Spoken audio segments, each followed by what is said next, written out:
Morning, Peter. It's Councillor Dillon checking in. Thank you, Councillor Dillon. You're coming through loud and clear. Thank you.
Peter, it's Councillor Dillon. Did we start? We're about to begin. Oh, sorry about that.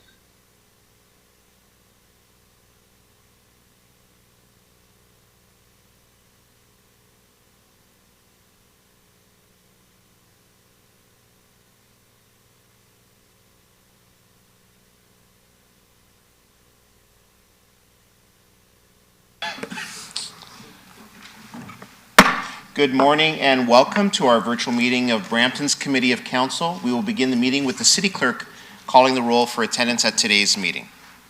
Members of committee, I will call your name. Please indicate your presence. Councillor Dillon. Here. Thank you. Councillor Singh. Present. Thank you. Councillor Fortini. Good morning, I'm here. Councillor Fortini is present. Councillor Williams. I'm here. Thank you. Councillor Medeiros. Here. Councillor Medeiros is present. Councillor Bowman. Present. Councillor Bowman is present. Councillor Paleshi. Good morning, present. Thank you. Councillor Willens. Present. Thank you. Councillor Santos. Present. Thank you. And Chair Vicente is present. I don't believe the mayor is present. So you have 10 members present, Mr. Chair. You have quorum. Thank you very much, Mr. Clerk. Next item is approval of the agenda. Does any member wish to add a business item to today's meeting? If so, please use the chat function to add your name to the speakers list, and I will be monitoring 2 lists during today's committee. Recognize Councillor Fortini. Yeah, thank you, Mr. Chair. I wanted to add the minutes for the taxi hiring advisory committee for February 23rd, some minutes, and I think we kind of missed it, so I want to reopen that for a motion. So, Mr. Chair, through you to committee, that would be proposed item 10.3.1 regarding a proposed motion for an amendment to the mobile licensing bylaw regarding taxis. Thank you. Recognize Councillor Medeiros. Thank you, through you, Chair. I was wondering if we can just, in terms of rearranging the order and have the MDA announcement to be the first item. I just think it's a very important news story for the city of Brampton and job creation. So I think this council really needs to recognize such a great news for the city. Thank you. Thank you. Clerk will so note. Recognize Councillor Dillon. Councillor Dillon? About that, Mr. Chair. Sorry, where, are we adding, Yes. item? Sorry, I sent, some items to, the city clerk. Mr. Clerk, do you have those? Through you, Mr. Chair, yes, but Councillor, you have to introduce them. Right, okay. So I'd like to add, an item. One is, an item, discussion item on voting machines. The second item is an identifiable individual. I've already spoken to the city solicitor as well. Peter, there was a couple of other items, just having technical difficulties.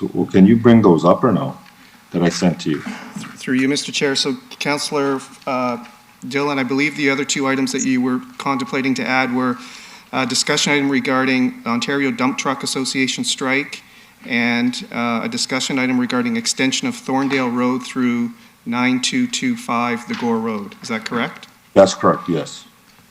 So through you, Mr. Chair, these four items would be identified on the proposed agenda as follows. The discussion item at the request of Councillor Dillon regarding the Ontario Dump Truck Association strike as item 12.3.2.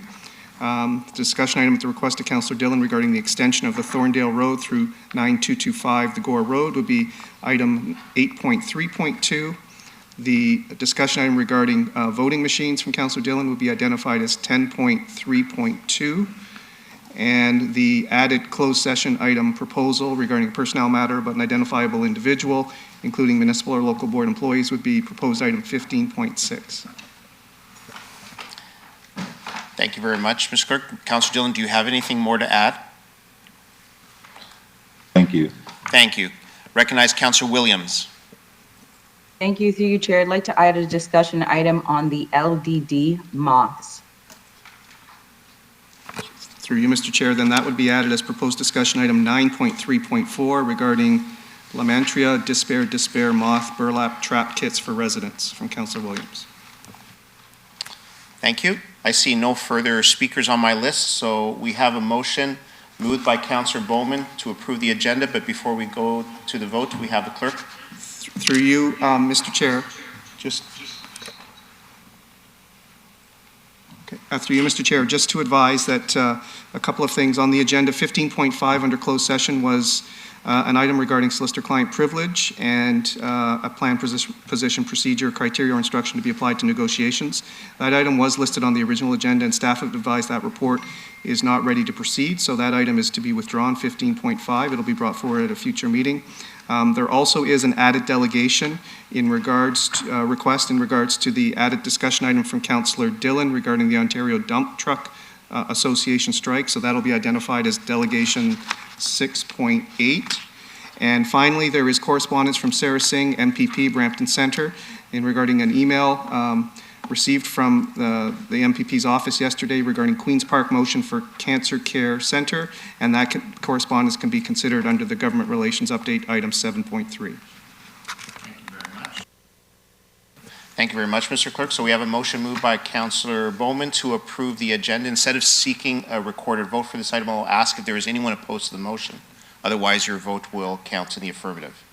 I see no objections, so that carries. Next, do any members have a declaration of pecuniary interest under the Municipal Conflict of Interest Act for any matter to be considered on today's agenda? Councillor Paleshi.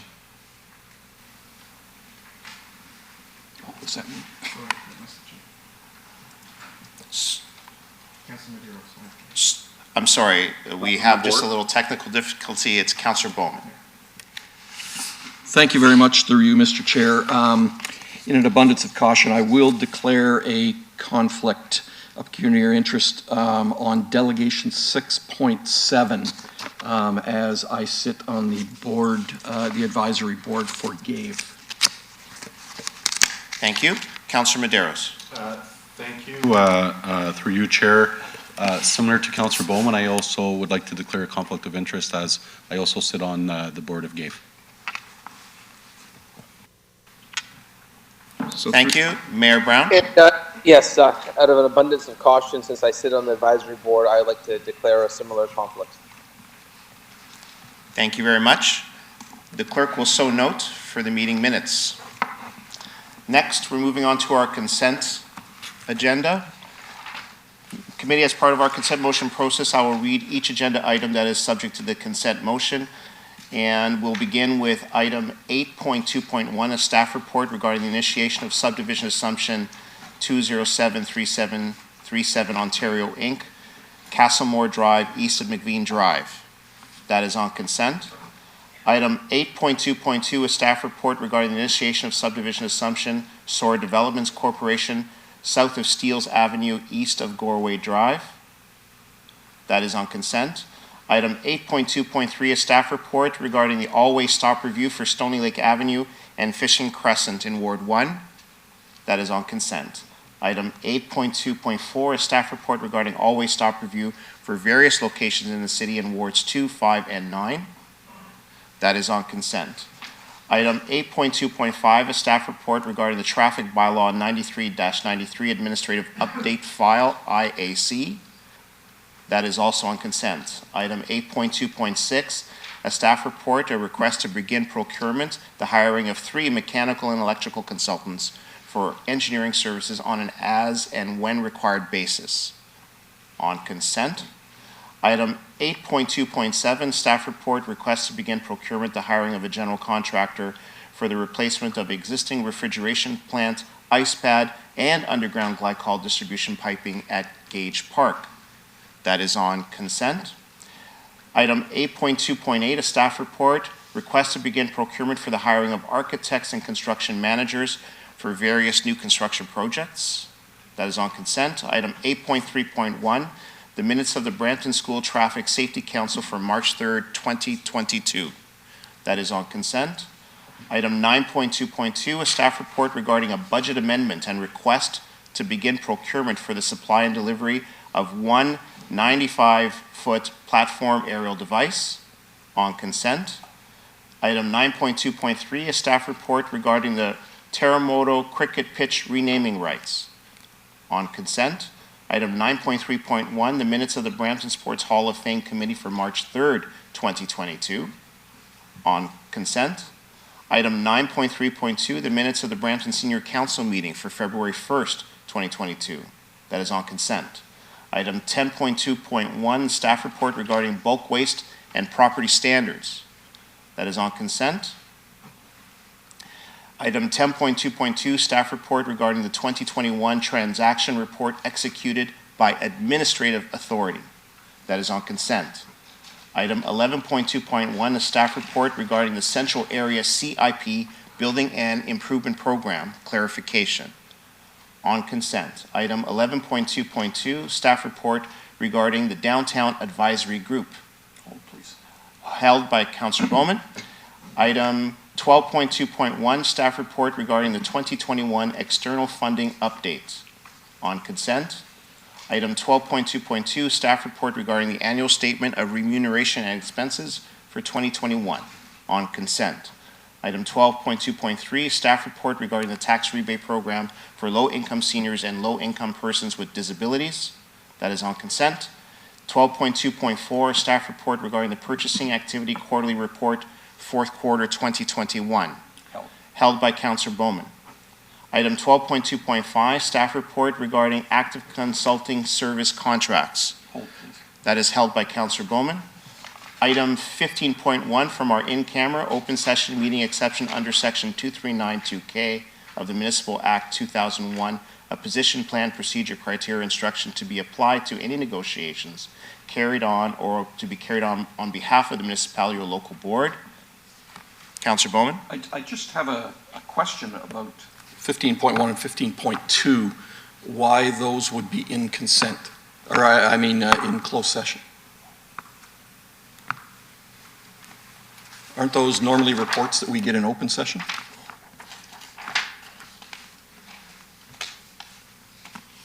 So through you, Mr. Chair, my understanding, and perhaps Finance can speak to this, is the nature of those procurements, or the city solicitor can speak to it, identified potential issues that should be considered in closed session for for committee's information, but I'll let the city solicitor or Finance expand on that. Through the chair, as is our standard practice, when we do reports on procurement, if the procurement relates to a matter which needs to be kept confidential in accordance with the exceptions under the Municipal Act, those procurements are reported under a closed session agenda item. Okay, well, I'll hold both 15.1 and 15.2 then.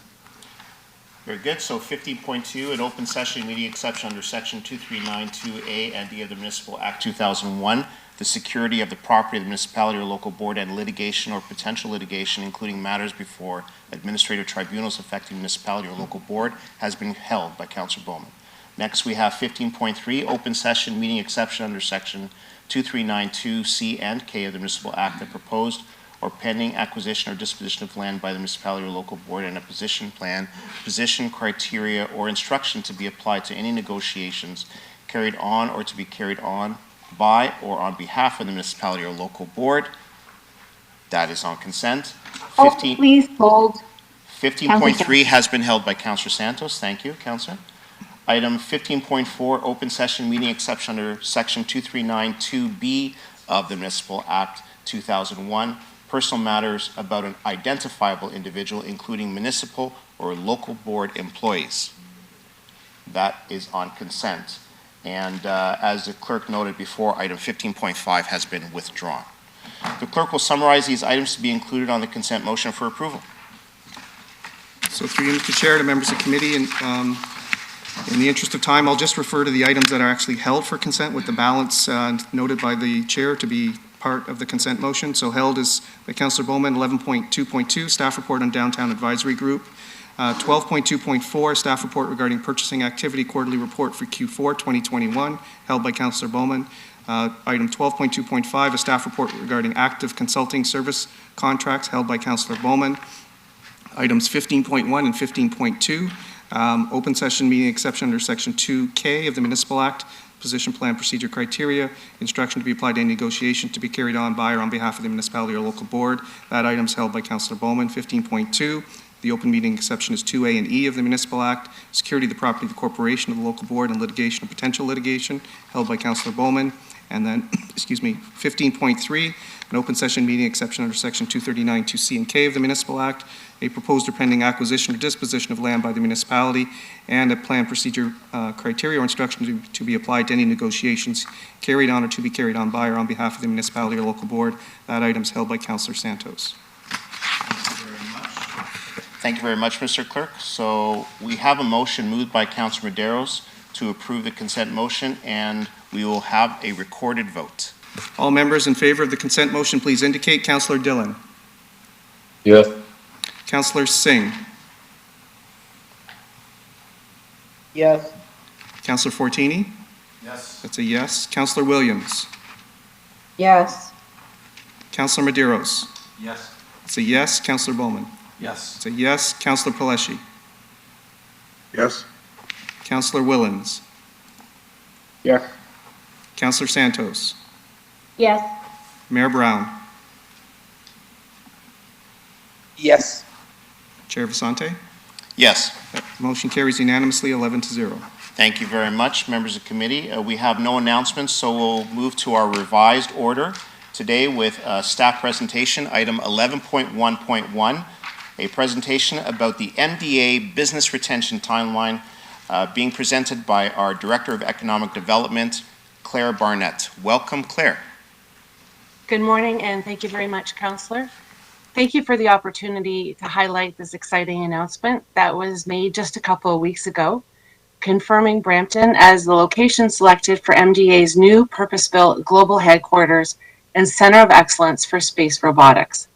With more than 50 years in Brampton, it is indeed good news that MDA is continuing to choose Brampton. This is a significant investment in the community, and it's been a priority file for our business retention and expansion team for some time. The new state-of-the-art facility will be home to the Canadarm3 and over 700 highly skilled employees. The 200,000 square foot building will feature state-of-the-art labs, manufacturing, research and development, assembly, integration, and test facilities.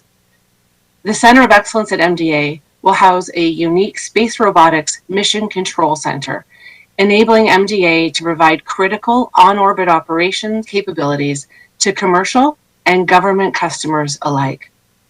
This project highlights the importance of the City of Brampton's focus on business retention and expansion. As a part of our economic recovery strategy, 80% of investment comes from businesses that are already located in a community. As our team worked on this project, it became very clear how important cross-city collaboration is. This was absolutely necessary to deliver at the speed of business and work quickly together to remove any red tape.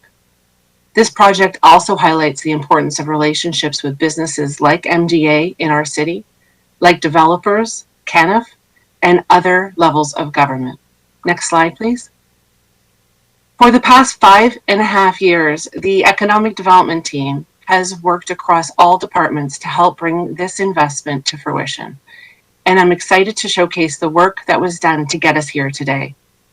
In 2017, our business retention and expansion team connected with the company to organize several business visits.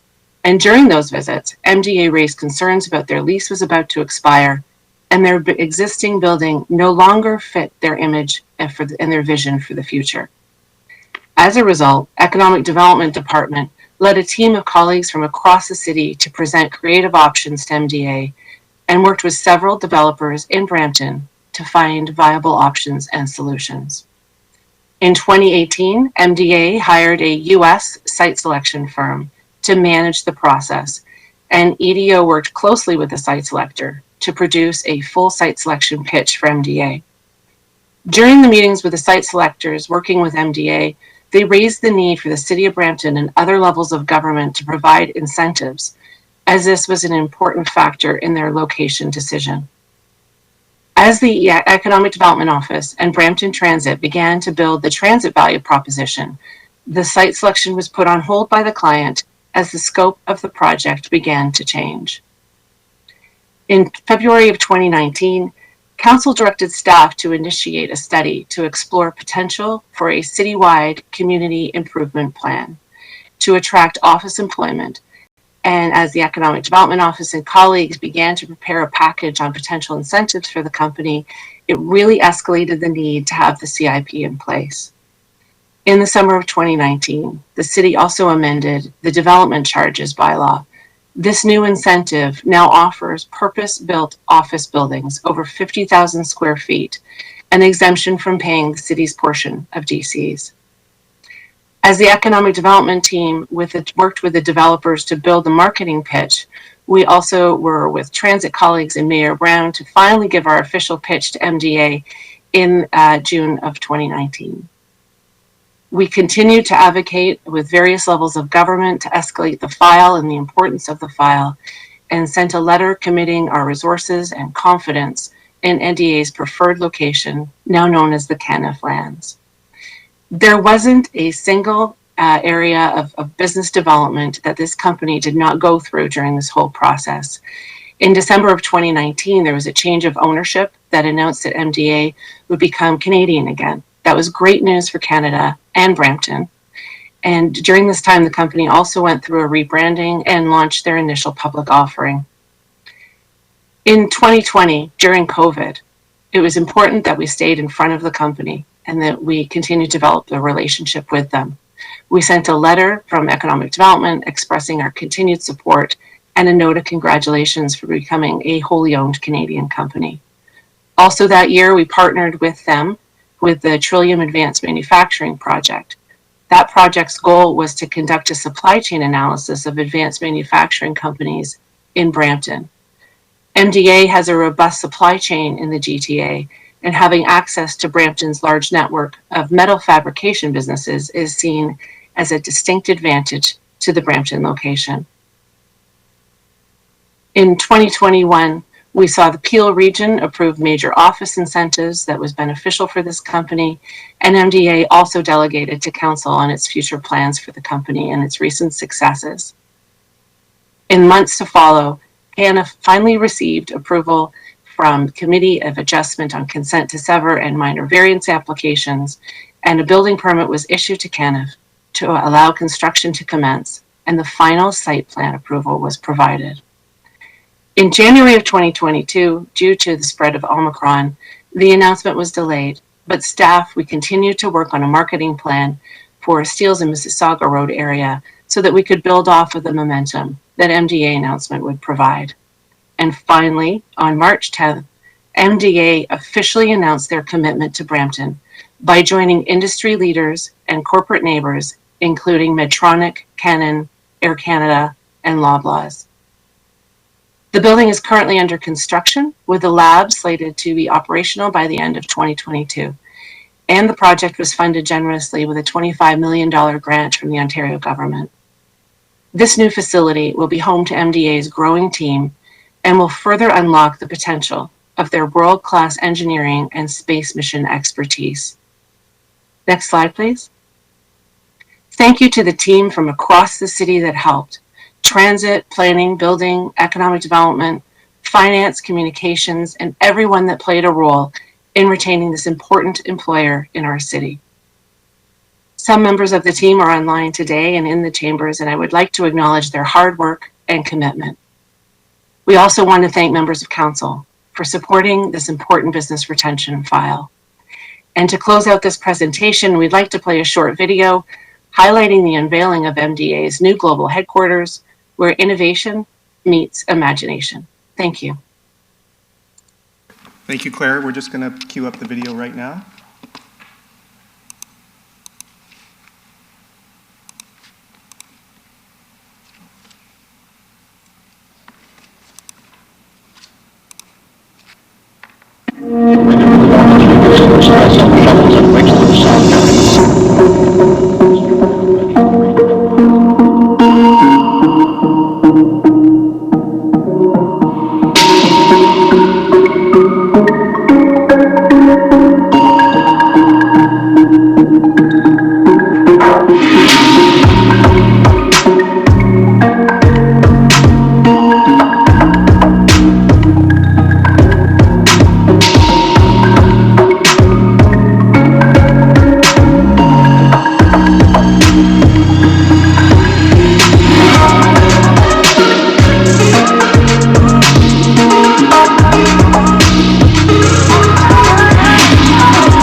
Thank you very much, Claire and our economic development team. They are in chambers. I have speakers. Councillor Medeiros. Thank you very much. Through you, Chair. I'm just wondering, are our guests from MDA going to be delegating? Because I'm more than happy to wait. No? So then I just want to recognize, first of all, thank you for the investment in our community. I think it's certainly, everything why we're excited about not only the job creation, also sort of the brand affiliation with the city. I think it's a shot in the arm from an economic development perspective. I also want to recognize the great work of the Kneff family, Kneff Properties, the ability to work with the city and attract such an important company to Brampton. So I think really today is a moment of celebration from a job creation perspective, and it really puts Brampton again, when we talk about how important it is for us to create more jobs, to live, work, and play in our city, this is a major piece of realizing that vision. So thank you very much. Thank you very much, Councillor. Recognize Mayor Brown. So I just want to thank Claire Barnett and our team. We were working very, very closely on this file. I remember the first meetings with Richard Ford as well, making sure that there was no delay, that we moved this approval process along with the KNF group as fast as possible. It was tenuous, tentative at times, but this is an incredible accomplishment for our city. Every city in the world would dream to have jobs like this, and I've had a chance to visit a few times and sit down with Mike Greenlee in terms of what this was really about. And if I could just highlight to council the significance of this, you know, in every movie you hear about the Central Command being Houston, and instead of it being reporting to Houston, it's going to be reporting to Brampton, Ontario, which is just incredible. And so the work they're doing is space robotics, but the control post, the command post to do all the space robotics is going to be in Brampton. So literally, they've made an international space command in our city. And we're talking about not just good paying jobs, these are great paying jobs. We're talking about 700-800 of the highest skilled rocket scientists jobs. And so this is just beyond exciting. This is prestigious for our community. This is a growth sector. And so they're talking about the space robotics that will be done there. And it's literally a suite of every aspect of space robotics. Everything that you need to service an international space station, they're going to be able to build, function, and remotely access from Brampton, Ontario. So it's not hello Houston, it's hello Brampton, Ontario. And you know, when I say this is a home run for economic development, that's really an understatement. It's a grand slam for our city, for a win for economic development. And I just want to particularly thank Claire, because I know your team was keeping a very close eye on this. And when I was at the announcement 2 weeks ago, you know, I had to pinch myself that this actually became reality. It took the partnership of all three levels of government, and it's going to be a legacy piece for our community with jobs and economic spin-off that will serve our community for generations. So well done, Claire and team. Thank you very much, Mayor Brown, and I also wish to add my congratulations to the Economic Development team. We couldn't have done it without you. Thank you so much. So we have a motion moved by Councillor Medeiros to receive the presentation from Claire Barnett. Is there anyone opposed? That carries. Committee, our next item is 6.1, possible delegations regarding a council-approved resolution to establish and appoint 2 deputy mayors. An amendment to the procedure bylaw is proposed to complete the implementation of this decision. I will ask the clerk if there is anyone who has requested to delegate to council on this proposed bylaw amendment. Mr. Clerk. Through you, Mr. Chair, no, there have been no delegation requests on this item. Thank you very much. If there are no delegations, there is no further decision required by council, and we will consider the bylaw amendments at the April 6th council meeting. So we'll move on to item 6.2, delegations regarding item 9.2.1, a response to council referred matter C245-2021, municipal fireworks jurisdictional scan. We will bring forward and deal with item 9.2.1 after the delegations. We also have correspondence item 9.4.1. We have a number of delegations, including from Perry Logan, the Executive Director, and Akeem Kanji, the Director of Government Relations for the Canadian National Fireworks Association. We will also be hearing from Thomas Jacobs, the President of the Rocket Fireworks Inc. Company, and we also have Lovedeep Grewal, the President of Fat Boy Fireworks. Sounds like a cool company. So, Mr. Clerk. Thank you, Mr. Chair. So, Aleem, welcome. And I don't know if Perry will be speaking first online, or will you be speaking first? Good morning. I believe Perry is joining by WebEx. He is in the beautiful city of Airdrie, Alberta, this morning. I just wanted to say good morning, first of all, to the chair and members of council. And before beginning, wanted to extend our condolences to the family of the devastating fire on Conestoga Drive and offer our gratitude in particular to all the first responders, including Brampton Fire. My name is Aleem Kanji, and with me on WebEx is Perry Logan. We represent the Canadian National Fireworks Association, where we advocate to governments across the country, and we work with industry and public sector partners as the leading voice for the fireworks industry. Next slide, please. We are proud to have launched our Be a Good Neighbor program in many Canadian cities. It reminds people of essential fireworks safety rules under the key banners, prepare, inform, respect, be safe, celebrate, and clean up.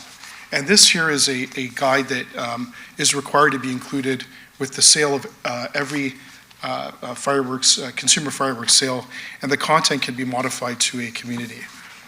Fireworks are meant to be enjoyed safely while respecting our neighbors, and it is in our responsibility in all of us to remind users of that. Now, there are over 4,000 federally tested and highly regulated products. Our country has a long-standing tradition of the legal sale and use of fireworks, a tradition that spans across the country. For millions of Canadians, these traditions, of course, include May 2-4, Halloween, which has a long-standing tradition of celebration in Western British Columbia, as well as Lunar New Year, and of course, Diwali, right here in Brampton. Next slide, please. We have worked with city staff in Brampton for the past year, including bylaw enforcement, fire, communications, and of course the city manager alongside members of council. Our dialogue and discussions have been very productive, and our advocacy has been well received, and we thank you for that. We applaud the city in bringing this report forward today. We are pleased to see the recommendations for city-run events on Victoria Day and Diwali, alongside stronger education efforts on city bylaws and the safe handling of fireworks. As we can all appreciate, large-scale city events are fun. However, they will not eliminate individual fireworks usage. As the report notes, the effects of COVID have certainly led to more fireworks usage. This is something that many other municipalities across the country have experienced over the past 2 years as a result of pandemic restrictions. Now, as we know, fireworks approved for sale and discharge in Brampton cannot exceed 3 meters in height. It's obvious that prohibited products are being used, and the question not answered in the report is what can be done to minimize the illegal use. Brampton is the only municipality in Canada with a restriction on height, and it's also the community with the most complaints. The CNFA believes that by not allowing the sale of all fireworks at your retailers, you are missing out on a valuable opportunity to educate users when they order online or even leave Brampton to purchase fireworks. Next slide, please. The CNFA is committed to work with Brampton to get more educational materials in the hands of users, and the fireworks industry supports our Be a Good Neighbor campaign. It is in their best interest, and they have committed to include our materials with their sales. Next slide, please. The piece we cannot commit to solving is when people from Brampton buy in other communities, where there are no restrictions on products being sold. It creates an uneven playing field for your retailers who cannot compete. The question remains, how can the industry participate with the city to complement ideas in this report? The CNFA, on behalf of our 3,000 members, is committed to enhancing our relationship with the city of Brampton. Our commitment includes the CNFA's recent website launch in Punjabi. This is a decision that we made after being reminded by city staff about language barriers. We have also had discussions with all major retailers and online suppliers about the inclusion of our Be a Good Neighbor program. A great point from one of your biggest retailers is alerting residents across the city of Brampton when Diwali actually is. For those who don't know, it's October 24th of this year. Next slide, please. Our vendor certification and employee training program is available to your staff at no cost. Our courses mirror the content being covered in your course, and we have over 140 people in other municipalities take our course over the past few months alone. If this offer helps alleviate some of your costs, we would be happy to work with your staff and do what is required. In closing, the CNFA is committed for the long term to find solutions for your questions and provide ongoing safety so people in Brampton enjoy fireworks as millions of others do. Thank you for your consideration, for listening to the voice of the industry, and we would be pleased to answer any questions you may have, either Perry or myself who is on the line. Thank you. Thank you very much, Aleem. We do have a speaker, Councillor Dillon. Thank you. Just very quickly, speaking to bringing the report up as well. Is that correct, Mr. Chair? Yes.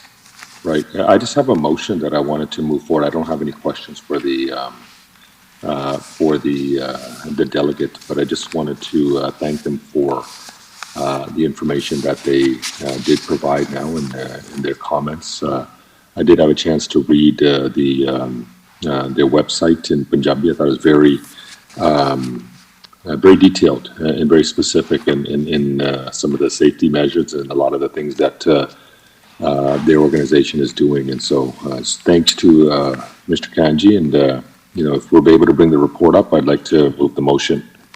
Thank you very much, Councillor. So we will hold on that motion for now until all of the delegations have spoken, and I will be sure to bring you up first. Thank you very much, Aline. Thank you. So next we have Thomas Jacobs, the president of Rocket Fireworks, Inc. Welcome, sir. You have 5 minutes. Thanks for having me. So a few points I wanted to touch on is, so number one, in partnership with the CFNA and also other leading companies within our industry, so we've embarked on a massive education program this year. So, part of the problem, there's two issues with when COVID happened. You close the bars, you close the clubs, you close the movie theaters. There's nothing to do. People are repressed. All they had to do was, light fireworks. So we see a big spike in sales, which, and the fire department may say, oh, there's the incidence of misuse increase. Well, this was an aberration in time, right, over the last 2 years, and we're seeing now a downturn in sales, which is unfortunate for us, but we expected that. So there's not the frenzy that there was over the past 2 years. So there have been some unnatural conditions that have led to sort of like broader use. But regardless, going forward, when we see people doing, there are an element, a small number of people who, of course, are going to do stupid things with fireworks. There are people who do stupid things when they drink, and they drink and drive, and we've seen, if you look over the years, about how we've solved the drinking and driving issue, or how we've mitigated it. We've had a massive education program so that people who are in the generation above me, they drink and drive probably still too much, and our generation does it much less. And if you look at the generation that's come after me, it's highly taboo to drink and drive. So education has worked. What we are doing is we've embarked on a program called Brace and Bury. So on our shopping bags, on our safety instructions, on the email correspondence footer, on the order confirmation that goes from our website, and in our stores with posters, customers see education, brace and bury your fireworks. We found, especially during COVID, with a lot of new people using fireworks, that as much as we thought we were making people aware of safety and proper use, there were people that didn't know, they were new to fireworks, they didn't understand how to use them. So again, the numbers are small, but when you have this COVID frenzy, it was magnified, right? So it alerted us to something, and I always say, at Rocket, when it used to be that if our staff, if we hired some kids or staff to work for us and they made mistakes, and I would say, instead of saying they're so stupid, I would say, what can I do to train these people better, to teach them better? I would look back onto myself and say, what are our procedures that are leading to this mistake, instead of blaming. So with this concept, we've developed an education program. We're working closely with Fatboy, with Kaboom, with other retailers to spread the brace and bury message, to spread safe use, and make sure that people are using fireworks responsibly, and it's something that's going to work. It's working well already. Lastly, I would say in Brampton, the 3-meter rule is something that in some ways, contributes to some of the issues that the fire department would mention. In all other cities in our industry, so the fountains, which are the items that go up to 3 meters, they're about 5% of our sales overall. So you're allowing people in Brampton to use something that really people don't even want to use, if you look at the overall fireworks sales. And then people are complaining that they're using aerial items. So these are the items people most want to use. They can be used safely. It's just a matter of education, and if you talk about banning aerial items or banning fireworks altogether. You're going to just have a ring of stores around the border of Brampton that will be selling to people. It's not going to curb demand. Councillor Dillon, your mic is open. You can just mute your mic, Councillor Dillon. So you're not going to stop demand. You're not going to stop sale. You're not going to stop procurement. You're going to have a curtain enveloping the city of vendors, Mississauga and Toronto and other regions. And also from the comfort of your own home, you can order fireworks online, and who's going to stop them from being delivered to people's doors? In fact, you make it even, the online ordering is the most prevalent way now of getting fireworks. So I would say you're not going to stop the demand from the people, and it's a huge part of the South Asian community and their cultural and religious backgrounds to have fireworks on Diwali. And it's a big part of other people's communities to have them on Victoria Day and Canada Day. These are long-standing traditions. So they can be used safely. The industry, in partnership with Aleem and Perry, their organization, and other vendors, can go a long way to educate properly and make sure that we eliminate a lot of these issues that you're all seeing, we're talking about. Thank you very much. Thank you very much, Thomas. Next delegation, Lovedeep Grewal, President of Fat Boy Fireworks. Welcome, Mr. Grewal. Good morning, Mr. You Chair. have and 5 Council. minutes. Thank you. Good morning, everyone. So again, as to what Tom was saying, I've been in the business for 18 years. We run about 15 stores for Diwali in Brampton. We used to do them on Victoria and Canada as well once the 3-meter rule came in. That stopped. We run stores, almost over 50 stores across Ontario for Victoria and Canada, over 80 stores across Canada for the different holidays. And over the 18 years, I think I've literally came across 2 incidents that were caused due to fireworks.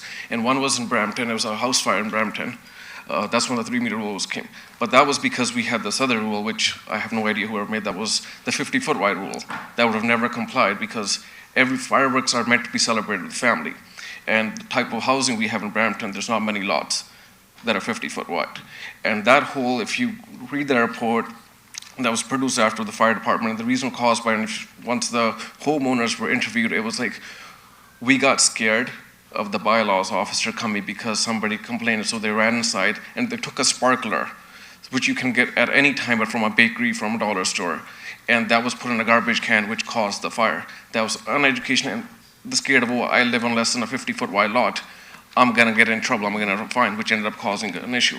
That was one of the biggest issues we had come across. Same thing with these aerial fireworks. People want them. As Tom was saying, what we sell in Brampton, we respected the council's decision. We only started carrying 3-meter fireworks, but people have access to online. You go to Etobicoke, you go to Mississauga, there's stores set up on every border. They go get them, and especially I've noticed when you can't get something, you want it more. And I do agree with there has been issues. COVID has been a big, because people had nothing to do, so they're lighting off fireworks at all times, because a lot of people, we saw storms of people that were not lighting off fireworks before, and we saw a whole different clientele. But now we're starting to see the backward trend that it'll go back to normal as life gets back to normal for the rest of the world. But I just feel like education needs to be there, and a couple of points that I find when it comes to just we're here sitting talking about in Brampton is the enforcement aspect of. So we jump through hoops. Andrew makes us from fire department jump through hoops to make sure our stores are clean and safety's there. We make management jump through hoops, get all these plazas that were not up to code, we get them to code because they were just sitting there being unsafe. So we do all that, but then we'll see a bylaws officer, and all respects to bylaws department, they're just doing their job, come into one of our stores, and we're like, you know what? We went through 10 different hoops. I've been back and forth at fire department with bylaws department for the past 10 days trying to get my store approved. I'm not going to put anything in my store that's not approved by the city. Just when I went through all that, my name's on the line. But there'll be 3 other people in the same complex of multi-unit plaza that are selling fireworks. Then it goes, no, I can't walk into the room. You have to call 311. And by the time 311 complaint's done, complaint's filed, holiday is done. We see people that will show up in minivans, park in a corner of a plaza, and they're selling everything that you're not supposed to be selling, right? So, you know what, there should be zero tolerance to safety, just as in when it comes down to drinking and driving. You know what, the person that was caught drinking and driving should be fined the most possible to the maximum they're allowed, right? But we don't go find the LCB because the LCB didn't do anything wrong. It was a person that's now lighting off fireworks or drinking, driving, lighting off at 1 o'clock in the morning. There's no room, even in my books, for that. That person should be fined to the maximum and charged. And I think the fine should be very hefty, not even a $500. There should be like a $5,000 fine, if not more. So we can get that word out. And again, from our end, we've been doing much as we can. Every year we sit down, discuss. Last year, we made there were some issues at Woodbine Beach in down Toronto. It was the news for Victoria. After that, we sat with Rocket Fireworks, who's also a large retailer, and a couple of other fireworks industries, and we came to a conclusion, you know what, there's this one product that causes the issue, let's just take it off the shelves. And you know what, me and Tom took a hit on a whole container of that one item, going, you know what, it's not worth it because if it's causing a safety issue. And then this year we're starting this whole B&B, we're calling it the campaign, that's gonna kick off for Victoria Day. We'll be brace and bury, make sure your fireworks are secured, buried. So there'll be posters, there'll be advertisements, and when it comes to Diwali, we know the best way to get the word across is through media, the radio, because the community listens a lot to that. So we'll be having campaigns running that'll be separately funded, not just with our advertisement, focusing just on the safety of fireworks, right? Even when our stores are open, we call local media personalities to come there. We're live on TV. We were on CP24 this year. And again, we're just always educating. And I think education and enforcement is needed. Certain things that we're going to ban, certain products, you can probably find it on the internet. In Vancouver, the fireworks in BC celebrated for Halloween. It's unheard of here on the eastern coast or western coast. One of the municipalities banned fireworks. Now they're revisiting the bylaw because I believe it's on the Vancouver Sun that there were more fireworks lit off in the last 3 years just in this year after the ban was in place. Lovely, if I just ask you to summarize and wrap up. Yeah, so again, we are there to educate, and we need the city to play on the enforcement aspect. That's where I think we need to work together. Okay, right. Thank you very much, Lipdeep. So that ends our delegations on this item. So we do have the report 9.2.1 in front of us, and also correspondence 9.4.1. Wish to go first to Councillor Dillon. Yes. And Councillor Dillon, can I ask you to speak loud so we can hear you better? Okay, is this better? Hello? If you speak clearly into the mic, I'm sure it'll be better for all of us. Thank you. Okay. I put forward a motion. I'm just wondering if the clerk can put that on the screen. So through you, Mr. Chair, we'll just bring it up on the screen momentarily. Yeah, Peter, I sent one. It's an updated one. If you can just use that one. Is that an email? Yeah, that's right. And so just based upon what sorry, I think somebody's mic is unmuted.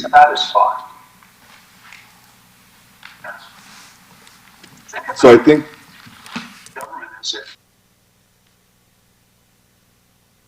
so just based upon the discussion that was had by the delegates, putting forward this motion, I think it it just asks staff to work with the industry, and simply that we just review the 3-meter rule.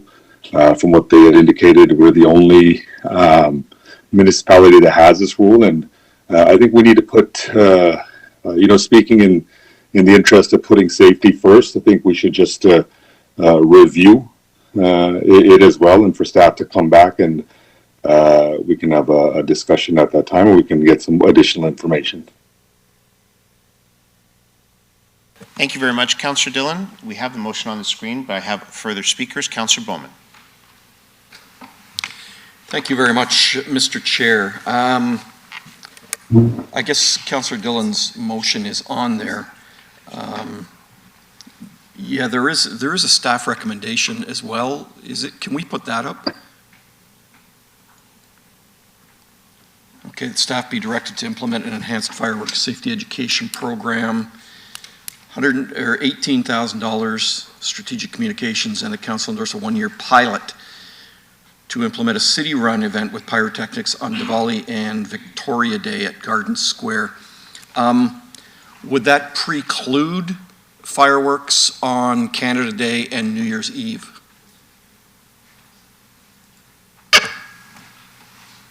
Through the chair, maybe I'll defer to our events team, but I don't believe so.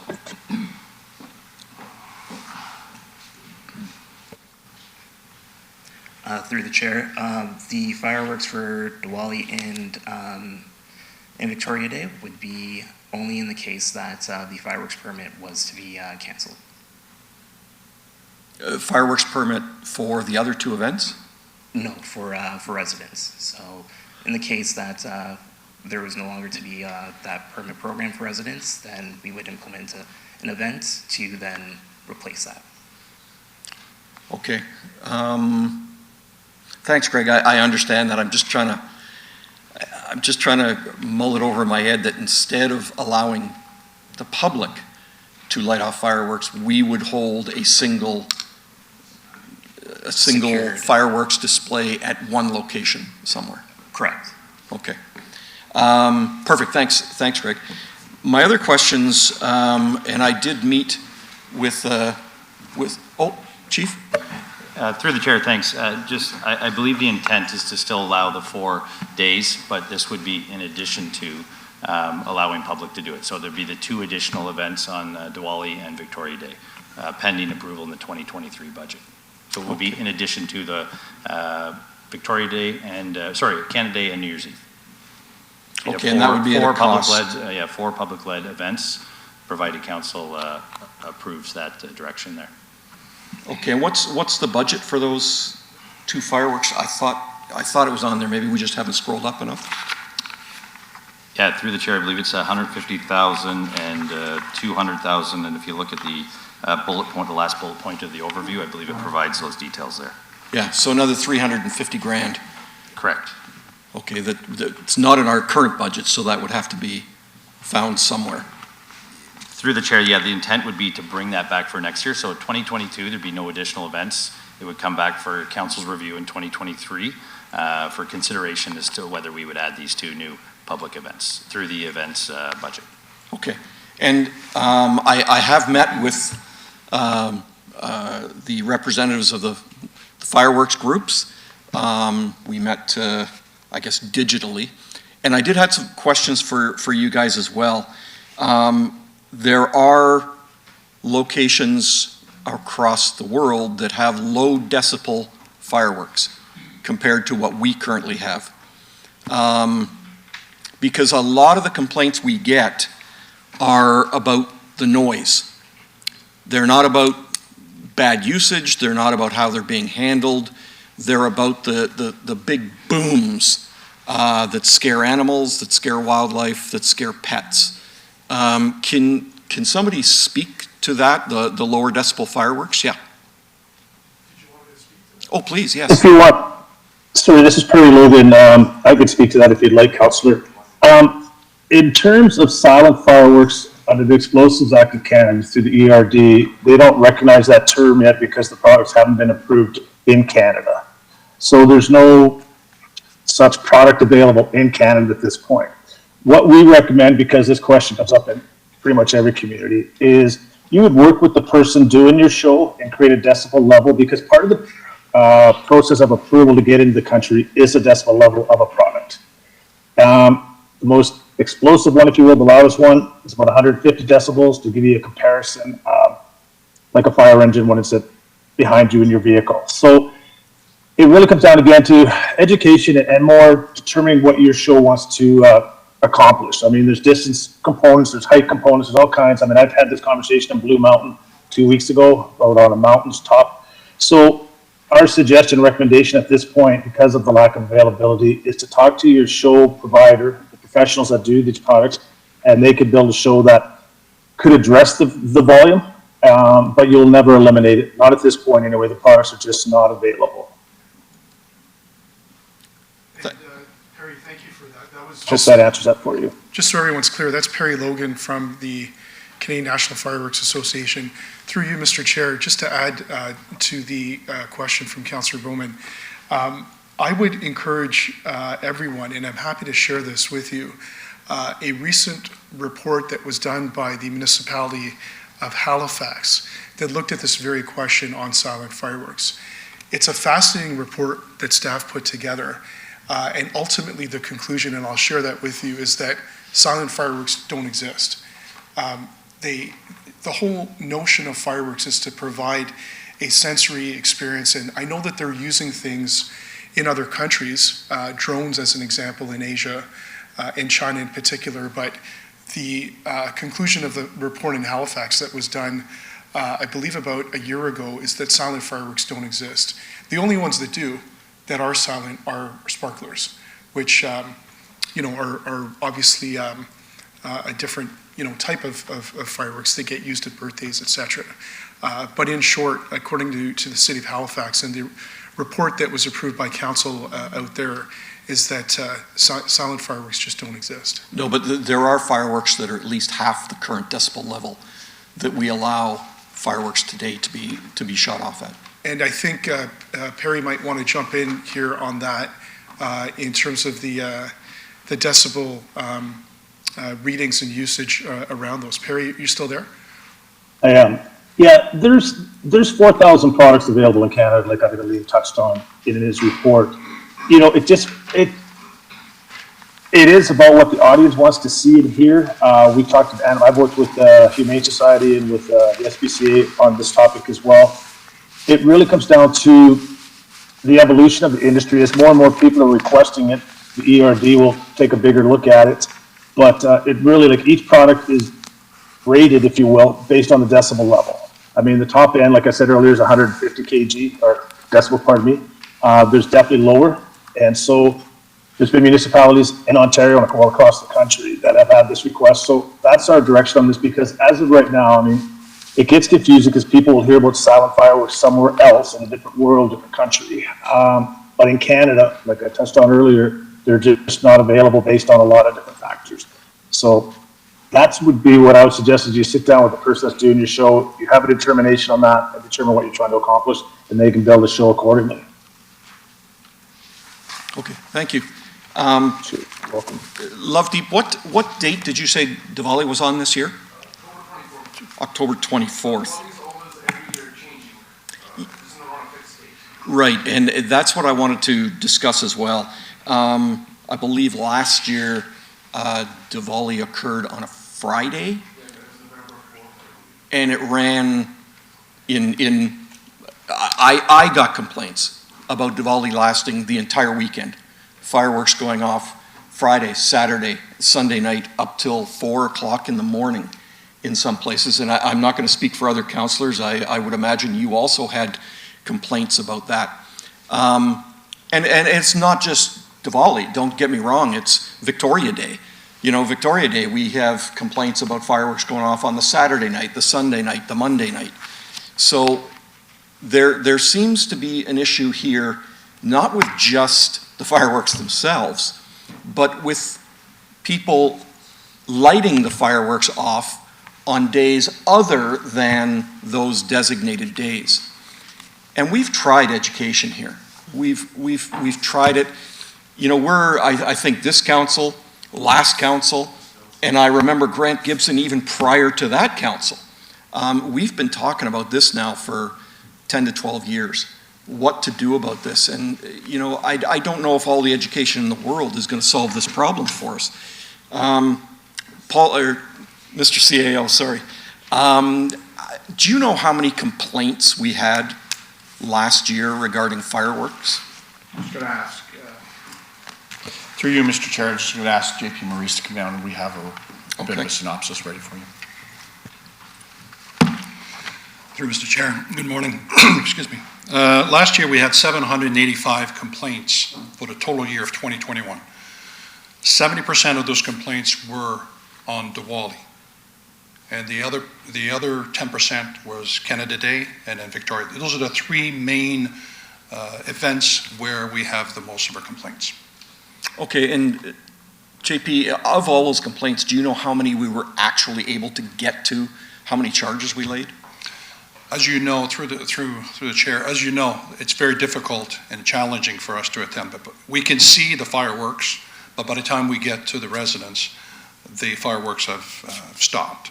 So there's a little bit of a process for us to identify the homeowner, and if they're still around, and ask the questions and gather the evidence if charges are laid. So they're challenging. But we do respond to all the complaints that we receive. We do attend even an hour, 2 hours, or 3 hours delay, depending on the volume of calls. We get a lot of calls, and they all, for some reason, happen to within 3 to 4 hour range, and then we get after the 1 o'clock, the 2 o'clock, and it's the traveling time. So by the time we get there, it's over. So we do attend all of them to make sure that the fireworks have ended, and that we, if there's evidence to be able to proceed with charges at that point. Okay, and if you go to a call and you're able to get to that call in time, how long will one of our bylaw officers normally have to spend at that call doing all the work they need to do to process any type of charge? So we've established a fairly robust process to allow the issuance of a penalty notice as opposed to a Part 3 where you go through the provincial court. So it's engaging the residents. Often we go by way of warning, so we issue a penalty notice warning the individual. A lot of them says, we didn't know, we bought the fireworks at a local store. We thought it was legal because the vendor sold it to us. So they assumed that the fireworks were legal, even though they were illegal fireworks or prohibited fireworks. So we engage a quick conversation, get some identification, issue a warning or a penalty notice, depending on the officers, the evidence that we've obtained, and they issue the ticket, and then we move on to the next one. Okay, so 20 minutes? Yeah, at most. Yeah, Okay. 15 to 20 minutes. Okay, so the next question I have, and I don't know, Mr. CAO, you may have to answer this too, because you were involved with it the last 2 years. You said about 70%, that would be roughly about 500 calls over Diwali? Correct. How many officers do we have going out to those 500 calls to responding? So we had 23 officers that we brought in for that particular night, which was on November 4th, just for that one night. So we brought additional officers that are regular. We've got 10 or so officers that are regular staff. We brought additional overtime staff just to deal with that one night. We know that these events continue. We had fireworks complaints over the following 3 days. They were not as bad as the November 4th one, but they were certainly, we did receive additional complaints. So we did bring additional staff, knowing fully, based on previous years, that it's a busy night. We brought the additional staff to provide support. Okay, so it's not an inexpensive proposition to handle the 311 calls, to handle getting staff there, bylaw people. It's quite an expensive proposition, actually. Is that true? Is that a fair assessment? Through you, Mr. Chair, yes, it is an expensive effort. We try to keep the cost minimal as we can, Councillor, such that we try to reorganize the shift schedule times. But at the end of the day, we do incur costs on overtime for our officers to come in. And it has to be noted that we incur overtime costs primarily on the evening of the fireworks, such as Diwali or Canada Day. And then we still have those auxiliary costs that are associated to other nights that follow up, as we did on the Saturday and Sunday night. So the cost was there. In answer to your question about staffing, JP can go back. He can give you, this past year was our most significant amount of staffing effort put towards the fireworks. In the previous years, we probably, JP, do you have those numbers? Yeah, give or take 10 or 12 officers just for that, for the regular Diwali night. Right, and the other piece that I want to follow back on is, yes, it may take 20 minutes for a call when you're there to issue a ticket, but travel time is often incurred when we go to these events. So if we have an officer out there, he may have to travel 15 minutes or 10 minutes to get to a call, and then do the call for another 20 minutes, and then disengage from that location and start to go to another. So if you look at an officer, in an hour, they may be able to handle 2 or 3 of those, maybe potentially 4, depending on the significance of the event calls. Okay. And then if you look at 6 officers, you're looking at 20 to 24 calls per hour. So the call ratio is certainly significant in the sense that we have a high volume of calls. Our ability to respond and engage is not as high volume. Okay. I mean, like I said, this has been going on a long time, and believe me, I love fireworks. I love them as much as the next guy loves fireworks. But I do understand. We did have a dog that was scared to death and shivered under a bed for hours after fireworks went off. I understand from the complaints that I got from some of my residents about young babies being woken up in the middle of the night as well by the loud booms. I don't know what the answer is. I mean, we have thousands of people out there that are using fireworks properly, that families are enjoying them, that are doing them on their front lawns, and the whole neighborhood comes over and watches them. It's the others. It's the ones that are doing them after 11. It's the ones that are doing them on the nights, not dedicated. It's the ones that are going through websites or down to another municipality to get these high volume, very loud, very bright fireworks. And I don't know from this recommendation that we've got here, spending another $350,000 on 2 city-sponsored fireworks events in the event that we ban them. I don't know as that's going to work either. The people that are abusing the fireworks are going to abuse them no matter what. And I just don't know what the answer is. I don't know if spending $18,000 isn't a lot of money for education in the long run, but is that education reaching the people that we need to reach? Those people who are abusing the fireworks, not the people who are doing it properly. You know, so I just don't know where we go on this. I can't support spending $350,000 on 2 more events.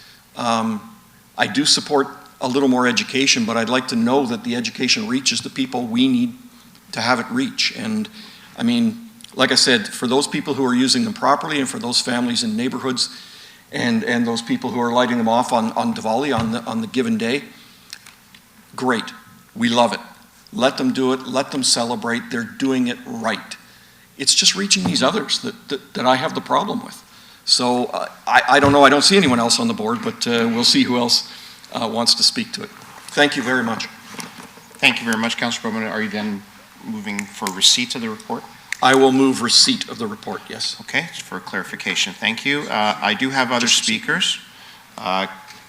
Councillor Williams. Thank you, through you, Chair. Yeah, I really appreciate the steps taken by the CNFA and Rocket and Fat Boy. Thanks for delegating and giving your perspective. You give some really excellent suggestions, and I appreciate a full educational program. But with changing behavior, enforcement is a key component to seeing people respect the bylaws that we have for fireworks. I have a question. What is the current fine amount for people who are charged with the misuse of fireworks? Through the chair, the fine is, depending on what the offense is, if you're discharging your fireworks on your property or in the parks, it's $250, which is a penalty notice that we hand in at the time of the offense, or $350, depending, again, what the offense is. So it varies from $250 to $350. This is through the administrative monetary penalty system. If we were to go through the Provincial Offense Act, which means we serve the individual to Part 3, they would have to go to court. The fine could be much higher at that point. Is the 250 to 350 the maximum we can give? Through the administrative monetary penalty system, the 350 and the 250 is the maximum we can offer at this point, which is under the bylaw. Under the bylaw. So I wonder if that's the piece that might need to be reviewed, because 250 and 350 is quite nominal, and you know, some people are spending like 500 on these firework displays, and or you know, it's not it's not much to just pay a fine. You still get away with putting off the fireworks, and you just kind of go about your business. And I think, similar to what Councillor Bowman said, after 11 p.m., that's when our nuisance bylaw goes into effect. And we have people who are respecting the bylaw and setting them off in areas that are safer and such. But it's the after 11, the sound, the noise, and we just get so many complaints about it. And that's why our residents are pushing us to want to see them banned for fireworks being used for personal use, especially after 11 p.m. Is there a way that we can review that amount and increase our fine, 500 to 1,000 for the misuse of fireworks? Through the chair. Entertain? Yeah, through the chair, the amount can be raised through the administrative, but it's not meant to be a penalty, a fine, I should say a penalty, to be punitive. That's the word I was looking for. Not to be punitive, it's just to get individuals to comply. So that's the intent of the administrative penalty. So, but it's my understanding that they can be raised, but I don't know how far we can go. $1,000 may be excessive. It would be construed as being punitive at that point, and we should be directing those offenses to the court system as opposed to the monetary penalty system. So I wonder if we can really look at what an appropriate amount to be raised to. I think anything less than 500 is a drop in the bucket for people who are willing to, just disrespect the bylaw. And also, I do think that having the events run through the city is a great way to address, because the city, you guys will look at the appropriate locations, and it's a community event that everybody can go to and attend and experience Diwali fireworks, Canada Day, and so on and so forth. But for this year, until we are at the point when we have a community event done, I would look for us to increase the ban for 2022, increase our enforcement for that year, to drive the message home that, these bylaws are here for a reason. And for 2022, while we are reviewing that, we do a ban of personal use of fireworks after 11 p.m. So I don't know if that's a way to put it into writing, those two points, because right now, 2022 is left wide open. How much time would you need to come back and let us know what an appropriate fine increase would be? Through the chair, we would have to consult with legal just to confirm that the amount that you're suggesting or that it's put forward is acceptable and that can be put through the AMP system. So could we refer this to next week and have an answer on that, on an appropriate fine for a fine increase, and also a ban of personal use for the year of 2022, while we are reviewing the events fireworks for the next year? And then, yeah, because I think we should really just be looking at what we're doing for this year. Right now, if we approve this, nothing is changing. And we're going to get the calls again this year, and people are going to be calling us to tell us to ban it outright. Also, yeah, I think I had complaints from people who were saying, the fireworks were in the backyards, so close to people's houses. There's burn marks in some of their lawn furniture and stuff like that, even though a full fire hasn't broken out. But there are remnants of fireworks, shell casings, in people's backyard. And then also the garbage left over behind. It's just really bad for our city. So I would like to propose those amendments to come back with an increased fine amount for the misuse of fireworks, and that we do a ban for year 2022 until staff come back and let us know the full caption of what a city-run event would look like, for us to kind of entertain that and explore it. So those are my comments. I think we love fireworks, but right now people aren't loving fireworks, and that love for fireworks needs to come back. And it will when we see people respecting the bylaw, and that we have heavy enforcement for those who are not. Education and enforcement are the two main things that you need to have people curb behavior. I remember one of the delegates spoke about drinking and driving. Great point. But one of the biggest pieces was the enforcement and the fines, and the consequences are significant for drinking and driving. So we have to look at what are we going to do, or how are we going to enforce to ensure that people realize that it's not worth it to get slapped with a $500 or $600 fine for misusing fireworks after 11 p.m. Also, if those who are, if you could just kind of walk me through, for people who do want to do personal fireworks, we have a permitting program, right? Is that needed for Diwali and Victoria Day right now, that people have to apply for a permit to do personal fireworks? Through the chair, the permit is not required for the 4 holidays: Diwali, Victoria Day, New Year's Eve, and can't think of the 4th one, Canada Day. So those are not required for, the permits are not required for those. Anything else outside of those 4 statutory holidays will require a permit through the fire department. And I wonder if that is another avenue, that anybody who wants to set off fireworks personally should be getting a permit to do that. Then we know how many people are and where those locations are. And if they are, people complain about garbage left over afterwards, if it is a part of the list that were permitted, then we know where to go to address, the garbage that's left behind. So I think that's maybe something else we should be looking at, having people get a permit for personal use outside of those days that we, on those days as well.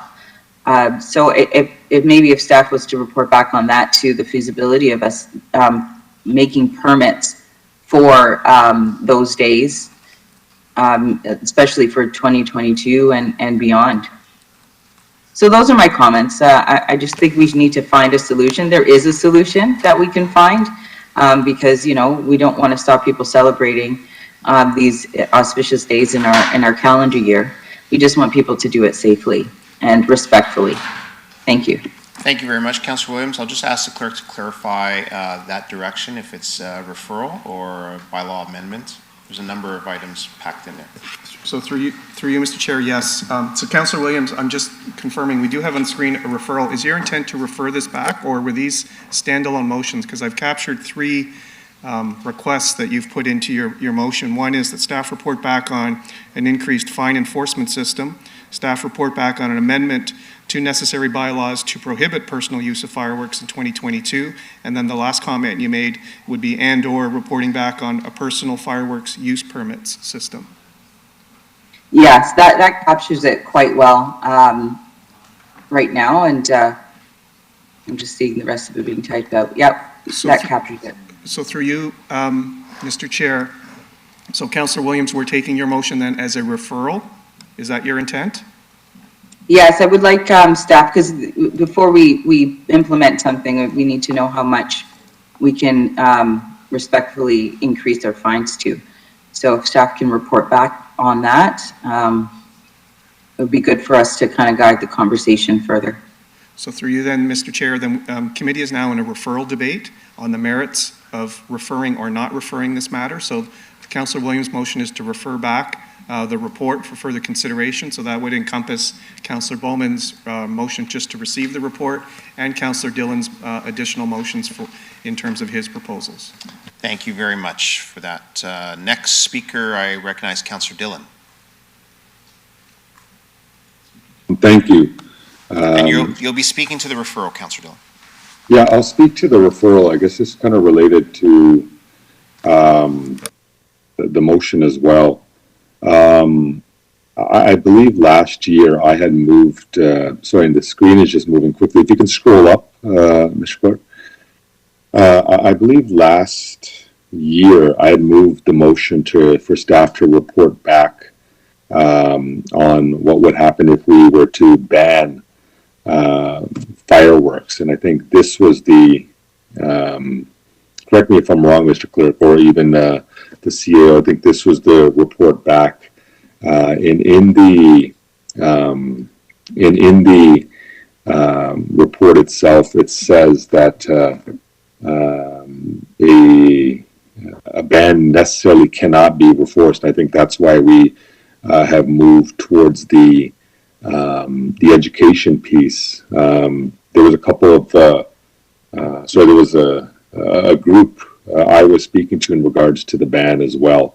And they were supposed to delegate back in December, I believe, when we were speaking on this.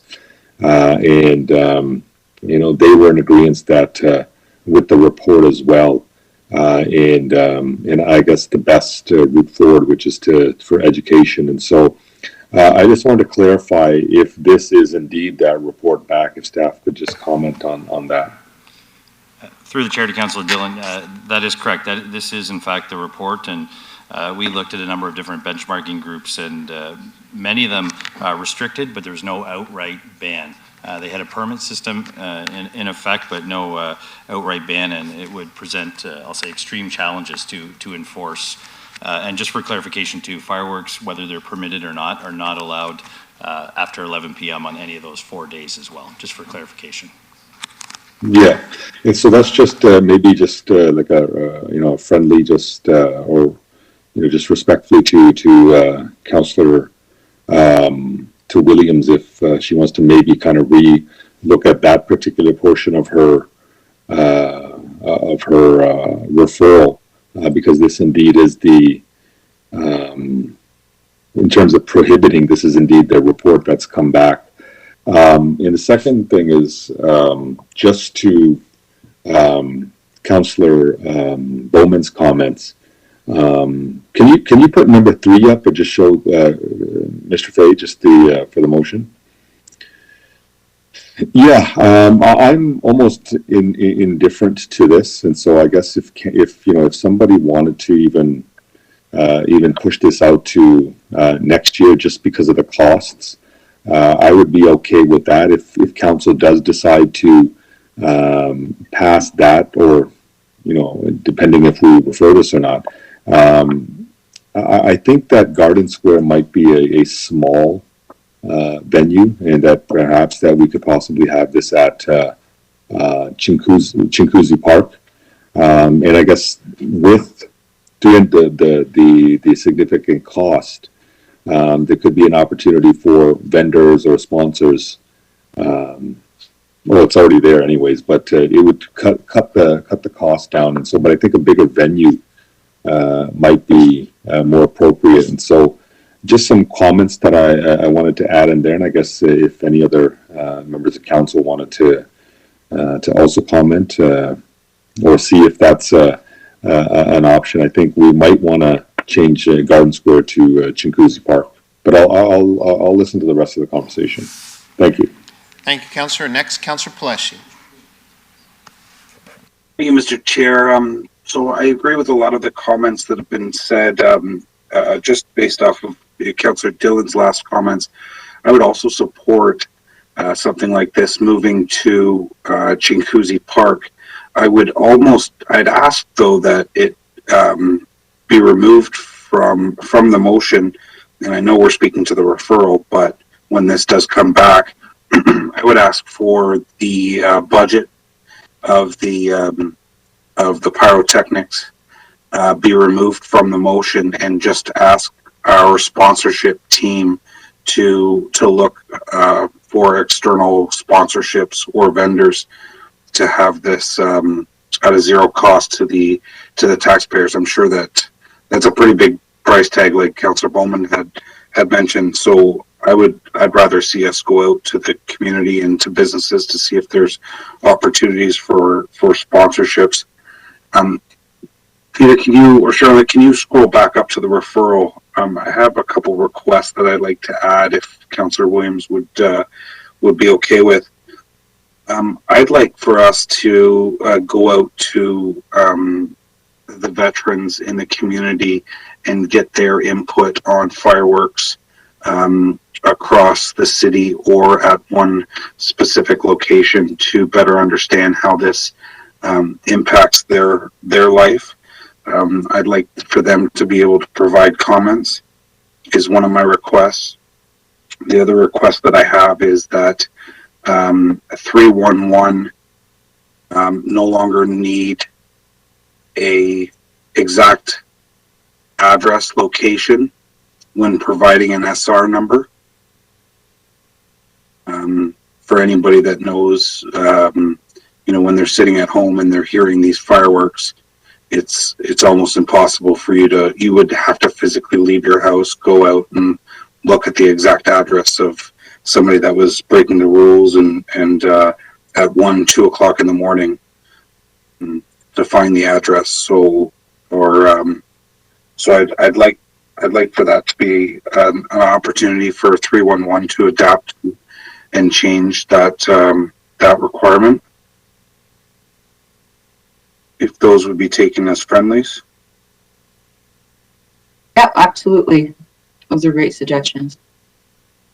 That was Councillor Williams. Yes, Councillor. Anything else, Councillor Pleshy?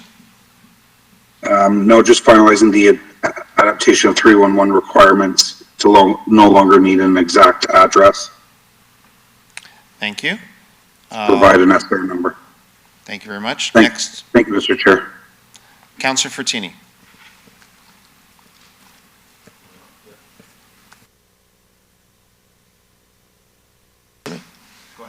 Yeah, thank you, Mr. Chair. Yeah, this has been, Councillor Bowman is absolutely right. We looked at this last term. There's no answer to this.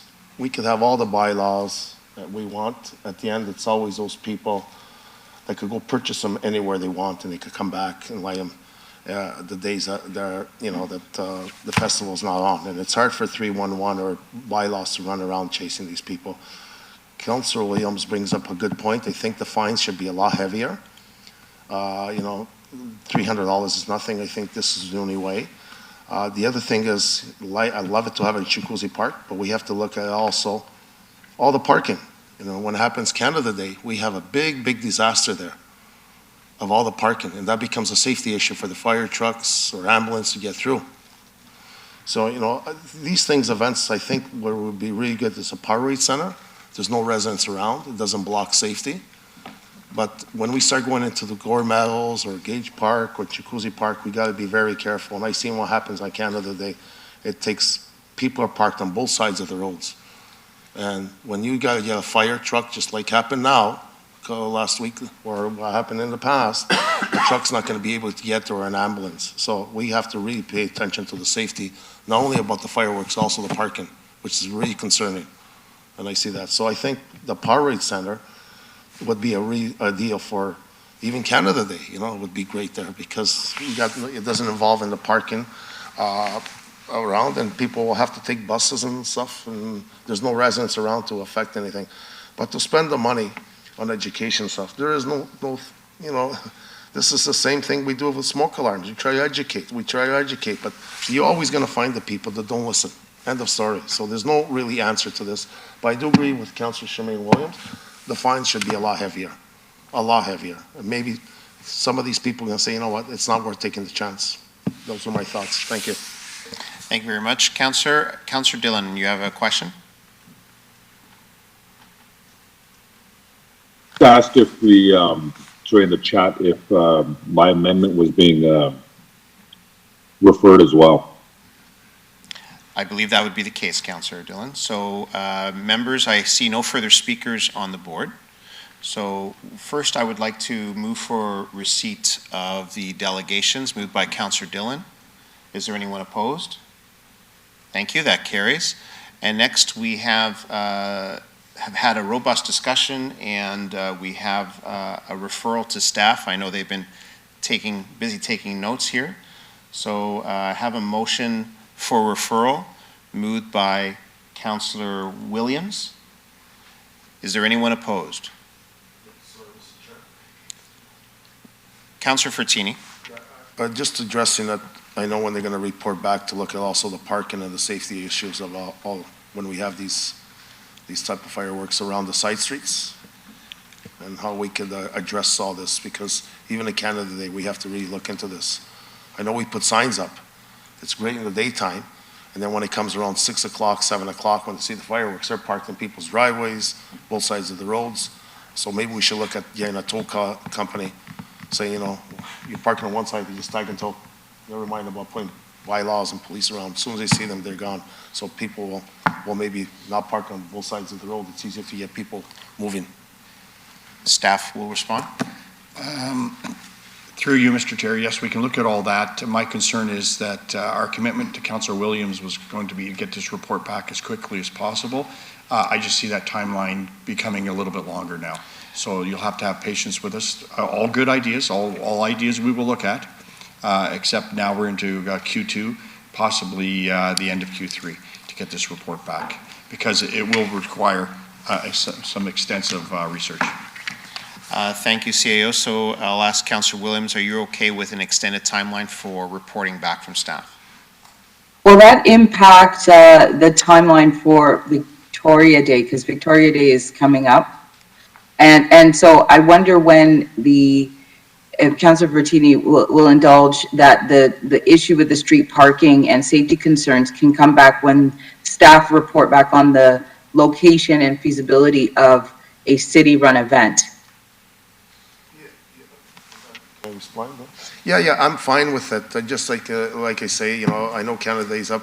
We've been talking about this every year for the even last term about the parking. We put signs up, and putting up signs and having our bylaws and our police running around, they can only do so much. But once people start parking, it doesn't help the situation. So I'm fine with it, you know, but I believe, you know, we have a contract with Hanson Towing, you know, just put signs, tag and tow. You know, we don't have to need a report, and let them come there, and when they see a car, they're gone. Simple, that's all. It's more for safety, but I'm fine either way. Thank you, Councillor. I'll ask the CAO to provide a response. So to you, Chair, and to Councillor Fertini, what I'm going to suggest then is maybe we can split the report, and we can do a more wholesome report back for Q3 in the fall, but we can look at the immediate piece for Councillor Williams for the fines and to see how we can achieve that. I'm not so sure we can, because we have to go through judicial systems to do that, but we'll endeavor to do that very first. That will be our focus. Thank you very much. Looks like we're all in agreement. So we have a motion for referral moved by Councillor Williams, and also to receive the correspondence. All in favor, any opposed? And so that carries. Next, we move on to item 6.3, a delegation from Aman Sahota, the co-founder of Emotional Intelligence Amplified, regarding Emotional Intelligence Amplified. Welcome, Aman. You have 5 minutes. Thank you. Do you mind sharing my slideshow? The clerk will bring it up.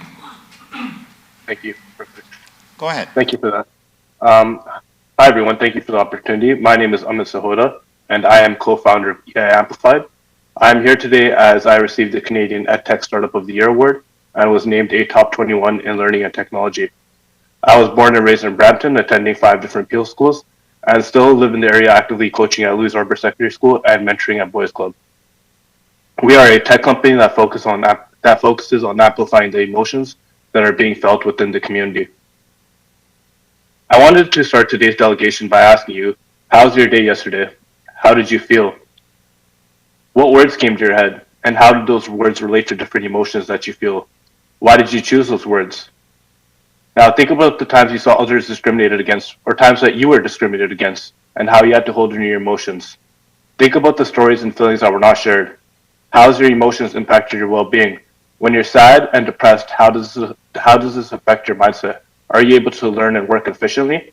Imagine if we were able to capture stories and the emotions behind them when looking at world issues such as racism, mental health, and Indigenous needs. This is what EI Amplified is about. We capture emotions by studying the words you use, acting as a community's voice.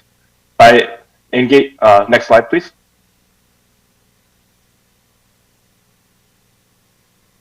By engaging people in questions around equity and inclusion, we are able to look at real problems. We are also working on a project with over 4 Indigenous communities in order to collect data on emotional well-being and needs for STEM programs. By quantifying emotions, we present different issues and stories that are not always shared. By showing others that they're not alone in their emotions, this provides the opportunity for other people to come forward and share their stories. This allows others to gain perspective on what others are going through and helps give new perspectives that were never seen. This instills more empathy within the community. By building empathy and perspective, this allows us to work together to build solutions. Solutions must come from the community and be data-driven. We must work together in order to implement change. Next slide, please. This is all done through AI and natural language processing. The focus of our AI is to collect emotional data that can help improve emotional well-being while understanding the diverse needs of communities. By understanding the diverse needs, we can then help implement solutions while providing reports. Next slide. Next slide. So we use different filtration methods to look at emotions and understand the diversity of different populations. We can look at differences within socioeconomic status, ethnicities, identify genders, and really look at any differences within each population, giving a voice to each community. Next slide. This is an example how we are able to use different meta filters to look at people of different age and the emotions that they feel. You can see here that the different emotions were given by different respondents, and the category of age can be changed to ethnicity. So looking at, for example, the Sikh population versus the African American population versus the Eastern Asian population. And we've been working with schools in order to identify populations that need extra attention. Next slide. This is essentially done through an NLP software, which is able to group up each response and provide us the different emotions that are being felt. Next slide. Next slide. So this is an example of how we looked at inclusion, equity, and diversity at different schools. Each word that was used was placed in emotional weight that allowed us to present how positive or negative each person was feeling. From this, next slide, we're able to dive deeper into the different emotions that are being felt within different population groups. You can see here we looked at equity, how students felt about school content and curriculum, looked at inclusion, and looked at the overall school environment. From this data, we've helped different schools and organizations come up with action items. For example, after our work was done in a local Guild public school, we helped them come up with an equity audit in order to see how they're progressing forward in their work within equity. We've also noticed that ESL support and students needed additional support and provided recommendations along those lines as well. Really, we take a data-driven approach in order to drive real conversations. Next slide. We also understand the need to be diverse with our programs, which is why we work with local Brampton producers in order to help build emotional intelligence through music. We help students understand about STEM and emotional intelligence and how it relates to their emotional outputs. Next slide. So there are a few organizations that we work and collaborate with. I'd like to especially thank Daniel Bishon from the Brampton Entrepreneurship Center. He's been a great help and a great resource in helping us drive forward with our work. He's provided me access with different not-for-profits and resources within the city of Brampton. Also connected us to ACEDO, which has been a great support as well. We are also a part of iCube UTM and Innoved. So we have the University of Toronto supporting us in the work we're doing. And we were also, as I mentioned, named Canadian EdTech Leadership Summit of the Year, and working with a lot of local organizations within the city of Brampton in order to amplify emotional intelligence. Next slide.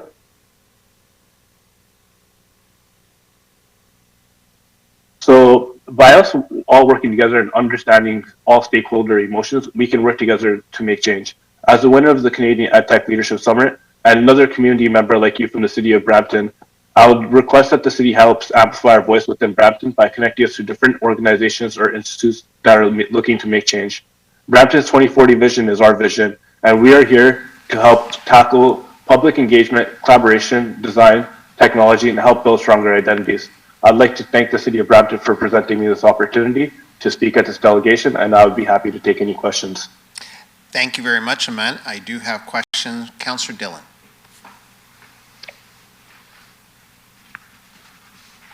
Councillor Dillon?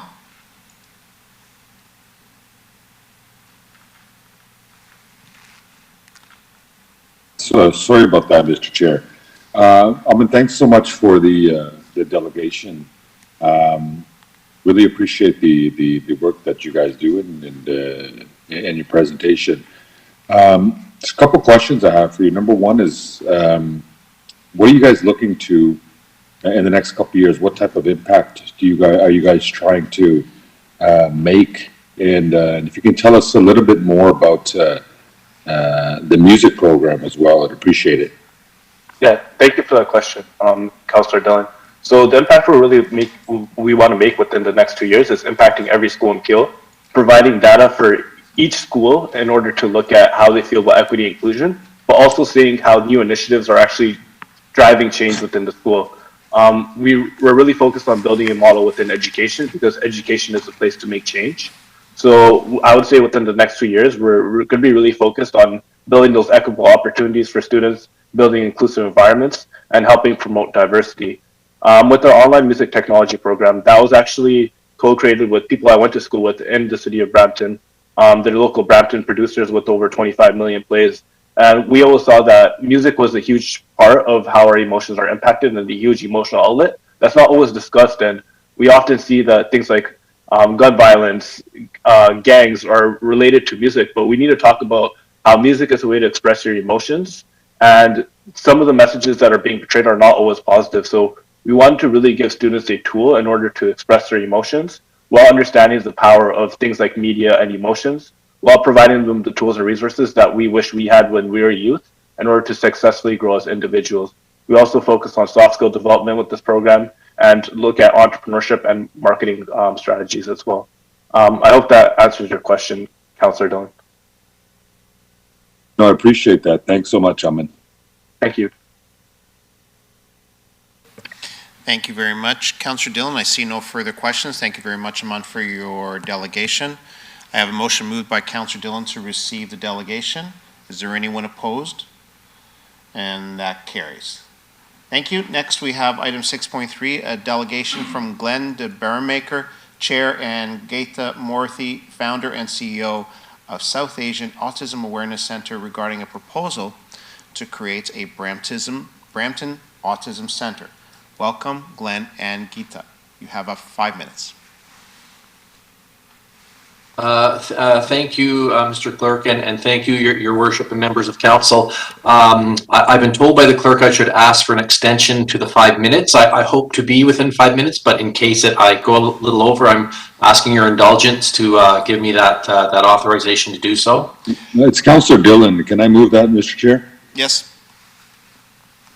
Anyone opposed? That carries. Please proceed, Glenn. Okay, great. Thank you very much, again, your worship and members of council. My name is Glenn de Barrowmaker. I'm a former City of Toronto councillor. I was appointed by Mayor John Tory as Deputy Mayor for Scarborough, population 650,000, so similar to Brampton. Deputy Speaker, Scarborough Subway Champion, and the city's tree advocate. So I've had a lot of wonderful experience at Toronto Council. I know how hard all of you work, and I can appreciate the hours that you put into making your city a better place. I am now, of course, out of politics, and I'm learning that there's indeed life after politics. One of the things I do is I'm a volunteer and a board member at the South Asian Autism Awareness Center in Scarborough, and today I'll be asking that the City of Brampton partner with ourselves, we call ourselves SAC, our Autism Center, to create a new autism center in Brampton, and that the City of Brampton do help us in a similar way that the City of Toronto has helped us in the past. Next slide, please.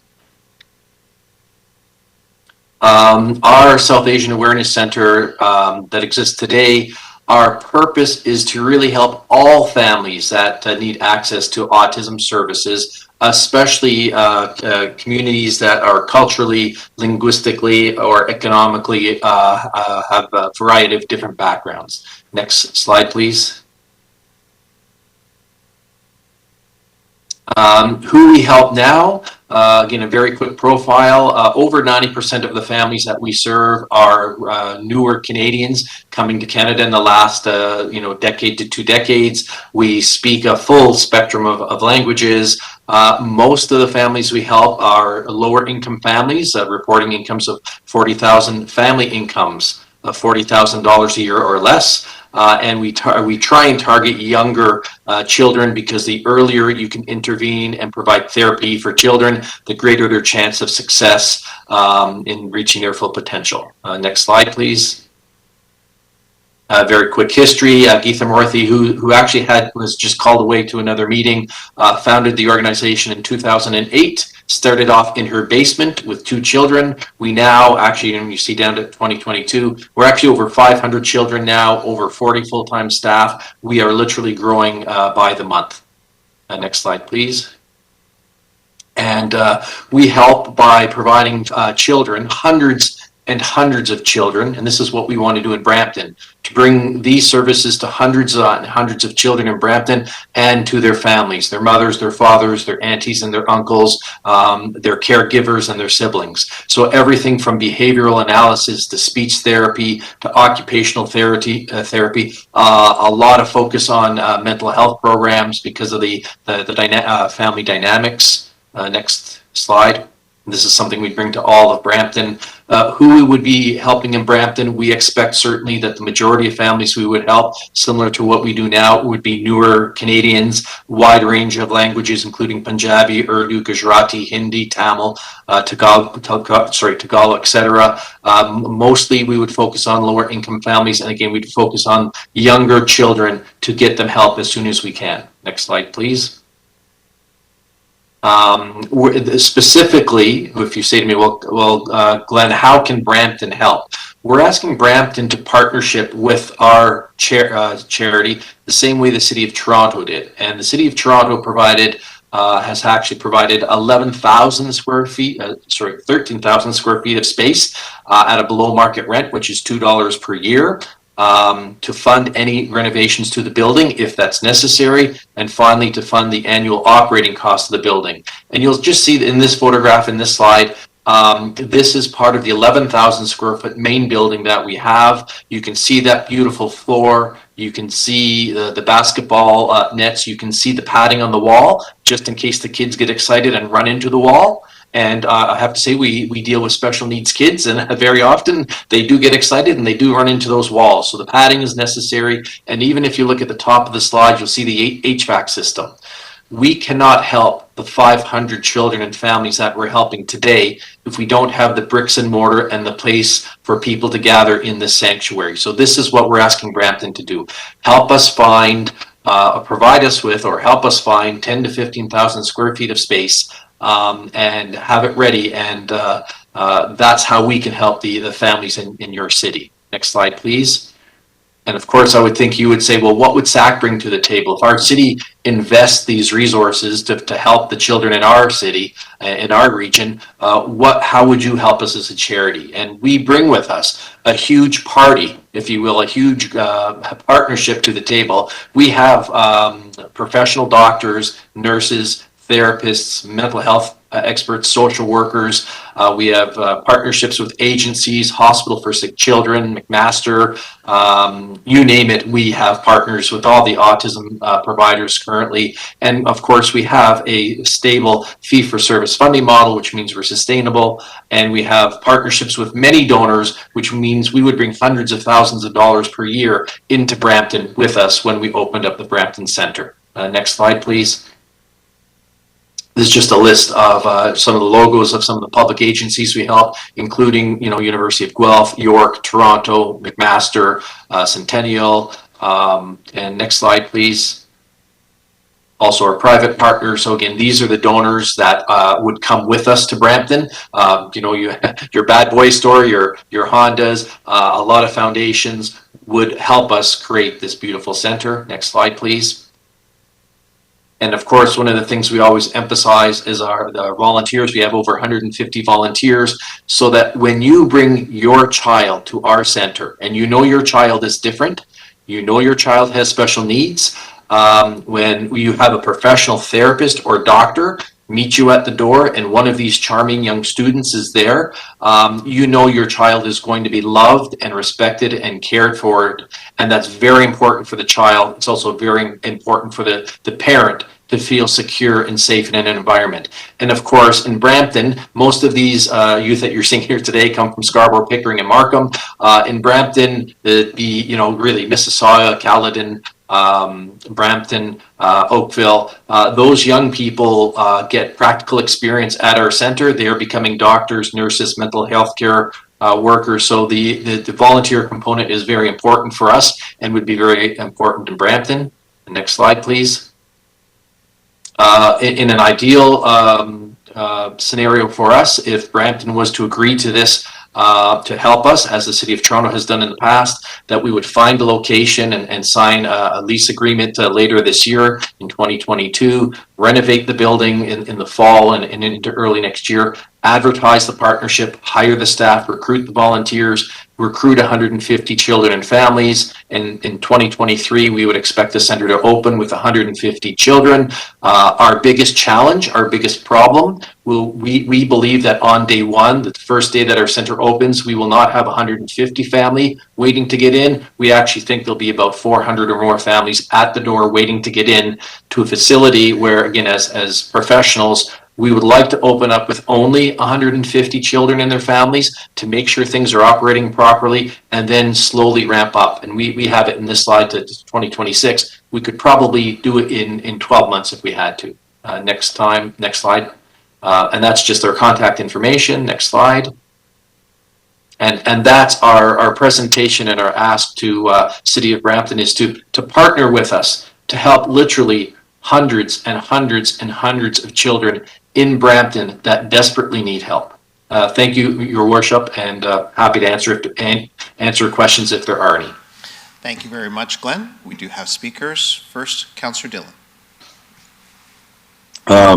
Thank you, Mr. Chair, and Glenn, thanks so much for giving this presentation.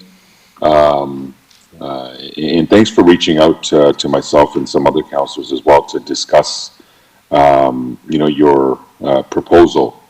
And thank you also for inviting me down to your Scarborough Center.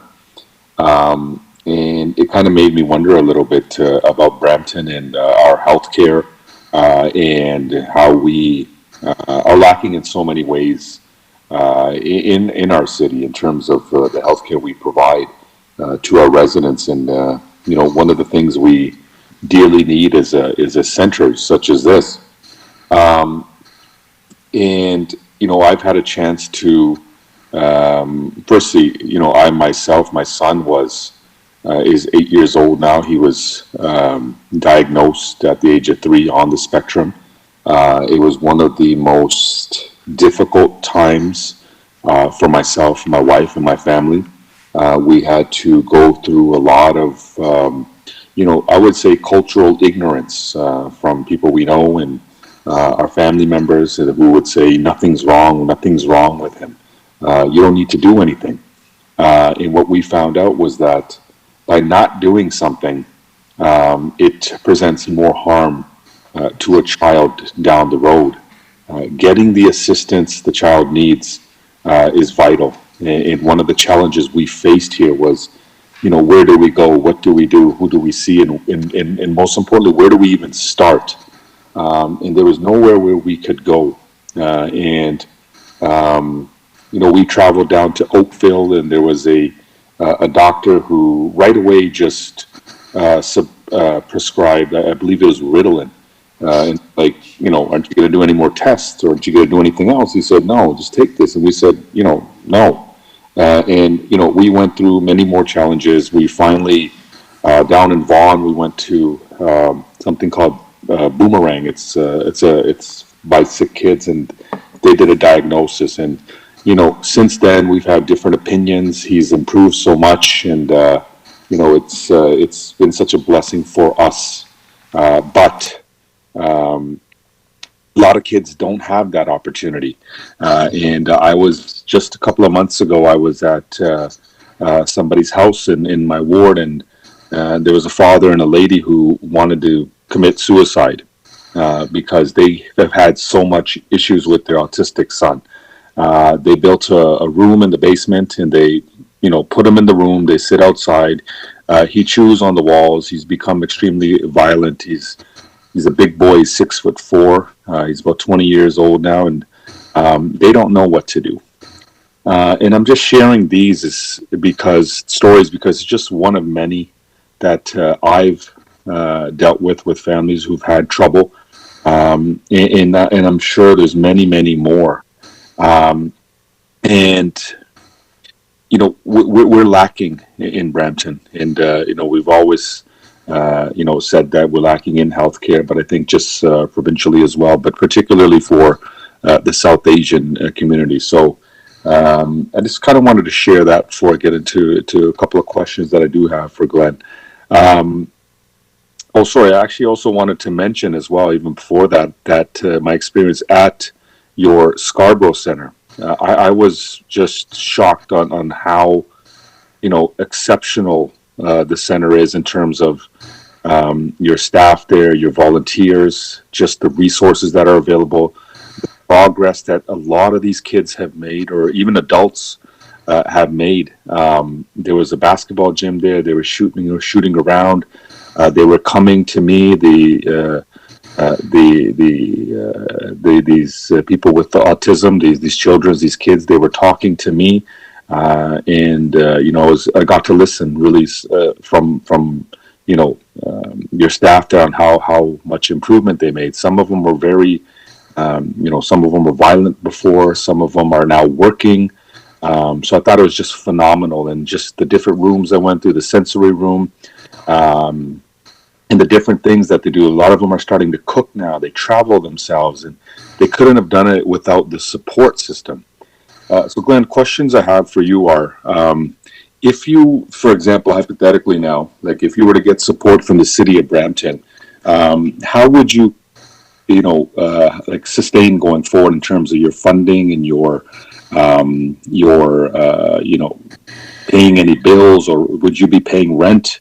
Do you pay rent right now in Toronto and Scarborough? I'm sure. Well, thank you, Councillor Dillon, for meeting with us virtually and touring the center so that you could see firsthand just what a profound difference it makes to families who are, I have to say, very often just desperate because they don't understand why their 3-year-old child isn't behaving like their neighbor's 3-year-old child. Sometimes they think they're a bad parent. Sometimes they think they have a bad kid. And when they get their diagnosis, there is a relief to know that they don't have a bad child. They just have a child that's different. And a relief that the husband and wife are not bad parents and don't have to blame each other for this different behavior. And sometimes, like you said, inappropriate behavior or unsettling behavior, that it's not the parents that are bad parents and don't know how to teach a child how to behave. It's that their child can't sit still like the other children do and isn't making eye contact when they say I love you like the other children do. So I think you know firsthand just how desperate the families are anywhere that are facing this. And in Brampton, I can tell you there are hundreds and hundreds of families dealing with this issue now. Your question about sustainability is a good one. I can say with complete confidence that this organization that started with 2 children, helping 2 children, is now at helping over 500 children, is a sustainable organization. We will not be coming back to you asking you for any help on the operating side, other than this, other than providing the bricks and the mortar. So we have a fee-for-service model where we actually, just like you pay for Parks and Rec programs to go to dance lessons or to ballet lessons with your kids, we have that program. So we generate revenue through a fee-for-service model.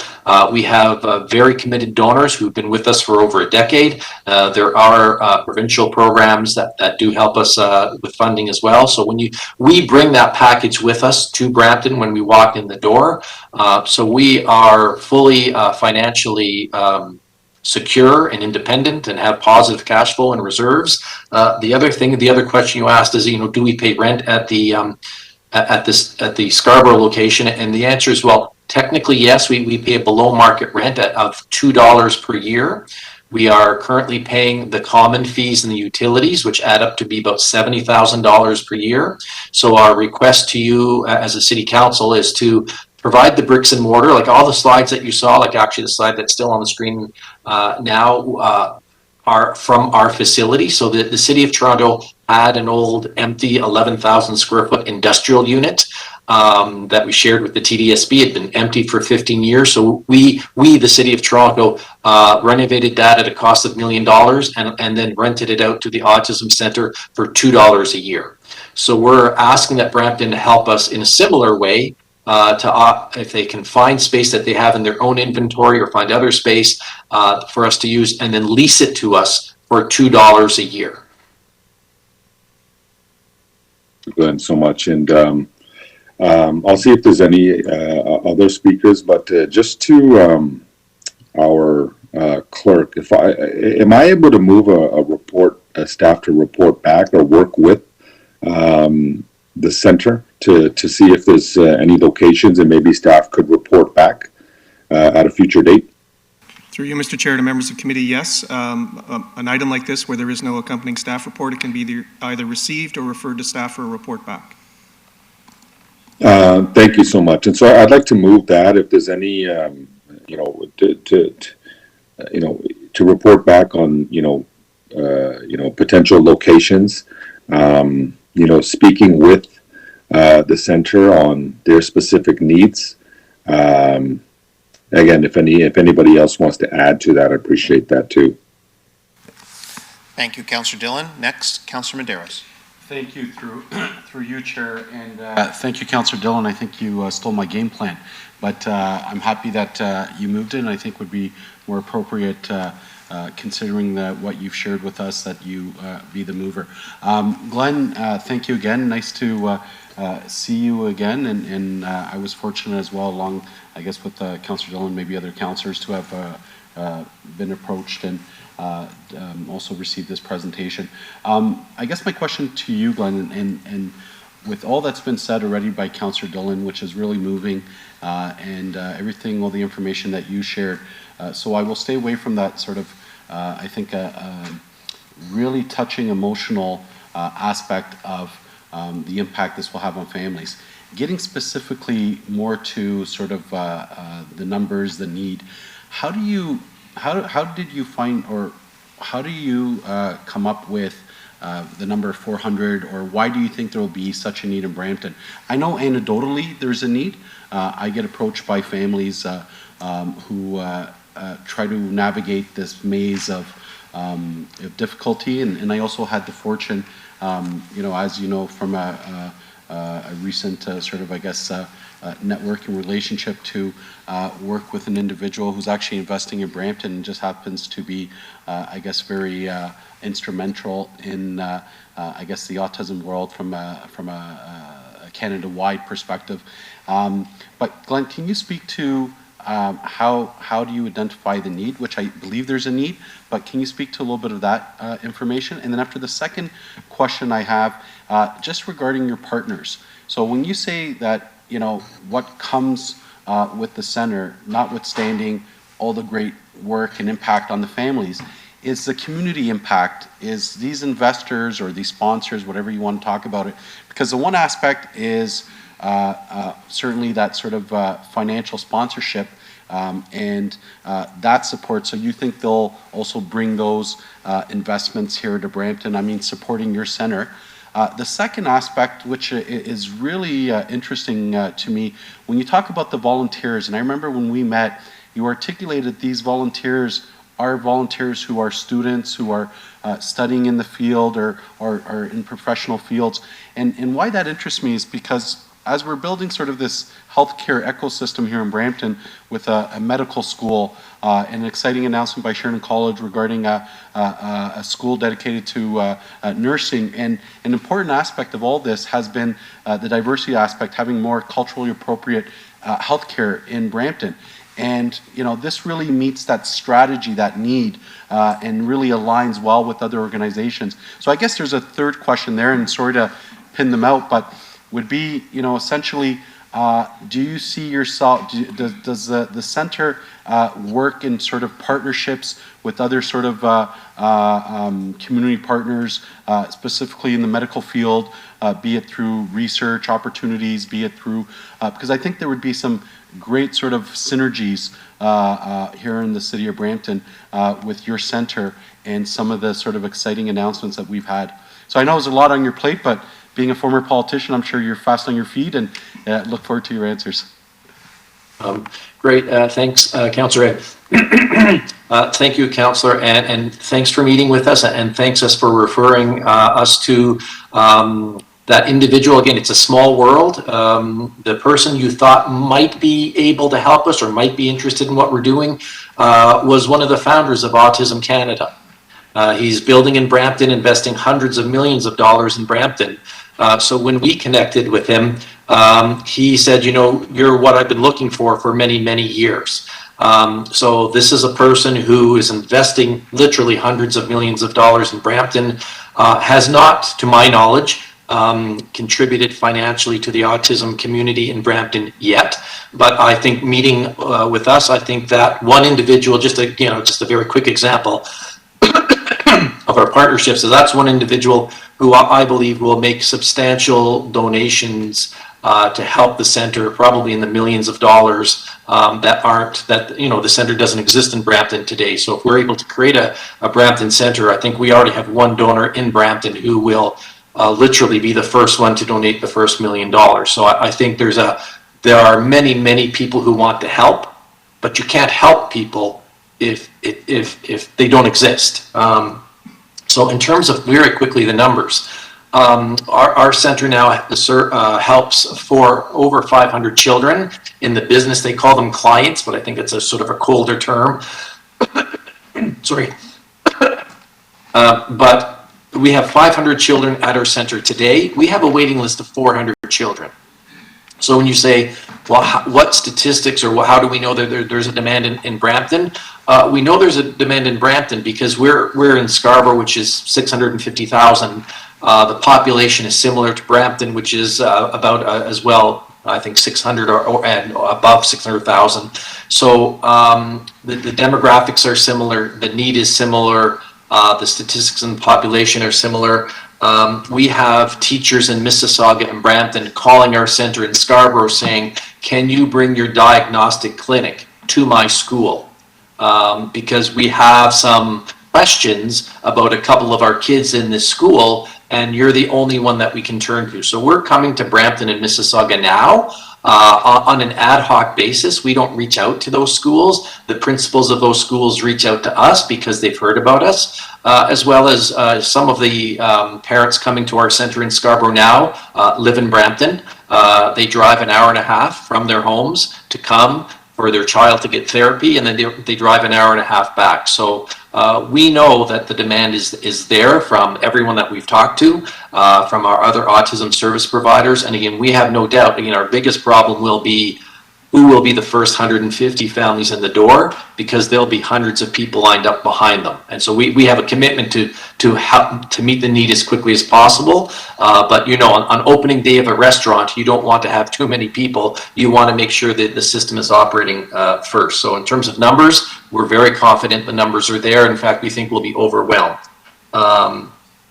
I think in terms of the partners, again, I mentioned the one, again, you referred us to one person, and already that one person is going to become a major donor in Brampton if we're able to create a partnership and open up a center there. All of those private sector donors that you've seen have been with us, most of them for a decade or more. What's limiting us right now, and to be blunt, some of their financial support now, is that our center is only 13,000 square feet. So we can't handle any more children. We have 500 now. We can't fit any more in the building. We can't fit any more staff in the building. So we're sort of at this space where we're in Scarborough. We're looking to double our capacity. The City of Toronto has already approved us giving us another 10,000 square feet of space once space becomes available. And when that happens, the donors will be there. So our donors, many of them do have personal family relationships with autism. So they're very committed, very dedicated, very stable, very secure. They'll be there in Brampton as well. I think they'll be very excited to come to Brampton. And I think finally, very quickly, in terms of the students, I think you're correct with the diverse families. Again, I have observed, and with my time at the Autism Center, that there are many new Canadians from around the world, but many South Asian families who say back home, we would keep our son or relative in a room by themselves. That's just not good for the child. I mean, it's horrific for the child. It's horrific for the family. They need, and sometimes it's the young kids from their own communities or who understand them a little bit, to say, you know what? your child who's 3 years old and he doesn't hug you, it's not because he's bad, it's because he has special needs. Let's get him into therapy. And you'd be surprised that sometimes that child eventually may make eye contact with you and may give you a hug and may respond to you as mama or papa.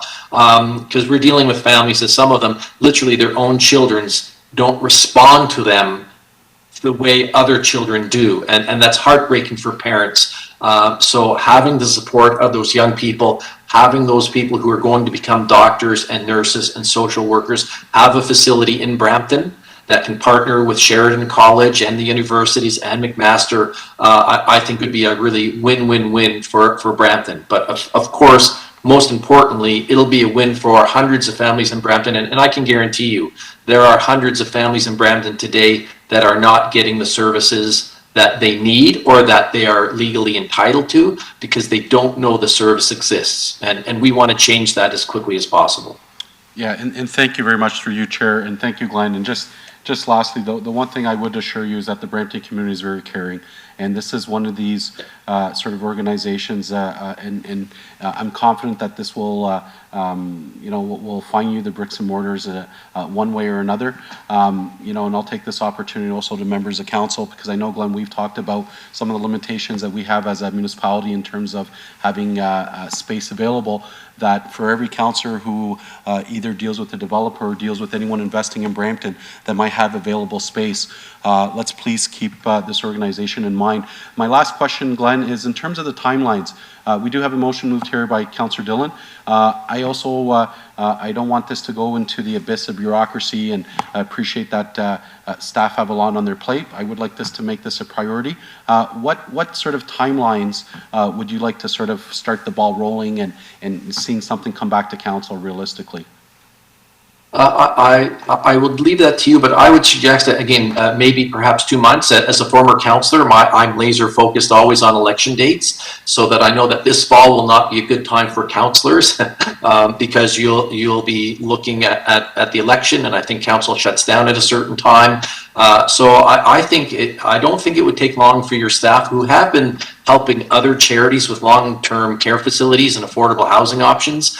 So we're not actually a new creature that they've never really heard of before. We are an autism center, so this may be the first one they've dealt with an autism center. But I think your staff and we could work pretty well together, and I would say suggest 2 months, and then if that's not enough time, staff would probably let you know and defer it a little later. But I think 2 months should give ourselves and staff and any other council supporters that we have here who want to work with us time to figure out what could be done and maybe what couldn't be done.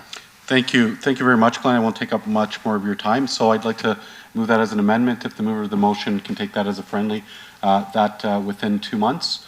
And certainly if staff do have challenges, please just let sort of council members know. But thank you very much, Glenn, and really I think the Brampton community looks forward to this collaboration. I know it's much needed here for many families, and thank you to Councillor Dillon for sharing such a poignant personal reflection of the impact that it's had on his family, and how passionate he is about it. Thank you very much. Thank you very much, Councillor Medeiros. Next, I have Councillor Pelletier. Thank you very much, Mr. Chair. Glenn, very nice to see you. It's been a while since we sat on TRCA together. Thank you for coming before us. Thank you to Councillor Dillon for moving this referral. Fully support this referral. My request of staff may not be able to fall within the 2 months, but I see this Center for Autism to be a perfect opportunity to house at the Siemens facility, where we have our environmental education center coming, and innovation, or environmental innovation, or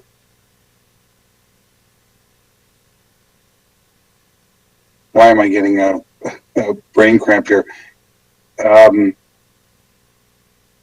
Resident Dale had requested for Brampton to have a, Councillor Willens, can you help me out with this?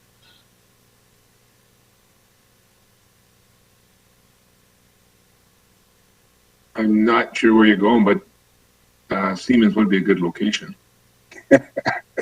Okay, so regardless, the Environmental Education Center, and I think this would be a perfect opportunity. Unfortunately, it's with that, there's still a building that needs to be demolished and something to be built up. So if that's an opportunity that staff can take into consideration within this referral, I would appreciate that. Thanks, Glenn. Thank you, Mr. Chair. Again, thank you very much, Michael. And yes, we have nothing now. So we are very happy to look at all options to help ourselves, the kids, and the city of Brampton just become even more spectacular than it already is. I'm a little jealous being from Scarborough. Brampton is like Scarborough, but I'd say you're growing much faster, and it's very affluent and dynamic cities. There's a lot for you to be proud of. Thank you. Next, I have Councillor Santos.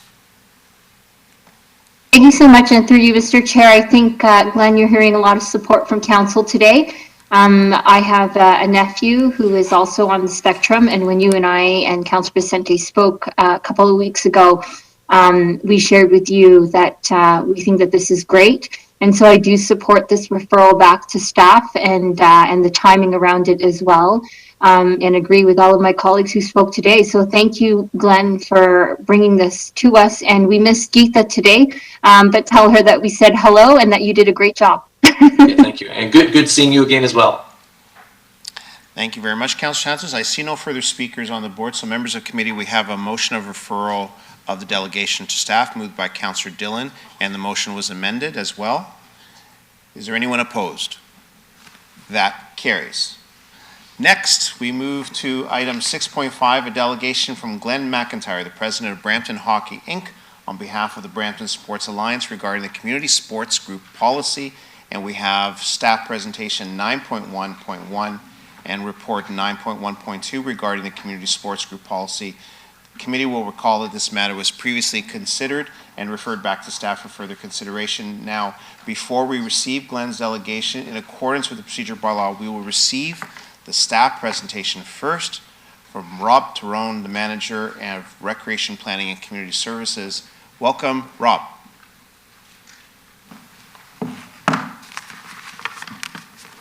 Good morning. Good morning, Chair, Honorable Mayor, members of Council, and staff. Thank you for allowing me to present the Community Sports Group Policy Additional Consultation Plan on behalf of the Recreation Division. Next slide, please. In today's presentation, we'll review the background on the process taken in drafting the Community Sport Group Policy. We'll provide an overview of recent community engagements. We'll also present the additional engagement plan proposed by staff to ensure a robust consultation and engagement with all community group stakeholders. This additional consultation will allow staff to produce a final version of a new community sport group policy for council approval with the purpose of developing a sports system that enables all residents to be active throughout their lives. Lastly, we'll be reviewing the timelines to allow staff to deliver the policy and apply the policy. Next slide, please. In the fall of 2019, the Recreation Division engaged Monteith Brown Planning Consultants Limited and Tucker Reid and Associates to develop a new community sport group policy, building on the principles of the existing affiliation policy. Beginning in 2019, sport group consultations included 15 in-person focus groups, as well as an online survey. There were then 3 virtual sessions held in 2021, where consultants presented the draft policy to community sports groups. Since then, staff had planned to bring the report forward and did so at the February 16th, 2022 Committee of Council meeting. That report was deferred by Council to March 9th to allow community groups additional time to review the report and recommendations at the request of the Brampton Sport Alliance members. At the same February 16th Committee of Council meeting, Monteith Brown Planning Consultants delegated to review and address questions regarding the process and recommendations made within the policy. 2 non-affiliated community groups also delegated in support of the draft policy. On March 1st, staff and the consultant hosted a virtual information session inviting all community groups to participate and to review the draft policy and any significant changes that have come about throughout the process. At the March 9th Committee of Council meeting, a delegation from the Brampton Sport Alliance, represented by 2 of its member groups, raised concerns about the impact of the draft policy. At that meeting, the community sport group policy was referred back to staff for further targeted consultation with the Brampton Sport Alliance and groups not affiliated. Next slide, please. Since the March 9th Committee of Council meeting, the following has been completed. Staff hosted virtual sessions on March 15th and March 23rd, inviting all community sports groups to participate to develop an engagement plan. Staff attended a Brampton Sport Alliance in-person meeting on March 14th. Staff also met in person on March 24th with Glenn McIntyre, who's present and going to be delegating of Brampton Hockey, a member of the BSA, to discuss their concerns further. Next slide, please. At the 2 staff-facilitated sport group consultation meetings, 130 sports groups were invited, with 11 attending. From those meetings, 16 items for further discussion were identified and are listed on this slide. Based on the feedback from attendees, the prioritized items are non-resident surcharge, residency percentages, minimum and maximum ages, rates and fees, and level of engagement. Next slide, please. For next steps, staff will conduct a series of engagement meetings to discuss the 16 items listed as concerns to be addressed. To do this, staff have polled the groups and will determine a suitable series of both in-person and virtual engagement sessions based on the group's feedback. During these sessions, staff will facilitate further discussion on the 16 items,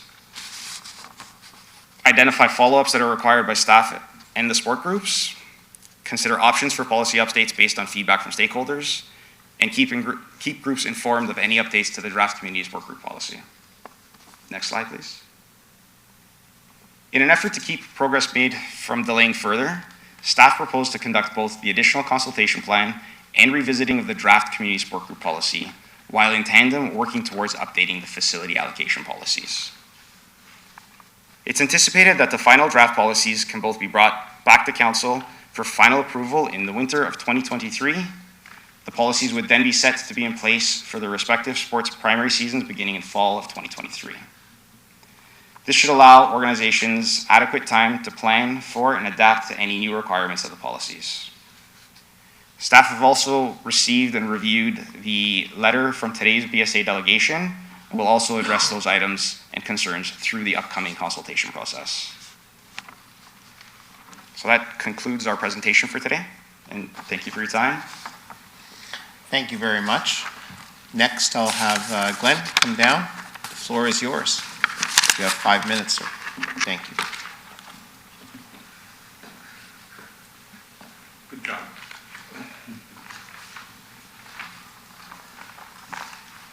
Morning, everybody, or afternoon now, I'm not sure. Oh, it's still morning, 11:55. So, been pretty interesting sitting here today listening to all the other things that have been going on and the number of years it's taken to get some of this stuff talked about at City Hall or in council today. So I certainly won't take up as much time. Pat, your idea about the CAA Center, fireworks, awesome. You know what, went there 12 years ago, 15 years ago for that event. Way better than going to Chinguacousy Park. So congratulations on bringing that forward. Anyways, good morning to y'all. Mr. Mayor, if you're still on the line, Chair, councilors, city staff, and guests. My name's Glenn McIntyre. I'm currently president of Brampton Hockey. I've sat in that role twice now, president role for Brampton Hockey back in 2009 for 3 years, and most recently 2020 to 2022. So my term's up in April, so maybe you won't hear from me again. Not bad, eh? I'm also an employee of the organization, though. So that's a part of it, and I've been a volunteer in the organization for 28 years. So I bring a lot of history of hockey and sports back to council. I don't think there's anybody in this room, maybe Martin or Pat or Jeff, that played hockey and lacrosse back in the day, soccer back in the day, but I've been around a long time. So I've been a resident of Brampton since 1983, and I plan on staying here. I'm not going away. You know what, I enjoy it here, have a passion here. I proudly represent the city of Brampton every single day. So anyways, since the presentation that Rob just put forward, I guess the BSA members are still concerned about our March 9th presentation, as nothing has ever been addressed in that forum. We do congratulate the Rec Department for setting up a series of meetings over the next 4 or 5 months, but we don't feel we can make an adequate decision based on the information we have at the present time. So we're not disagreeing with the policy, we're just challenging the policy. So I believe that would be the same for the city. I don't think the city is going to make a decision with having a third of the information on any information that's coming forward. I think they would like to have all the information on something that they're going to approve or not approve. So I know I am. If I'm buying anything, I'm going to be protecting myself and being aware. And we are buying your services. All the Sports Alliance groups are buying your services. We are a huge customer of the city of Brampton. Always have been, always will be. Rob just mentioned that there was 2 groups that were non-affiliated right now that would like to come in.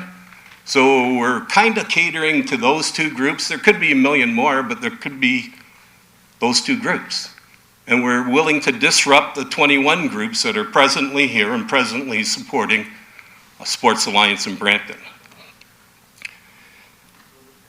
Many in attendance at our own meeting, BSA meeting that we called that night, were asking about those questions being answered. And I told them to date, nothing had been. And I'm pretty adamant about that because we feel our voices aren't being heard. And whether they're being heard or not, that's a different story, but the impression is they're not being heard. The city's had 2 online sessions. I've been engaged in both. I've been engaged in every online session or every city meeting that's gone on the last 25 years. So I'm pretty up to date with what's gone on. We are planning to have our own meetings still going forward, and I know I'll be attending, and I'm sure other people from the Sports Alliance will be attending all the online sessions that the city is arranging. We're strongly suggesting that this policy be deferred until those questions are answered. And if it's in 5 months' time, I can't see 5 months making a big difference compared to Jeff talking earlier about 2 terms of fireworks discussions and, that's 8 years. What's 5 months in the scheme of things? I've been asking the city for a number of years about a whole bunch of stuff that we've never, and I'm talking on behalf of our organization now, that has never been resolved. And I don't mean they're problems, I just mean they're questions.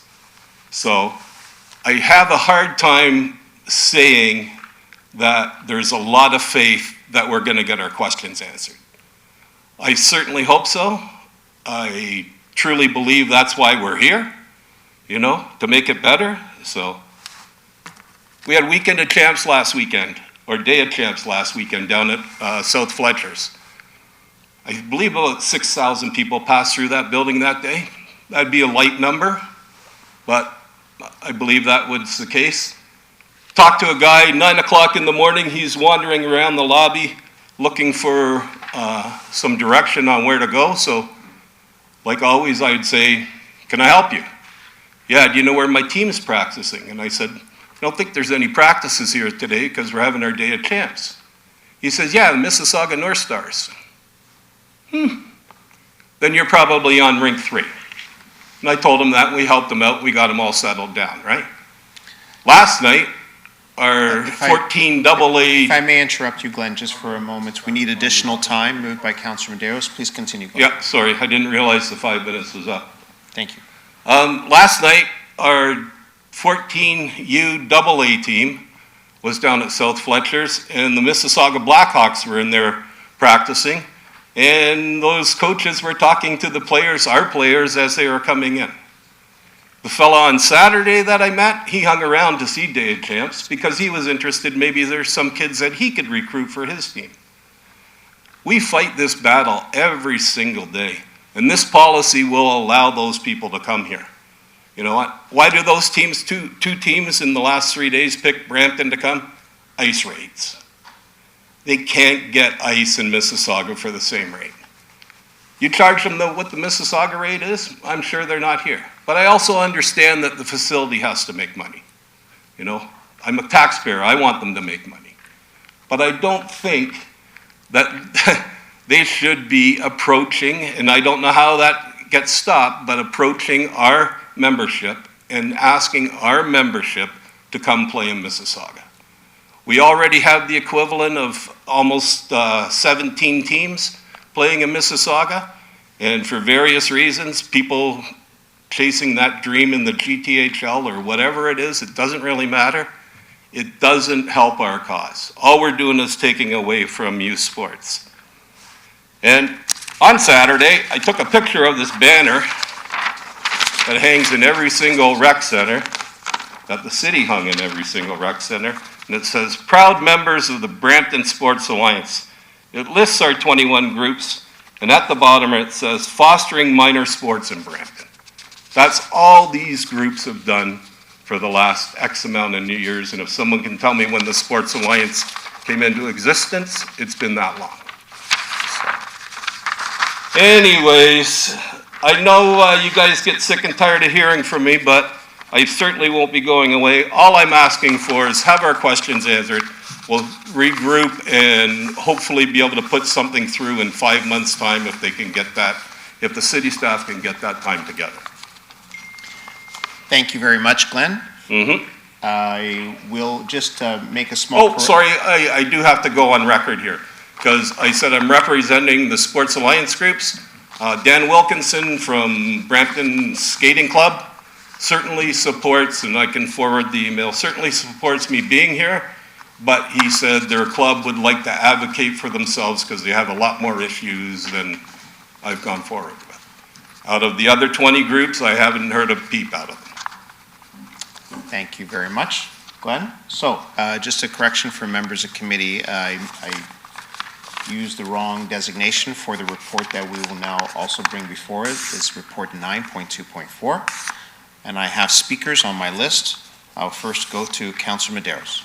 Thank you, through you, Chair. Thank you, Glenn, first of all, for all your years of service. Really, having been involved in Brampton Youth Soccer or been a player, and you know, certainly the success of sports in Brampton are really due to volunteers and folks like yourself who really provided that support and grown the sport, and hockey notwithstanding.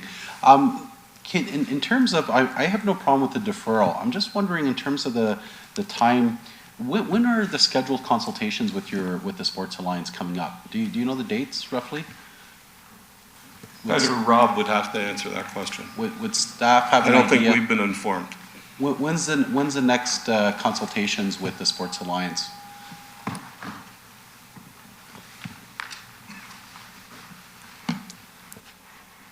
We have a meeting scheduled for April. Don't know the exact date on that right now, but it is upcoming. In April? And that's the only meeting coming up? Yeah. Okay. There are a series of consultations that will be held for the purposes of regrouping on the community sport group policy. Okay. In addition to a Brampton Sport Alliance meeting. Okay. Thank you. And Glenn, again, I think the challenge that we're experiencing, we're trying to find, because I agree with all your sentiments.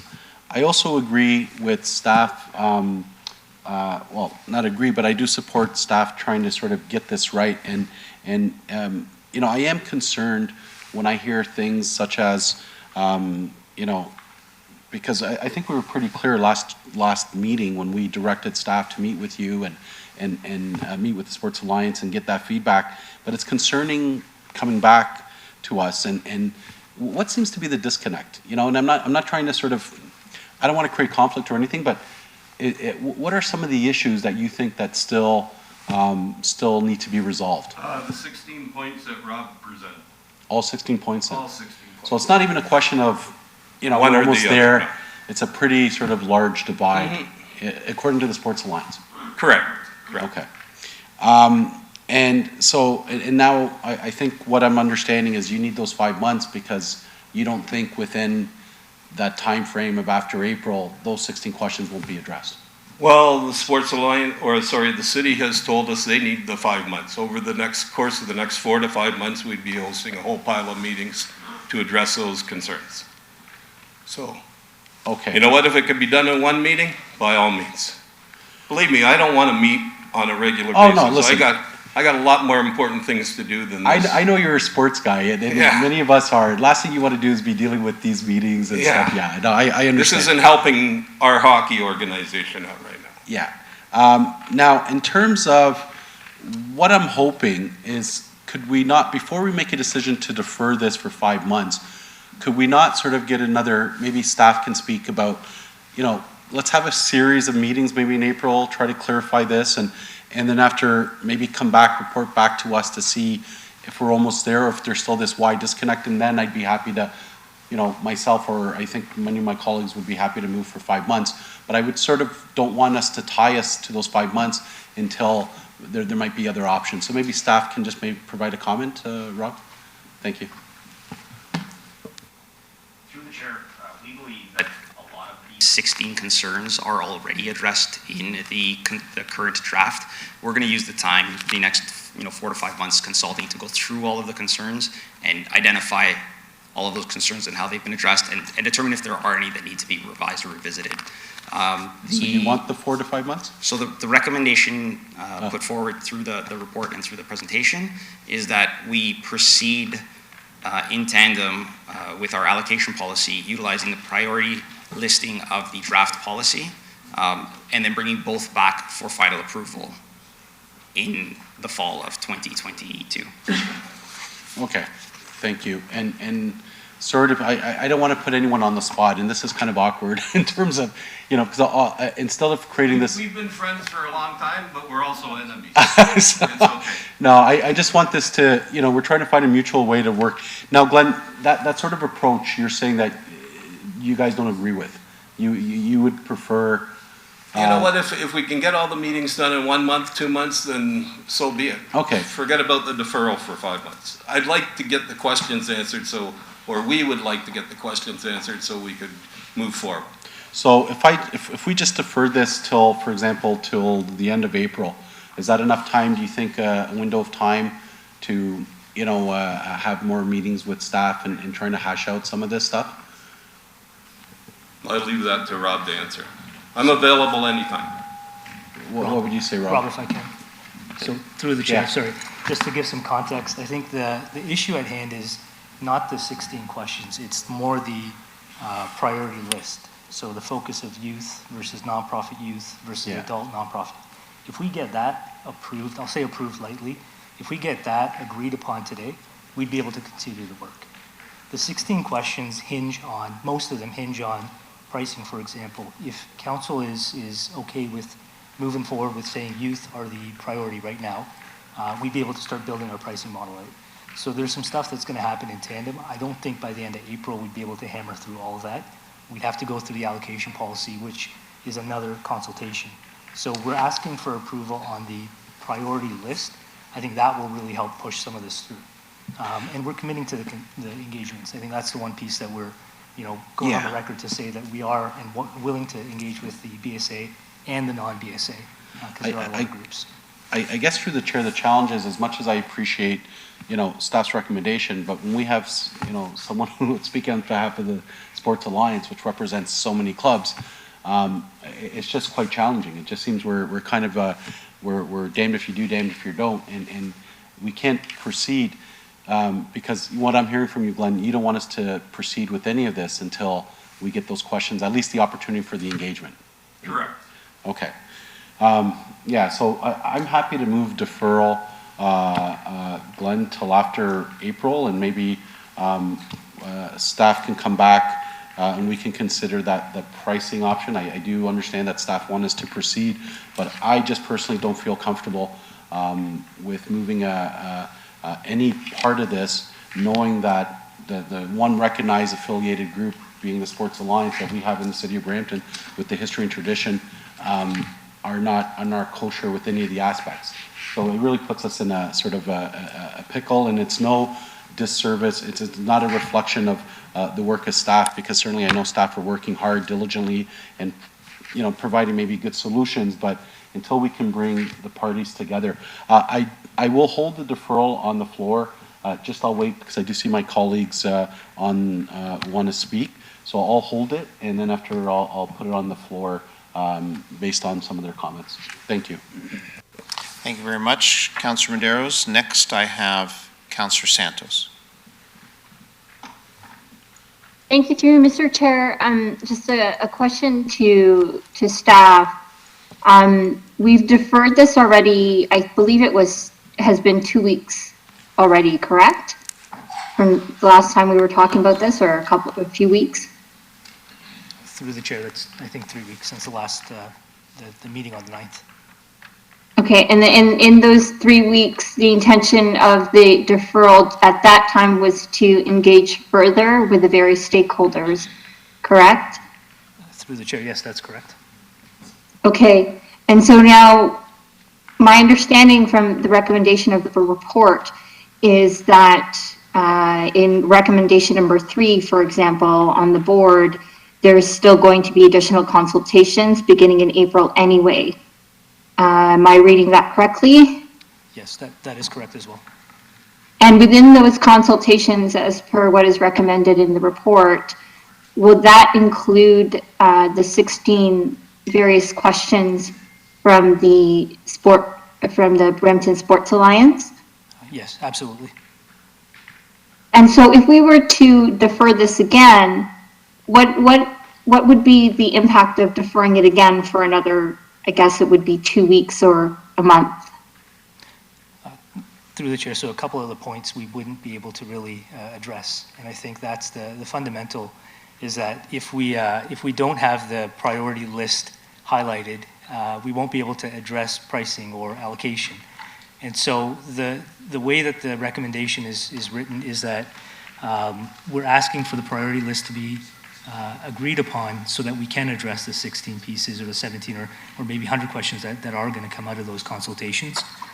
So the recommendation is to move forward with the priority list, which the BSA is the top priority. So our nonprofit youth are Youth A on the priority list. So I think that's addressed to say that is our #1 priority for youth sports. And then we would then take that to then address some of the questions that they do have at hand.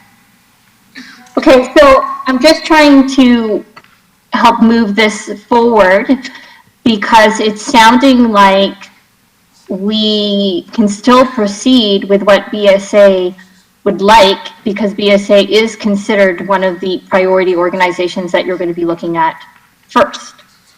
That is correct. And I think the other piece is that we're not asking for a full approval on the affiliation policy. I think both policies will come back together. At that point, it would be for final approval, which would be in 2023 as indicated. Okay, so then the other organizations on the priority list who are hanging on and waiting for access as well, the same type of access as well, are you able to share who some of those groups are? Through the chair, yeah, I can list off a few that we've been in contact with, but there's 120 of them, so I'm not gonna. I'll spare you. But Brampton Hill Academy, who delegated a couple weeks ago, Brampton North Soccer Club, Cruiser Sports, Brampton Elite Soccer, United Sports Club, Aspire for Hire, who also delegated, Field Hockey Ontario, Special Olympics Brampton, Peel Region Football. There's React Hockey. There's a bunch of groups that are looking for space. They do utilize space right now. But they just could do it a little more efficiently if we got to the point where we have a proper affiliation and allocation policy in place. And just for clarification, this the deferral that Councillor Medeiros is suggesting, I think he had mentioned end of April. Yeah, that'd be correct. Just after the initial meetings, and then after, unfortunately, based on the reaction. Councillor Santos, Councillor Medeiros has responded, yes, once the initial meetings are completed, it would be towards the end of April. And to Anand, is that a possibility to consider to defer this again, or will some of those other organizations, like how does that impact their use of space? I would say that the use of space might be secondary. I think the primary issue would be we can't tackle some of the questions at hand until we get the priority sequence kind of buttoned down. If we have that section of this recommendation kind of push forward, then we can tackle some of the allocation and I'm going to call them the non-BSA groups, we'd be able to engage with them with a structure in place. So I think it's the groups getting off the ground and continuing their seasons as is. We're not looking to implement this until 2023 anyway. So it's not like we're looking to do this right away. It's that priority list of Youth A, Youth B, not-for-profit, Brampton-based adult, and then Brampton-based adult for-profit. We just need that pecking order or totem pole agreed upon. And if I'm going to go extreme here and say if council comes back and says we want to put a priority on for-profit adults, which I know you never would, but if that's what you come back with, that turns our whole analysis on its head. And so we're looking for that push through from council to say we agree with the 4 or 5 categories that you have as a priority. Once again, reassuring you that the BSA is the top priority. Youth, not-for-profit, large-scale groups are the priority. And then moving forward, that'll really help us address some of the concerns that have been brought forward. Okay, thank you. And just a question for Glenn. Just hearing what Anand has just shared in terms of the 16 questions being able to be answered starting in, it looks like in recommendation 3, April 2022, this month. Does that suffice for you to kind of just proceed and move forward with this without another deferral for the next month? Through the chair, we've already had 2 meetings in the last 3 weeks or whatever with the city, and nothing was discussed except what would we like to see. So there was no discussion about specific points or anything. They were just compiling a list. So if you're asking me if this can all happen in a month, I'm going to say that would be a big pressure thing for the city to get on. Okay, it can happen in a month from our group for sure. Okay, so it's saying that it says additional consultations starting April 2022. It sounds like they're already consulting with you, and it would include the consultation of the 16 questions that you have. And so my concern about another deferral for the next month is that we continue to delay what will be the inevitable. And it sounds like one of the first steps is for staff and council to determine what those priority groups are. And it sounds like BSA is a priority, which I think council, I certainly agree, is also a priority as well. So I think that deferring it one more time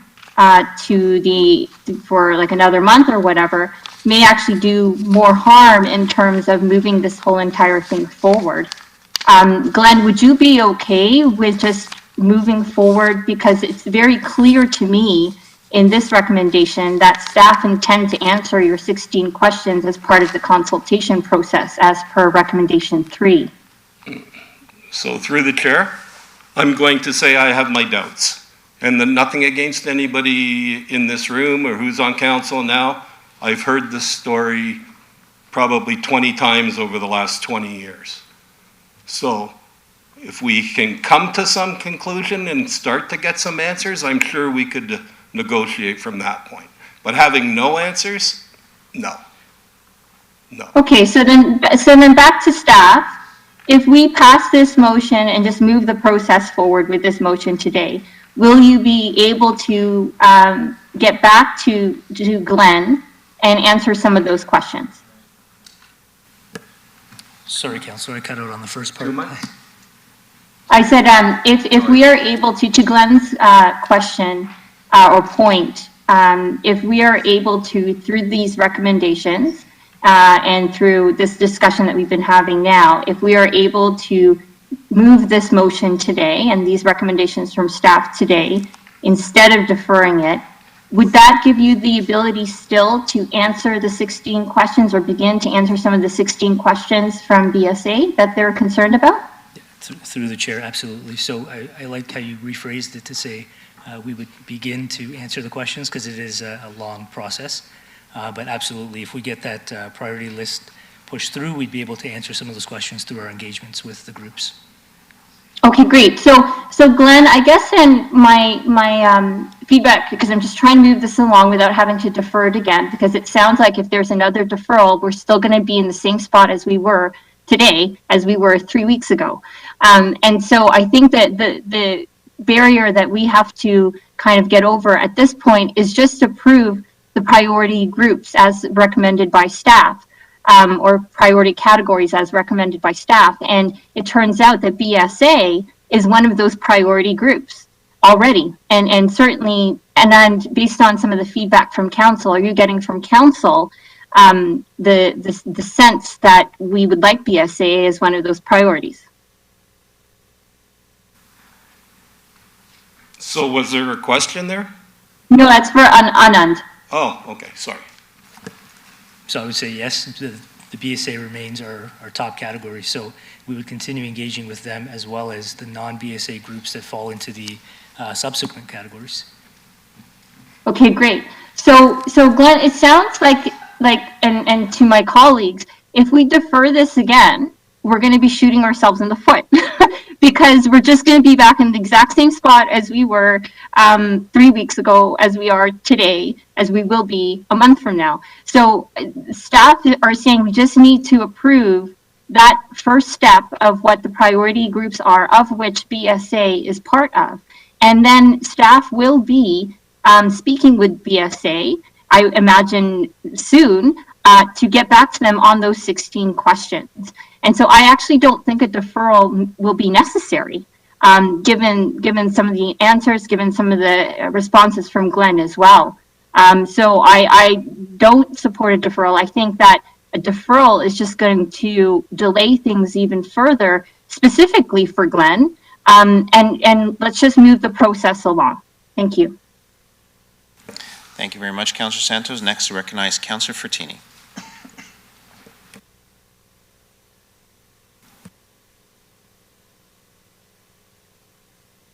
Mr. Chair, thank you, Glenn. I heard you talk about other people coming in to use our rinks. Is there a problem on that for us or for their organization? For us as an organization? Yeah. For us as an organization, there's no problem with it because we do realize that. But I can tell you for sure, those Mississauga teams are coming here because they're saving $200 or $300 on ice fees. Yeah. That's the only reason why they're coming here. It's not because they like to support Brampton. Believe me. And I get what you're saying. And I remember we did last term, we went through these sports and said, we have too many ice rinks. And I was always disagreeing. And meanwhile, I play at Terry Miller. We have it from 6:15 to 11:15 on a Sunday. They wanted to move us up 3 hours because they said they need the ice time. So that's a concern. And I always think, and I've said it many times, I think the people from local should take it first. If you actually go on our local in Toronto on a website, they actually show the green spots where they're empty. Correct. You can actually punch in your time or what you want. You punch in a credit card, but they also want the names of the people playing. Yeah. If there's not 51% of the people living there, they will not give you the ice time. You know, and I keep saying, oh, sorry, Pat. and I said it last time, we should have that thing where you shows where people could book it and stuff, what's available. You know? That's a very easy thing, putting people's names down and addresses. We go through it all the time, every single day in hockey. Yeah. We have hockey boundaries, and you know what I'm sure the other organizations do, and people will lie and cheat and do whatever to play in an association. Well, I seen when I was there this past weekend, and you know, there was a lot of people. You guys do great things. I will support Councilor Madero's deferral, but I think April's not enough time. Like, that's only 3 weeks down the road, really, a month. I would bring it till the end of April. Give you a couple of months. So, you know, sorry, at the end of May. You know, give you a couple more, another month extra. You know, what's really a couple of meetings going to do if you have so many 16 questions? So I'd like to change that to at least May, the end of May, to give more time for you guys. I would agree with it just from past experience on how we move. Our organization moves like snails, and I think the city might move a little bit slower than that. But we always joke about that, right? Yeah. Nothing happens quickly. And I don't believe it happens quickly in any of the other sports alliance groups, right? They're all volunteers. We have to gather volunteers together for this stuff. Absolutely, yeah, and we need the volunteers. So I'd like to change that, and I'll support it if it gets changed over to the end of May. Thank you. Thank you very much. Next, Councillor Bowman. Thank you very much, Mr. Chair, through you. I'm trying to figure out an easy way forward. How much have we spent on this report so far? I'd have to look into that, but I think it was under 60K through the consultants. 60 or 160? 60. 60, Yeah, okay. but I can double check. Okay. Glenn, do you know the Sports Alliance? I've been on the meetings. Are they opposed in principle to the pecking order, which is basically what we're talking about? Are they opposed to that? No. Okay. Is there a way, this has got to come back to council next Wednesday. Is there a way to get approval from the Sports Alliance saying we are in agreement with the pecking order, bring it back to us? If they're in agreement to it, then I would be in agreement to moving forward with the rest of it. If it seems that it's all interdependent, that's the problem I've got, that it's chicken and egg here. We can't move on with the questions until we get the pecking order approved. The Sports Alliance, I understand if they're okay with the pecking order, but they've had these questions outstanding a long, long time. So there's a bit of a clash here, and I want to try and solve this and get this moving forward. Is there the potential, Glenn, if the Sports Alliance agrees on the specific, what are you calling it, the allocation? Priority list. Yep. Allocation priorities. If the Sporting Alliance can agree on that, would you be okay if at next council meeting we move forward with this so that all your questions can then be answered? Well, there's two major points. The pecking order, for sure. We want to be number one, without a doubt, right? And we always have been, well, besides the city programs, we always have been. So, number one.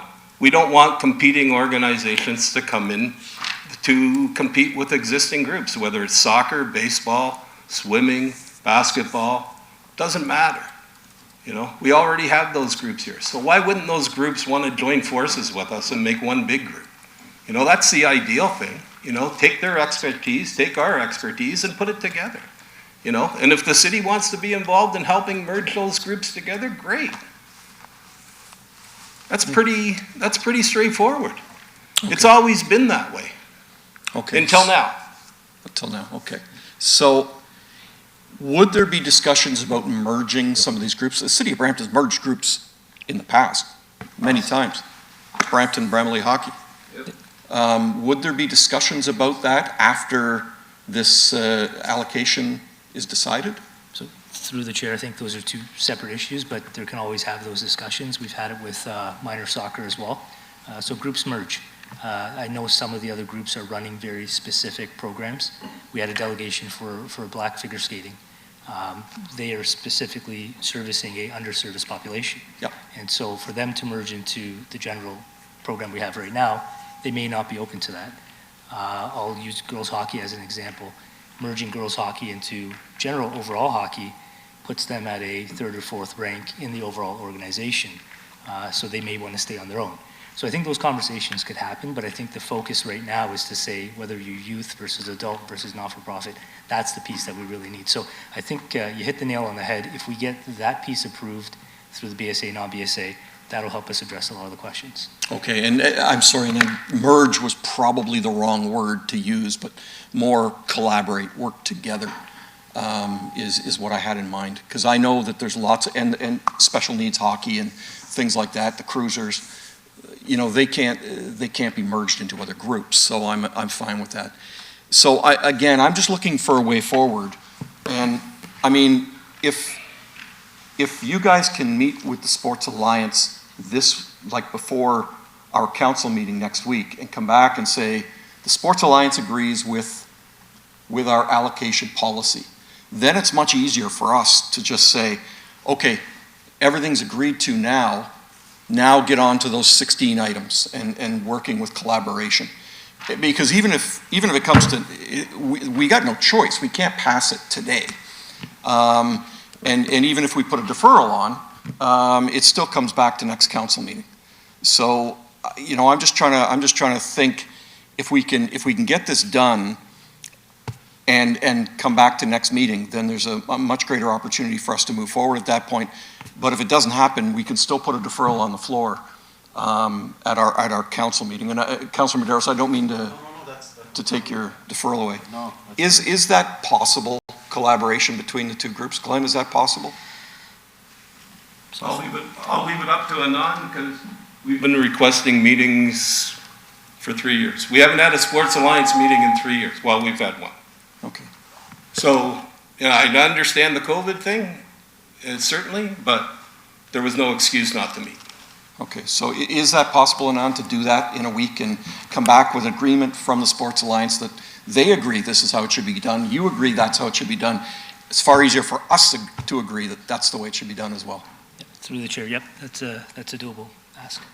Okay, so if, Mr. Clerk, again, not taking away from Councilor Medeiros' deferral, is there a motion that I need to put on for the two groups to come back with and get approval from the Sports Alliance? Or is that just direction to staff to do that before we meet next week to approve the minutes? So through you, Mr. Chair, it could be if staff accept that just as direction, that staff will take away and do that, because these, whatever is voted on today will go to council next week, as you pointed out. So, and right now there is no motion on the floor.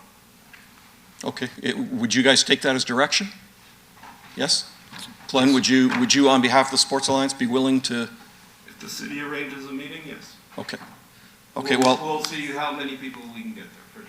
Okay, thank you. I think, again, I'm just trying to find a collaborative way out here. The Sports Alliance has been so good for the city of Brampton the past 20, 25 years. And I don't want to see us sort of come to loggerheads between staff and the Sports Alliance. And I'd love to see more groups working in collaboration or join the Sports Alliance even. Make it bigger and stronger. So, absolutely. Yeah, so if we can do that and you guys take that as direction,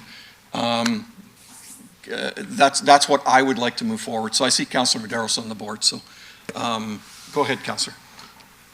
Councilor Medeiros. Thank you through you, Chair. Yeah, I'm happy to support that. Thank you, Councilor Bowman. I think all of us are essentially trying to get to the same area. The one thing that, Anand, if you can just comment, because I do see when we talk about those organizations, I think there's 100 or how many organizations, but when it comes to participants, my understanding still the Sports Alliance, we talk about the majority of participants are still, specifically for youth, nonprofit, that is sort of our bread and butter, is what the Sports Alliance. Now, would you be able to speak to in terms of participants, in terms of activity numbers? Like when you talk about 100 groups, and I just want councillors to be very clear, one academy probably has 50 players, but Brampton Youth Soccer has, I don't know how many. So can you? 4,500. Yeah, so like the sheer numbers we're talking about. So, and I want that to sort of come out, and I think that has to be the focus, is essentially we're in the business of nonprofit. We're not here to make money.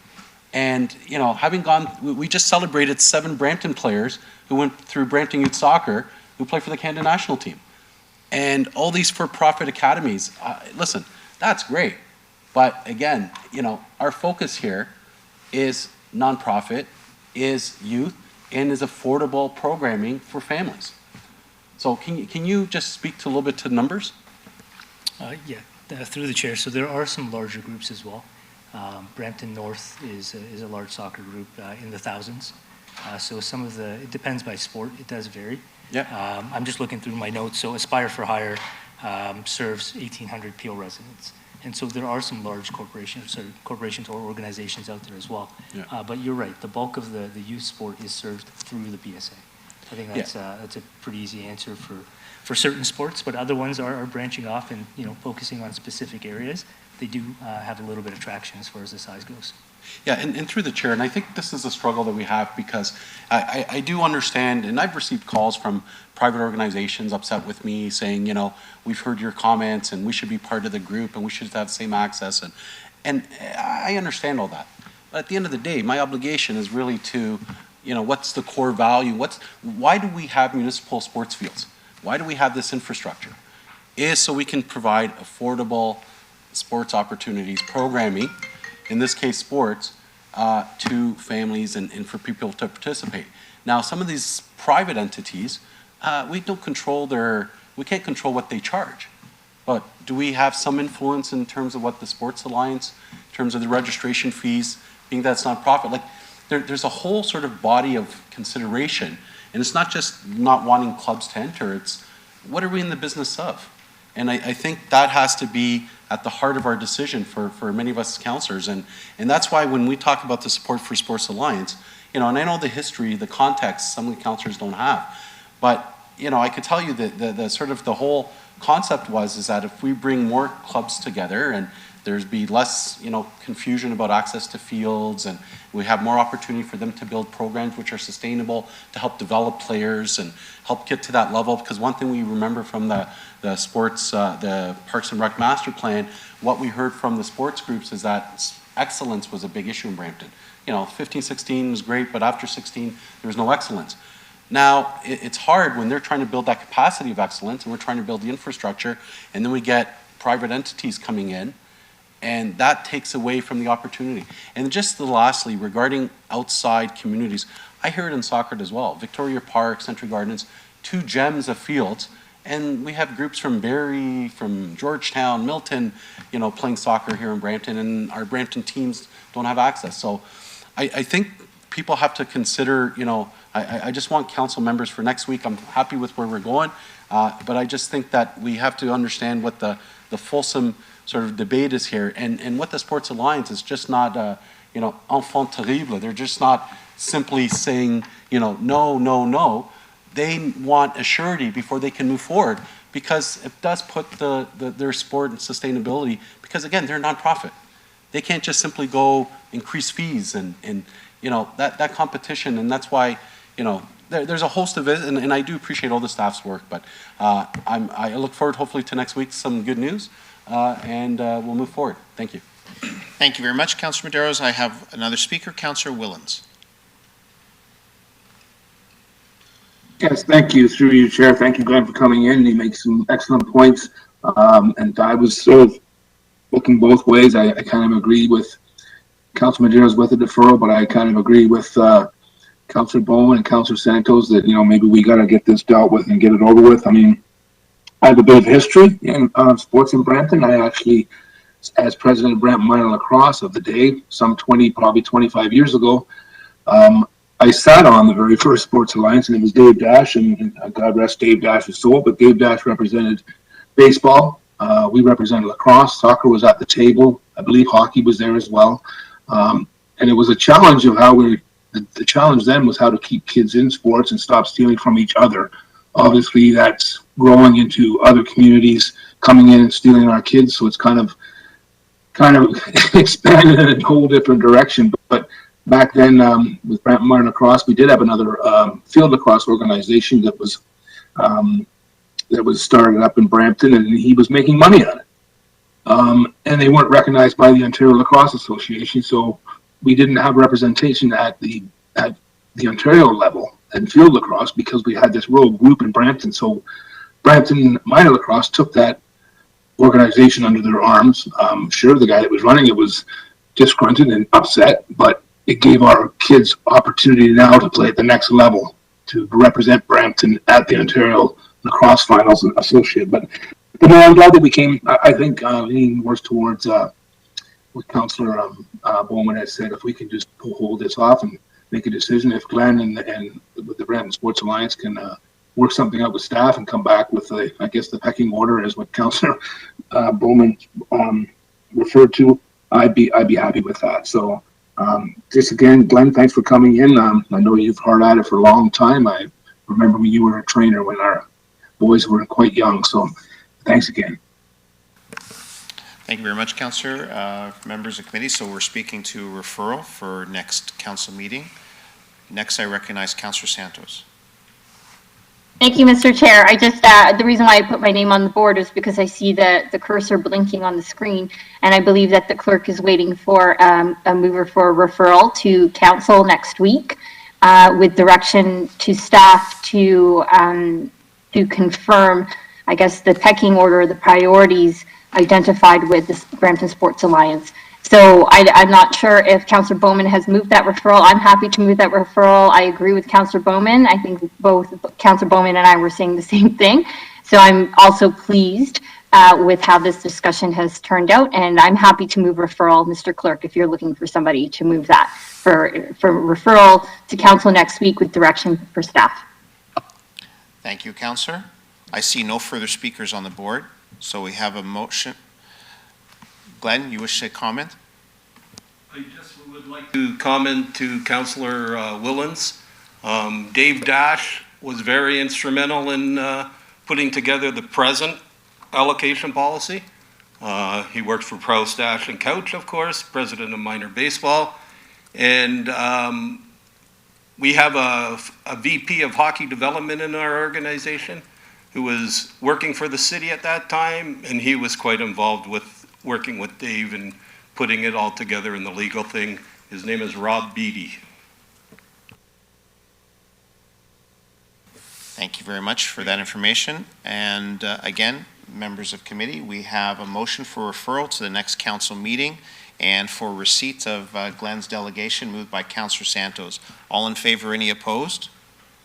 And that carries. Thank you very much, Glenn. Thank you. We'll keep working on it. I'm just going to show you a sweater that I'm very proud to wear, right? Big B on the front. This is what Michael Paletti was talking about last meeting. Big B on the front. Anybody guess what that means? Brampton, right? This is our 75th anniversary jersey. 2017, we started to plan for it because it was coming up in 2020. We've never been able to wear it until this year. So this is what we were looking at. All the organizations are rebranding over the years was on the sleeves, including Chinguacousy Minor Hockey, the Battalion, Brampton Maroons. We are very proud of our history. 75 years or 78 now. We'd like to be here for 78 more. So thanks, everybody. Thank you very much, Glenn. Have a great day. Thank you. Members of committee, next is item 6.6. We keep working forward. Delegation from Jackie Shepherd, Vinesh Saini, Robert Ward, Sheila Mingas, Ida Today, Christine Dorado, and Emma Campbell, childcare operators of Private Owners Group regarding National Child Care Program. Welcome, Jackie, Vinay, Robert, Sheila, Ida, Christine, Emma. You have 5 minutes. Hopefully you can all fit it in there. Thank you so much.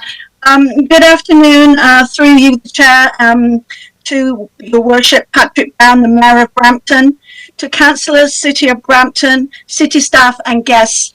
It's a pleasure to have this opportunity today, and we would like to start with a video that I believe you're able to share. Through you, Mr. Chair, yes, the clerk's office will play the video momentarily.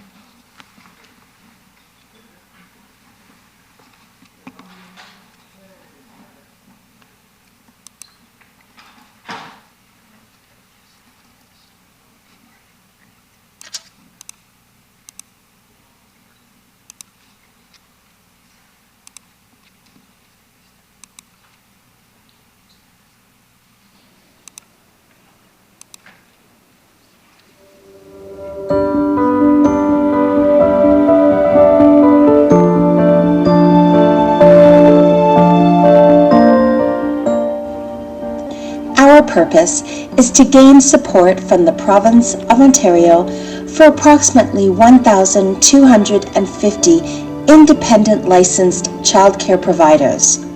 We represent the small business entrepreneurs who have invested their own time, resources, and capital in the childcare industry. This diverse group of owners seeks to have equal funding similar to the publicly funded childcare centres in Ontario.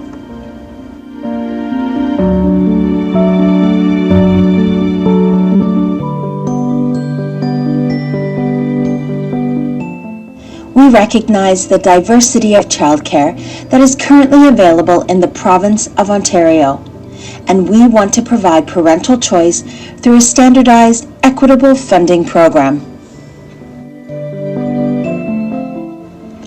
Our goals are simple. Support diverse entrepreneurs who reflect the communities they serve, support parental choice, modify the existing support system across the province to include all licensed childcare providers, streamline the bureaucracy via single portal, and standardize the service agreement for all licensed childcare providers across the province.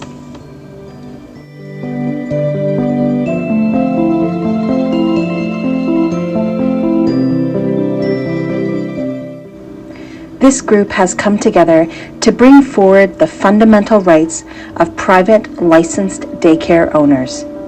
We have a clear direction and support one another by taking risks and supporting change. We have one common goal: to ensure the voices of private licensed daycare owners are heard.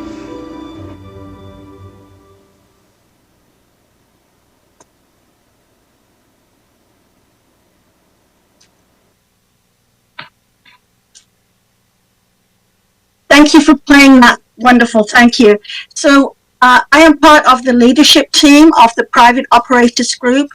Rob Ward and I are presenting today on behalf of the rest of the team.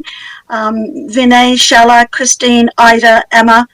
And we would like to share with you our roadmap to date. On February the 24th, this group that had been in operation for over 15 years, coming together to, next slide, please, sorry. Next slide. Next slide. So this group that's been together for 15 years, in February, decided to create a task force that worked on a mission statement over several Zoom meetings to understand our purpose and goals as independent operators. We then distributed a letter to 678 stakeholders in Ontario to all levels of government. On February the 3rd, we met with ATCO. On February the 9th, we met with the Region of Peel, Levelyn Nunes and Samantha Ball. On the 10th of March, we met with the Ministry of Education. On the 17th, we met with an MPP. 24th of March, we met with the Honourable Karina Gold. And we've also now reached out to other councillors and of course, we all know now that the agreement was signed on Monday. Next slide. So, who are we and what do we stand for? The Private Owners Group of Licensed Childcare Providers of Ontario. Who are we? Well, we represent 299 as of this morning, all private owners that are coming together and talking and supporting each other. We're a group of diverse entrepreneurs from across the province of Ontario. Our mission statement is to gain support from the province of Ontario for approximately 1,250 independent licensed childcare providers, representing small business entrepreneurs who have invested their own time, resources, and capital in the childcare industry. This diverse group of owners seeks to have equal funding, similar to the publicly funded childcare centres. And why are we here today in front of you? The province will task the municipalities with distribution of the funds. For many female entrepreneurs to remain viable, we need sustainability funding. For us to maintain spots in Peel Region, we need your support. We want to continue to provide the diverse population of Brampton and Peel Region as a whole with quality parental choice options. Next slide, and passing to you, Rob. Yes, good morning all. A pleasure to be here, and thank you for giving us your time. This chart is more on the data side. We have created this group of about 270 daycares. We ran a survey against the 270 daycares. 160 of them, which you see in the baseline column, have responded. They represent about 280 sites because some of the daycares have 2 or 3 sites. And just to give you some data points, they represent, of the 160 daycares that responded, they represent about 15,000 spots, daycare spots for children. And we hire somewhere around 4,000 employees. Now, just take that for the 200. Now, Jackie has just said we're up to about 299 because this group keeps growing every day. We keep getting more people.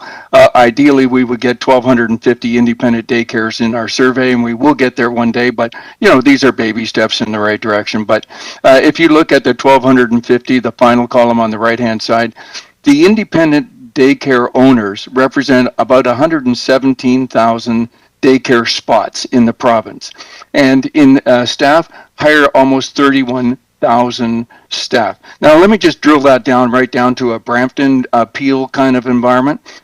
In Brampton there are 138 private daycares of the 503. Sorry, that's a Peel statement.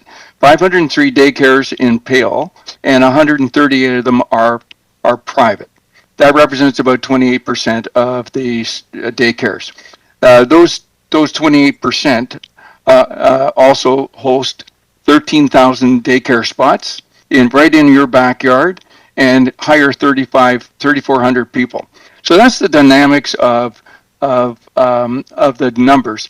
And having come through 2 years of pandemic, we're still suffering as independent owners because many of us are not full. Can you go to the next slide, please? I would also say, we share the same ecosystem as Glenn de Barmaker, your previous presenter. We do have a lot of autistic children in our schools already. We try to provide that same kind of care, and so we are well aware of that environment. I also say that we hire hundreds of summer students. We help high school students with their 40 hours of community service. We raise funds for charities. We are part of your community. Now, of the data that we got back, there was also some anecdotal feedback. The industry is dominated by these diverse female entrepreneurs. I, for one, am not female, but my sister and I own a White Oaks Montessori school. We have 2 sites. We also feel the pressure on salary and rent increases. So these things are coming at us all the time. We know our employees want different kinds of benefits. They want some benefits. Our industry has not provided benefits since its inception. Those are, on average, those are dependent on the daycare or the school that hosts it. They're looking for extended health care, dental, sick days, pension, life insurance, just like anybody in a normal industry. We're finding also a lot of the people that are ECEs or the caregivers that are in our schools and daycares are leaving the industry because it's just not a career for them. It doesn't pay enough. It doesn't have benefits. And you can see the anecdotal feedback, as I've already mentioned. One of our other challenges, of course, is modernization and digitization. Our industry just doesn't typically have a lot of data-oriented computers in the back room feeding data and getting that information to the region or to the federal government. That requires unique costs for computerization and skills, which again are always hard to get at. What we're being asked for on a constant basis is a data interface from the region and from the province, and in many different samples. So what we're looking for is a standardization interface so that we can all provide the same kind of data. And a lot of these owners have started their company from the very beginning. As for us, we started in '89. I know Jackie started 30 years ago. So we're not new to this industry, but we invested in it.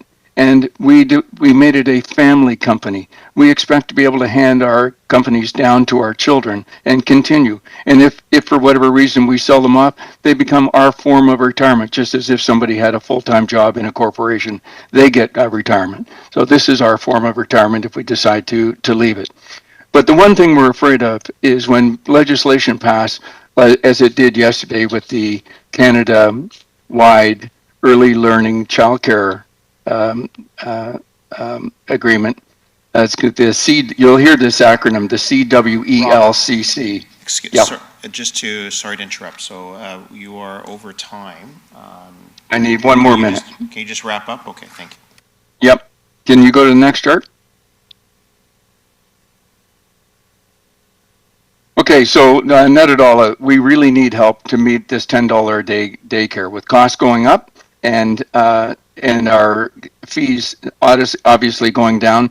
We're facing an industry that was typically a cottage industry, and it's now going to a prime time industry. And so we're asking the Region Appeal, we're asking the government to support us as independent owners. And in the end, our biggest challenge is how do we pay our bills? So I would ask that if there's some way you can support us at the region or at the province, these are the things that we need to maintain the spots that help the province and Brampton grow and prosper. Thank you. Thank you very much, Rob and Jackie. We would definitely, from our view here at the City of Brampton, encourage that you bring this delegation to the region. And I don't see any speakers, but I want to thank you both and the rest of your team for delegating today and for bringing this information to the City of Brampton. So I have a motion moved by Councillor Bowman to receive your delegation. All in favor? Any opposed? That carries. Thank you so much. Thank you. Thank you. Thank you. Have a great day, everyone. Bye-bye. Thank you very much. Bye-bye. Thank you. Bye. Members of the committee, we have one more delegation, item 6.7. Oh, sorry, two more. The clerk has corrected me. Item 6.7, delegations regarding item 12.2.6, considerations for incentives to nonprofit affordable housing and long-term care projects in Brampton. We will also at this time bring forward report 12.2.6 after the delegations.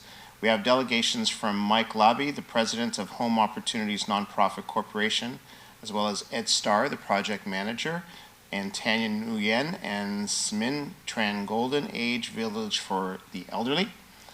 And that's the delegations we have so far. I see that members who declared a conflict on this item are now no longer in the room, so the clerk will so note. And we can proceed. Can we confirm that Mayor Brown has also left the session? No, I'm here, Councillor Vasante. All right, so we'll begin with the GAVE item. I will leave now. Thank you. Thank you very much. And so, welcome, Mike.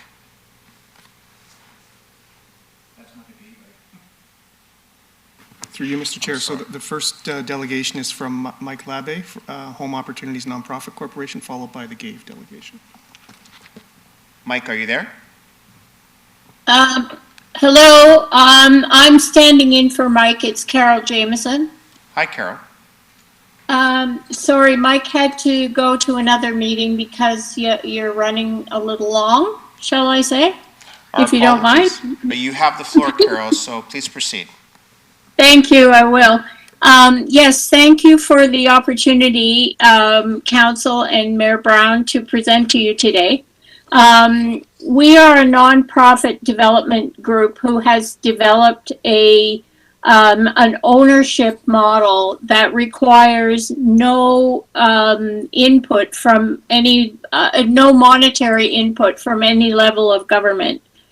So this model provides home ownership and is different than most of the municipalities are doing today, where their special focus is on rental.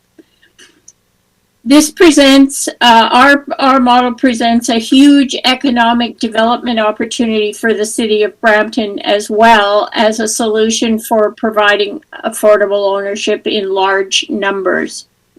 If I could have the next slide, please. Thank you. The founder of this operation is Mike LeBay, who has had to step away, and I apologize for that. Mike has devoted his life to nonprofit affordable ownership housing and has completed over 90 projects and more than 10,000 individual units.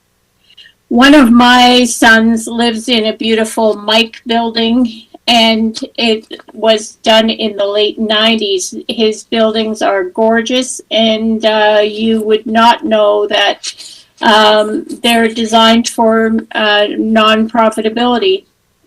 Next slide, please. Thank you. This slide shows you Toronto supporters and sponsors of an affordable housing coalition, which we formed about 2 years ago. A similar group would be sought for Brampton if any of our suggested nonprofit housing projects go ahead in Brampton. Can I have the next slide, please? Yes, this slide shows you the income levels that our model will serve in the Brampton market without any grants or subsidies. These incomes are below those required for affordable rental levels. And this model can produce as many units as are required in a given market. It's easily scaled up. Next slide, please. This slide explains how the per unit financing model works and what makes the program viable. The top 4 categories, gray, orange, brown, and purple, are repaid at the first resale of each individual units. So those costs are deferred until the sale of the unit to the next owner. This slide also shows the owner's carrying costs on the left-hand side, required for a purchase of around $500,000. These numbers adjust to costs in individual markets, and that the $500,000 purchase price might be low at this point because the market is moving so quickly. May I see the next slide, please? In this slide, we speak of a rent-to-own program. We call it the rent-to-save program, but it's a program where people who don't have any savings at all can sign up to save within the program, and when they have sufficient down payment, opt into being owners. Next slide, please. On this slide, which may look a little bit complicated, but we'd be happy to go over it on a more focused presentation. But this shows how our financial partners assist and educate the interested. I'm sorry, I'm on the wrong one. This slide shows you how the owner's personal net worth builds and how the accumulated community wealth is applied to future projects. So this program rolls forward and continues to finance people, the next generation or the next part of a family or whoever wants to buy into ownership. Next slide, please. This slide shows you the asks that we make to a municipality. There is no ask for actual money, as you can see. We don't interfere with the city's budgeting because we're asking for no grants or subsidies. We only ask for deferrals, delays, and cooperation at various stages of the development process. The city remains financially whole at the end of the project. Next slide, please. The economic development opportunity on our kind of program is huge. Each unit creates 1.5 direct jobs and another 1.5 ancillary jobs in the marketplace. The potential for new related businesses, such as modular home manufacturing in Brampton, would be created by stepping into this program. Affordable housing provides more stability for existing industries as well, so Brampton would benefit in that way as well. And more homeowners in any market make for more business success. So that's the end of our presentation, but I would be happy to entertain any questions you might have. Thank you very much, Carol. I don't have any at the moment, so I want to thank you for your delegation. And we'll move on to our next delegation from Golden Age Village for the Elderly. Welcome, Mr. Starr. Thanks very much, Mr. Chairman, and we're pleased to be here. I have regrets from our chair, Tanya Nguyen, who was ill today and couldn't be with me, and from Simon Tran, who had a family commitment. But we do have members from GAVE in the audience. So I do have a brief presentation, which perhaps the clerk could... Through you, Mr. Chair, we're just bringing the presentation up momentarily.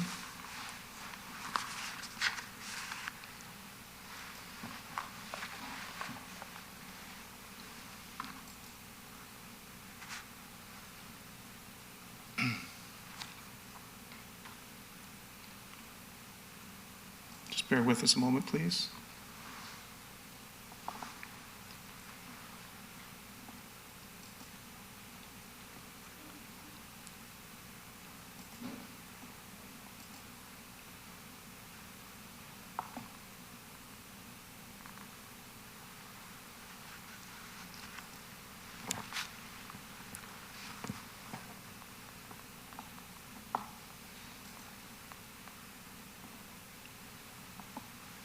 Great, thank you very much.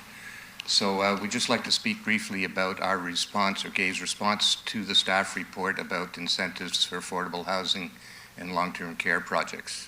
Next slide. The Golden Age Village for the Elderly, or short form GAVE, is working on a campus of care project, which some of you may recall. And this includes 160 long-term care beds, which we've been allocated by the Ministry of Long-Term Care. 125 affordable rental housing units for seniors, which will be funded largely by CMHC, and it's being developed on 5 acres of land that are being leased from the city at the Flowers City Community Campus. And I do just want to comment on what fantastic support we've had from all across the city, from the planning department, community services, the real estate department, and of course from council itself. And it's brought us a long way towards putting this project together. Next slide. So our request, which was made a few weeks ago and actually generated the staff report, was we're hoping that the city would consider development charge waivers or grants in lieu for the affordable housing units, which has a value of about 2.0 million, and development charge waivers or grants in lieu for the long-term care beds, which has a value of about 1.1 million, total value 3.1 million. Next slide. So the reason we're raising this, there have been some financial concerns emerging as we go through our planning and development process.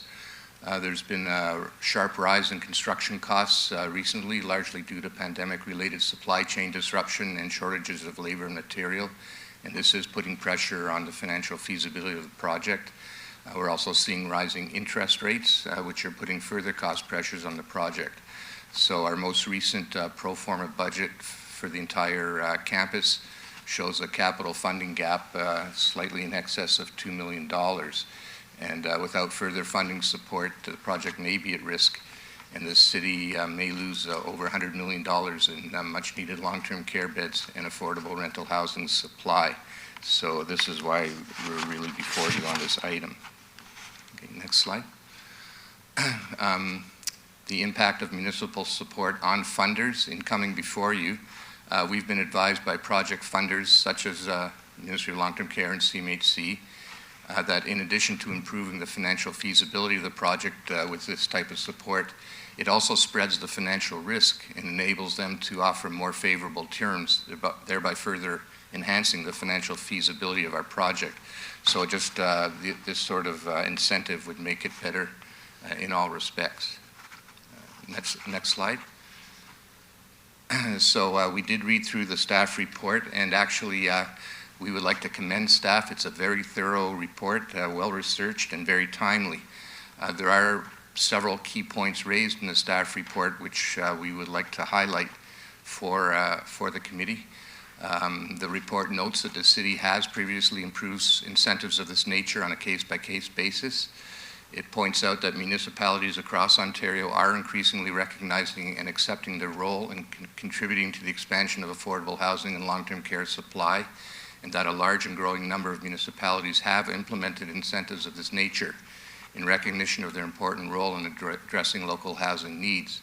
It also points out that the Brampton Housing Strategy has been endorsed by Council and does recommend this type of approach. So we do find a lot in the report that supports our request. Next slide. The report also notes there's some urgency. The staff note that the city should ultimately put in place a permanent policy to guide decision-making on similar applications. However, due to the length of time it may take to reach this point, and given the deadlines imposed by project funders, they point out that it's critical that the city move forward now on a case-by-case basis where a proponent can meet important municipal criteria so as not to lose out on current opportunities. And that is the fact we've been given deadlines, for example, by the Ministry of Long-Term Care to get our project completed. So waiting, a year or two for a general policy could jeopardize the project. Okay, next slide. So going forward, this is our last slide. So we do point out that the GAVE Campus of Care project meets all of the criteria that are outlined in the staff report, so we would be in a great position to comply with all of your staff criteria. And GAVE feels strongly that Council should move to immediately implement the case-by-case protocol suggested by staff so as not to lose current opportunities. And we do support the staff idea that case-by-case protocol should ultimately be replaced by an overall policy to be applied. But a decision to move now would be a win-win for all parties, especially, of course, for the seniors so urgently in need of long-term care accommodation and affordable rental housing. So that's basically our case. And then the last slide is just thanking you very much for the opportunity. Thank you very much, Ed, for your succinct presentation. So I see no questions from members of committee on my list right now. So we have before us, members of committee, the delegations and also the report. There are no questions to the report, so I have a motion moved by Councillor Singh to receive the report and move the recommendations as well. I do have questions for the report. Apologies, I wasn't fast enough to the chat. Councillor Singh, please proceed. Yeah, so my question is regarding obviously the long-term care motion. We do have the previous motion of comparing the other long-term care homes. First of all, so I'd like to ask staff that, and I know it's covered in the report, but just for some clarity, for the long-term care homes, the 3 that were approved, there is a motion there for to make it comparable and similar amongst the groups.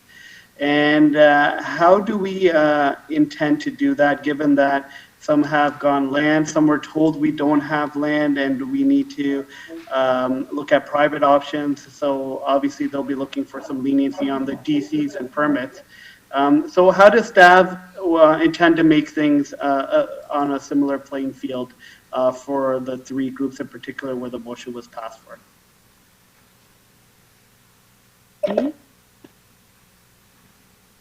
Through the chair, Bob Bierke, Director of City Planning and Design. So, Councilor, that is the major question that we're working on. So we kind of have a draft approach here that we would want to come back with. The intent is, of course, that the value of the land would need to be factored into this if we're going to ensure that the three or others subsequent proposals are considered equitably.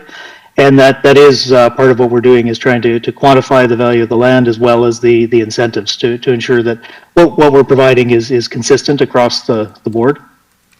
Yeah, and I think getting the one-to-one consistency, that wasn't the spirit of the motion either. So I know we're not going to have that exact sort of the incentives that were given to one group to the other. But, what I was thinking, and I don't know if staff's mindset is this, groups that got the land, they should be paying the development charges and permits, and groups that didn't get land should be offered that as an incentive. Is that where staff is sort of leaning towards, or?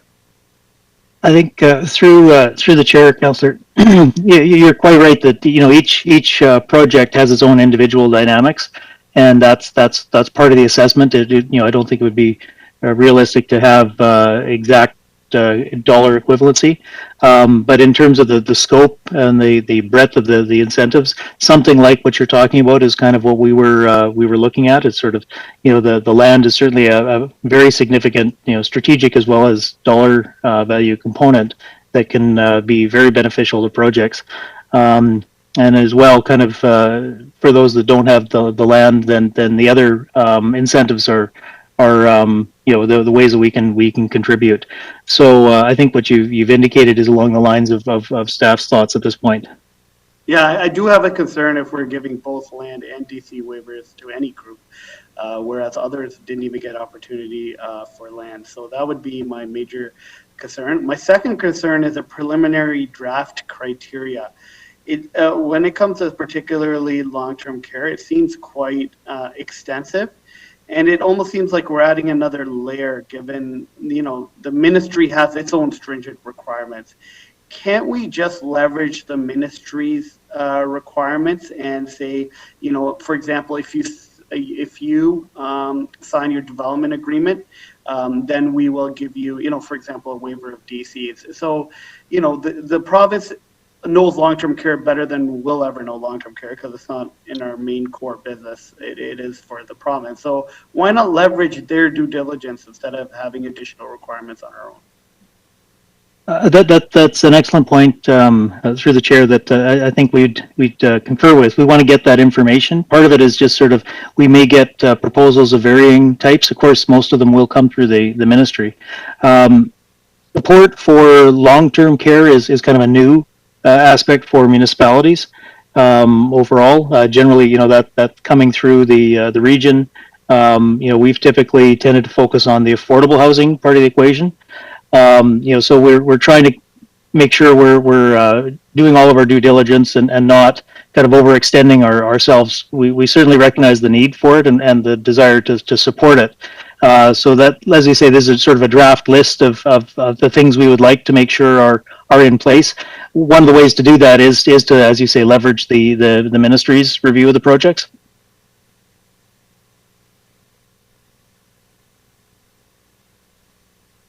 Thank you. And I did see in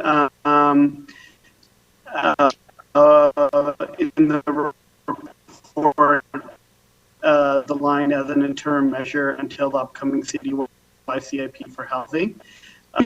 Just elaborate on the interim measures we'll take. Councillor Singh, just want to let you know that your audio is breaking up. Long-term policy.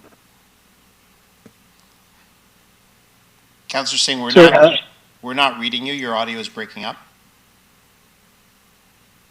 Oh, sorry, can you hear me now? Yes, that's much better. Thank you. Hello? Yes, please continue, Councillor.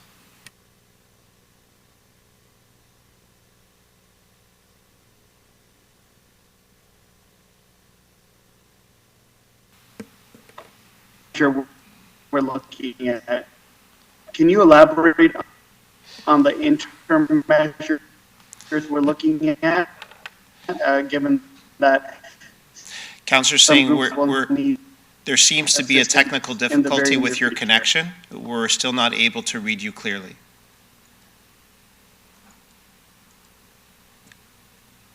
Councillor? Councillor Singh?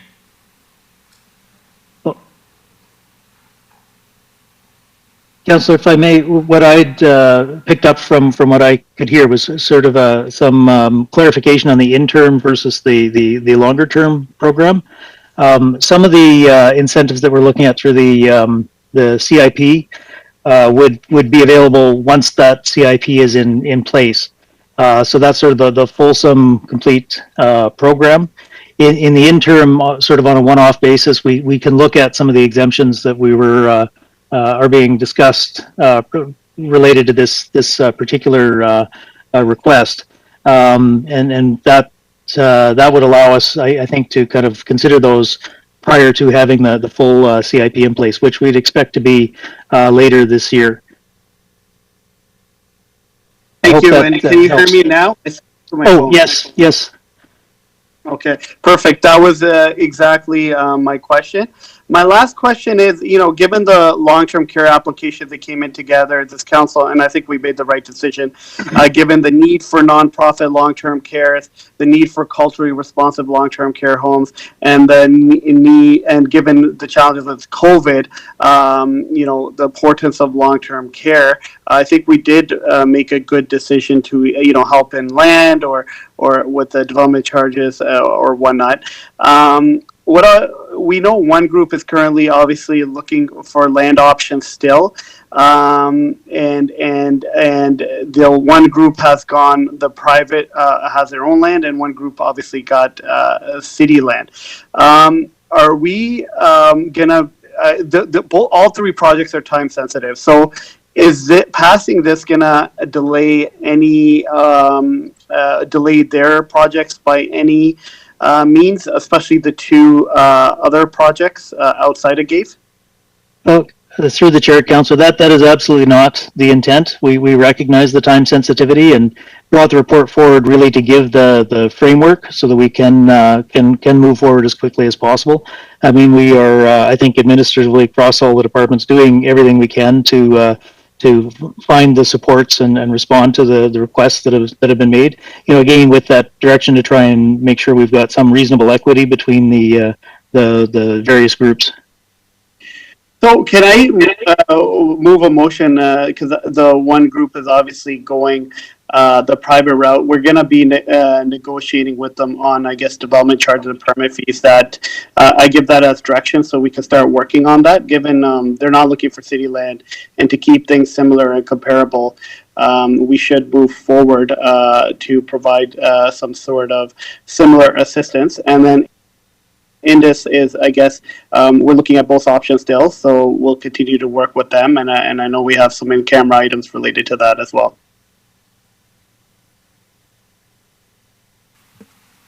Yes, sorry. From I think from our perspective, councillor, that would be quite reasonable.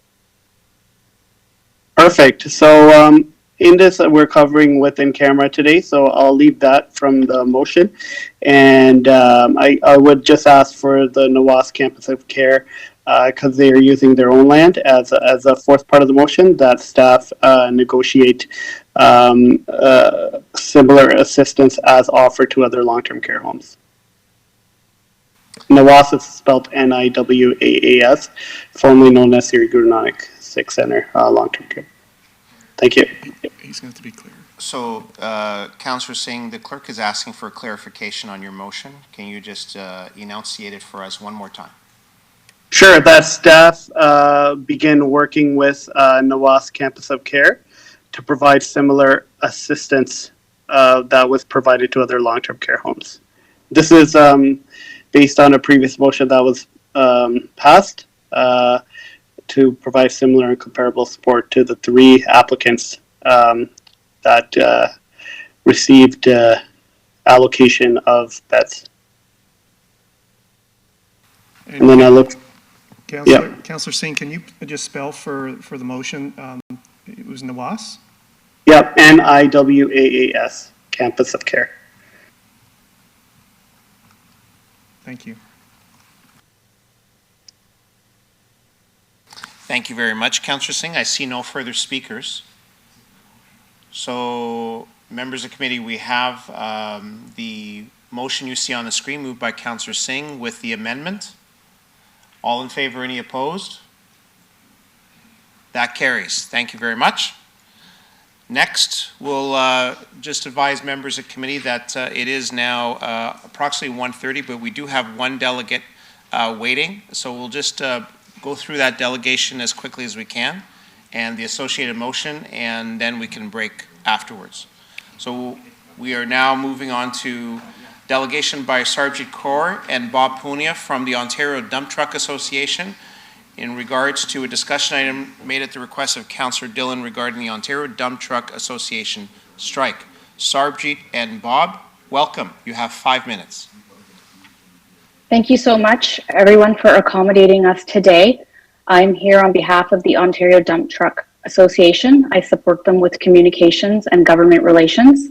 I'll start off with just giving a quick overview of what the ODTA is for those who are not familiar, although I know many members of council and the mayor are quite familiar with our organization and have been engaged and supported in the past.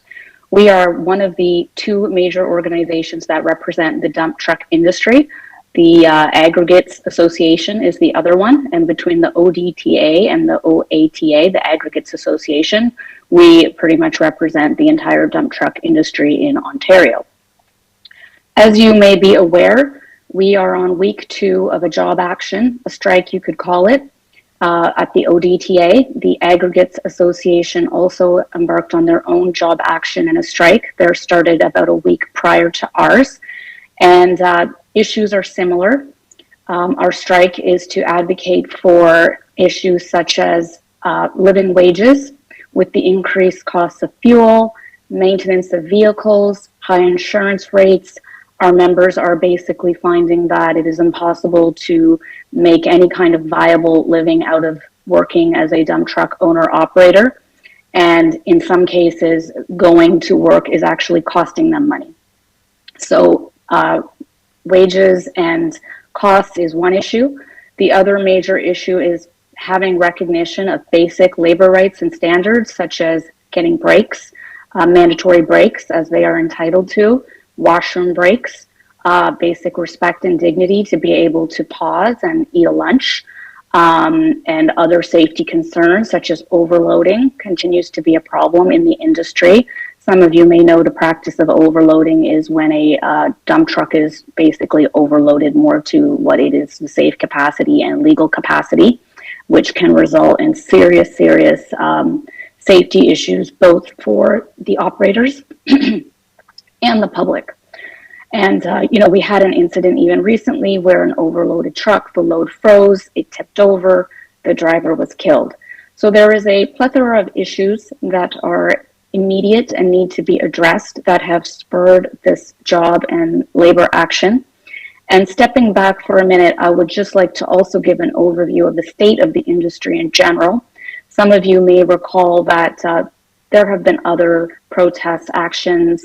Last year in the middle of the pandemic, dump truck owner-operators were hit with a provincial requirement that required them to retrofit their trucks with the SPIF system that would cost them tens of thousands of dollars. There were protests around that. In the wider industry, we see across construction labor shortages. They are already there. It is already very difficult to find labor to work in construction in general and in the dump truck industry. This problem is only going to get worse as people find that this is not a career or a trade that they can make a decent, respectable living at. with all of the infrastructure projects coming down the pipe, whether they're municipal, federal, or provincial, with the Ontario line, with the housing crisis. The industry is very, very much not stable and not viable for the long term. I think it would be fair to describe it as quite precarious. It is made up of independent owner operators for the most part. There are people who may have small fleets of trucks, 5 trucks, 10 trucks, maybe 50 trucks. For the most part, there are people who own 1 truck and they drive it. And so they are very much on their own in terms of not having a collective voice to advocate for themselves, which is what the ODTA has been doing and is seeking to do now. So getting back to the current job action, we are on week 2. There have been some discussions with some of the associations who have obviously pressure on them to get people back to work, and everybody wants to get back to work, to be clear. However, we are not finding that the people who need to come to the table, who are the contractors who hire these trucks, are coming to the table, and the associations that represent those contractors. And if they are coming to the table, they are looking for a piecemeal approach. You know, here's a little bit of an extra increase for your fuel, and please get back to work. What is very different, and I would say groundbreaking for the industry, is that this time we are looking for a viable long-term solution in the form of a collective agreement, very similar to other collective agreements that other associations or unions have, which lay out certain binding standards that make it enshrine things like labor rights, breaks, a mechanism for complaints, a yearly review of rates, inflation, and whatnot. So this is a bit new for us, and it's a bit new for the people that are on the other side of this, and it's necessary. So this is our main ask to, in addition to having the immediate concern of the fuel increases addressed through a rate increase, is to have a collective agreement that is respected and will build a foundation for a more longer term solution so that we are not in this situation again every year. And to be clear, that costs everybody. It costs the workers, it costs the industry, it costs municipalities who see delays in their projects at the rate of hundreds of thousands and even millions of dollars with huge infrastructure projects. And so a piecemeal approach is really not in the best interest of any stakeholders anymore. As I mentioned, the negotiations, there have been some conversations. They are not as forthcoming as we had hoped. And with certain things that are happening, we really feel that it's time for responsible parties, the end users, so to speak, such as municipalities and others who, frankly, indirectly do employ dump truck drivers because they are on every infrastructure site, they're on every development site, and you will see them there. And, you know, it's time for, I think, responsible parties to look at this and step up and offer some solutions. And that's what we're asking for today. We are on week 2. Our members have experienced intimidation, threats. Sadly, last week, a peaceful protester was stabbed unprovoked. He spent quite a bit of time in the hospital. Thankfully, he is recovering at home. And there are also tactics typically associated with, you know, union busting, to tell people that if you become a member of this association or that association, you will not work with us again. A lot of attempts to, again, threaten lawsuits. Peaceful protesters who are exercising their right to protest with full police supervision are being told that they're going to be sued for tens of millions of dollars by huge construction companies. Sarbjeet, if I may just ask you to wrap up, your time has expired. Sure. Sorry. So that's just a bit of the overview and why we're here today, looking for the city to become involved and intervene on behalf of this industry that is so vital to Brampton and the whole province. Thank you so much, Sarbjeet. I have Councillor Dillon on the board. Councillor? Thank you, Mr. Chair. I actually have a motion. I'm not sure if there's any other speakers that would like to speak to it, but I wanted to know if we can get the motion up. Through you, Mr. Chair, we'll bring it up on the screen momentarily, Councillor. Thank you. And so just speaking to Sabji Kaur's delegation and what she was speaking about, I had a chance to go to the strike where the workers were striking, and there was attended a couple of meetings as well. And I want to thank the local Gurdwaras for opening the doors up in Rexdale and in Dixie Gurdwara. And we've showed previously our support for workers' rights, the OATA, the ODTA as well. And I think I sent it to council last night, and essentially what this motion is asking is that the city consider, prior to allowing companies to bid on city infrastructure, to ensure the basic labor rights and fair wages are considered for all dump truck operators, are being followed by our contractors that work on city projects. And to report back on how the ODA, on how the ODTA basic agreement can be inserted into cities' processes. And again, we've been very supportive of workers' rights and in terms of their safety. And so I'm hopeful that council members had a chance to look at it. Again, it's unfortunate what happened where unprovoked one of the protesters was stabbed. There was a video going around of it, and some pretty serious injuries. I'm very glad that he's doing well now, though. Thank you. Thank you, Councillor Dillon. I see no speakers on the board. Members of committee, the motion is on your screen. It has been displayed for quite some time. Are there any questions? I see none. So we have a motion moved by Councillor Dillon to approve this motion and also to receive the delegations. All in favor, any opposed? And so that carries. My understanding is that is our final delegation, and so next we will have government relation matters, but before we do so, we have been going a long time, so we will return at 2:30. So stay tuned for government relations when we come back. Thank you. Thank you, Mr. Chair. Members of committee, this meeting is now recessed to reconvene at 2:30. Thank you.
Hello, Peter.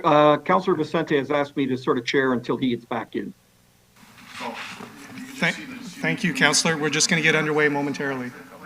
Okay, thanks.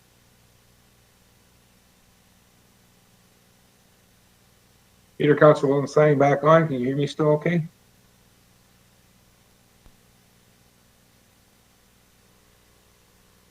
I can hear you. So members of committee, just before we get started, I'm just going to confirm the members I do see present in the session. I see Councillor Santos, Councillor Vicente, Councillor Fortini, Councillor Paleshi, Councillor Bowman, Councillor Singh, Councillor Dillon, Councillor Williams, Councillor Willens. So there is a quorum present, and Councillor Bowman, I understand you're going to chair the remaining portion before we get to the sections? Yes, just until Councillor Vicente gets back. He's attending a little meeting right now, I guess. Okay, thank you. So a quorum is present, you can proceed. Thank you very much, Mr. Clerk. We will move on to government relations, item 7.1, staff update. Andres, it's your turn. Go ahead, please. Thank you and good afternoon. And through the chair, today's presentation will include an update on 2021 grants and sponsorship activity, and I will share my time with my colleague Tara Hunter.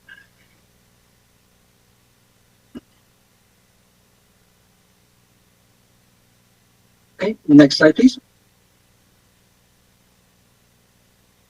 At the Regional Field, there are no meetings scheduled for this week. The next Regional Council meeting is scheduled for the 14th of April. Next slide, please. In provincial updates, the Premier was in Brampton to announce 80 undergraduate and 95 postgraduate positions for Ryerson University's medical school in Brampton. City staff are working with Ryerson on the proposed location and will bring a report to Council for approval. Next slide, please. In provincial legislation developments, we wanted to bring to your attention the Towing and Storage Safety Act. Currently, the province is seeking public input through the consultation process open until April 1st. City staff have shared the consultation opportunity with industry stakeholders. Brampton Enforcement and Bylaw Services staff participated in a consultation process for municipal stakeholders back in September 2020 and again in February 2021, where comments were provided to the province. The Act shifts towards one licensing program throughout the province. Potential impacts to the city include $200,000 in loss of revenue from licensing and the towing and storage industry. There is also a possibility for service level changes as towing operators will be able to operate throughout the province. At this point, only a summary of the proposed regulations is available, and with lengthy implementation timeline, it is hoped that there will be opportunity for further input and consultation as we move closer to a date of full implementation. Staff will monitor developments and provide updates as required. Also, earlier this afternoon, the Minister of Municipal Affairs and Housing introduced the More Homes for Everyone Act that intends to increase housing supply in the province. The the legislation will have impacts to DC Act and Planning Act. The related information related to the act has just been released, and staff are analyzing all available information and will provide council with updates as appropriate. Lastly, also on today's agenda at Queen's Park, a motion by Brampton MPP Sarah Singh calls on the government to fund a new cancer center in Brampton. I believe today's committee agenda does include related correspondence items. Cancer Care Center is one of key healthcare asks featured in the city's 2022 pre-budget submission and ongoing advocacy regarding Brampton's healthcare needs. Next slide, please.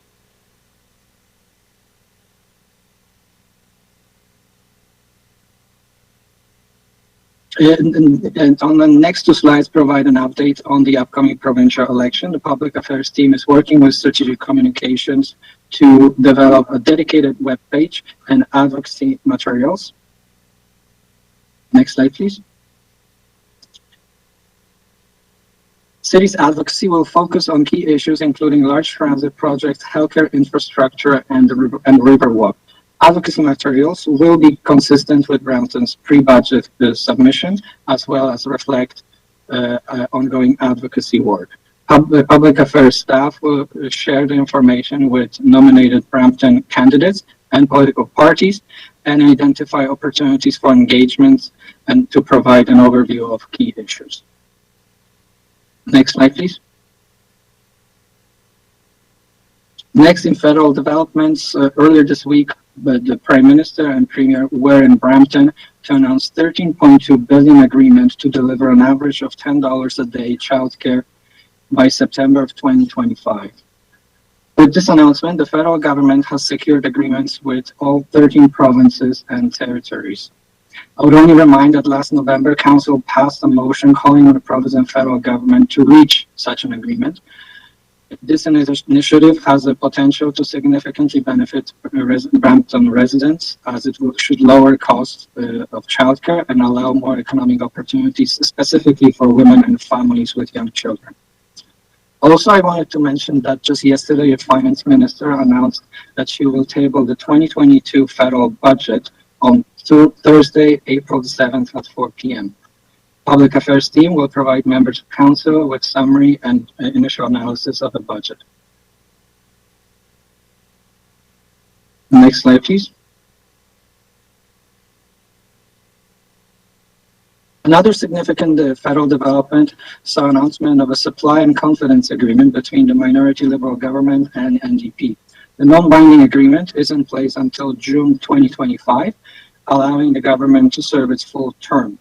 Highlights of the document include initiatives which may have direct impact to the city, including extension of the Rapid Housing Initiative, launching Housing Accelerator Fund, focus on significant GHG emissions reductions by 2030, and home energy efficiency programs.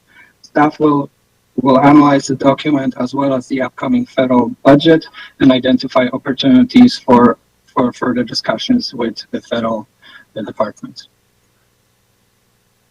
Next slide, please. The next two slides provide an update on 2022 AMO conference, which takes place August 14th to 17th in Ottawa. The conference format will be in person with online registration opening Monday, April 11th, with early birds rates available. Conference rates hotel rooms will be released on Monday, April 4th at 10 a.m. That's next Monday. Public Affairs team will reach out to Council members' offices to confirm participation and assist with registration and hotel bookings as required. AMO has also indicated that requests for delegations with government ministers and party leaders will open following the provincial elections. Next slide, please. AMO conference will provide a first opportunity for a face-to-face meeting with the new cabinet and introduce Brampton issues to ministers new to their portfolios. The proposed advocacy materials will build on Brampton's pre-budget submissions and advocacy work, and also will take into account the provincial budget expected later in April. And this concludes the government relations portion of this presentation, and I will now pass it on to Tara. Thank you. Great, thank you, Andre. So grants, sponsorship and naming rights, and revenue generating advertising make up our external funding program. The purpose for today's update is to bring awareness to the coordinated, centralized approach that is being taken and the results it is delivering for the corporation and the residents of Brampton. Next slide. We'll begin with grants, the most lucrative of our three funding programs, and a natural flow from the government relations update. Next slide. We're making strides implementing a centralized grants process that will maximize the city's ability to secure funding by providing overarching coordination. This includes proactively seeking and monitoring for funding opportunities from both levels of government and non-government funders. It's supporting staff throughout the application process and establishing standard operating procedures for grants. And most importantly, tracking and reporting. We now have a citywide grants tracker in place. The centralized grants team is composed of myself, my colleague Andres Hoffman, GR specialist, and Casey Hanavan, grants and sponsorship coordinator. Next slide. In 2021, do you know what? We'll go one more slide. Thank you.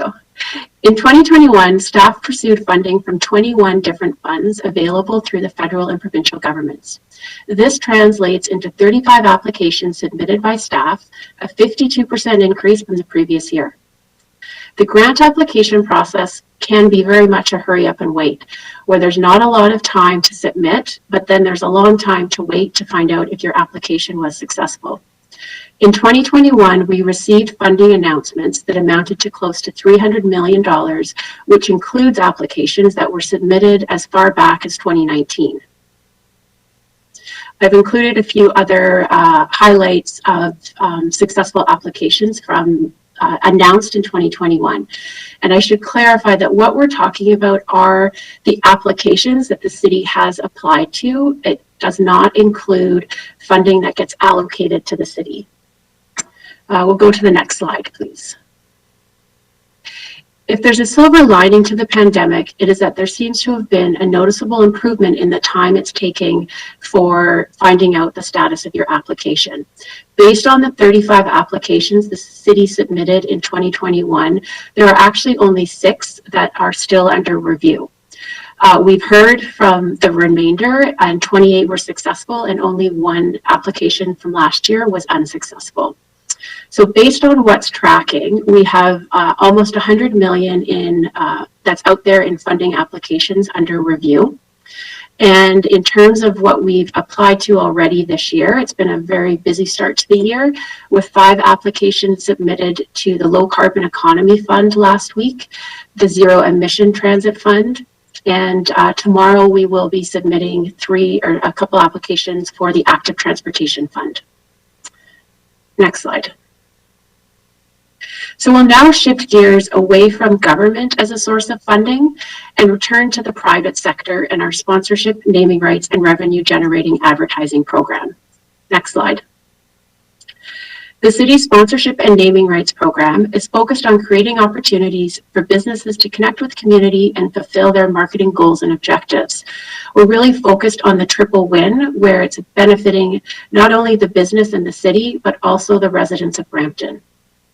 Despite virtual events and closures that defined much of 2021, our talented sponsorship coordinator, Michael Miele, closed 31 different sponsors, delivering a banner year of nearly $500,000 in sponsorship and naming rights revenue to the city. Sponsorship and naming rights remain the primary revenue source, but we're continuing to make progress developing an advertising program. And that's outside of the very successful transit program for advertising. Next slide. Sponsorship is different from advertising because it is about creating a relationship and a partnership. We're very proud of the partnership that we formed with Coke Canada Bottling last year. It brings over $100,000 to the Recreation and Parks Division and the events team. This partnership is really delivering the triple win with residents benefiting from things like Coke participating in Winter Lights and bringing their Coke truck. The Etobicoke Creek Trail is sponsored by Coke, and it will bring a new bench to that area. And through their sponsorship of the Gore Meadows Gym, we're seeing a fantastic new mural that's been that is now showcased by a local muralist. Next slide.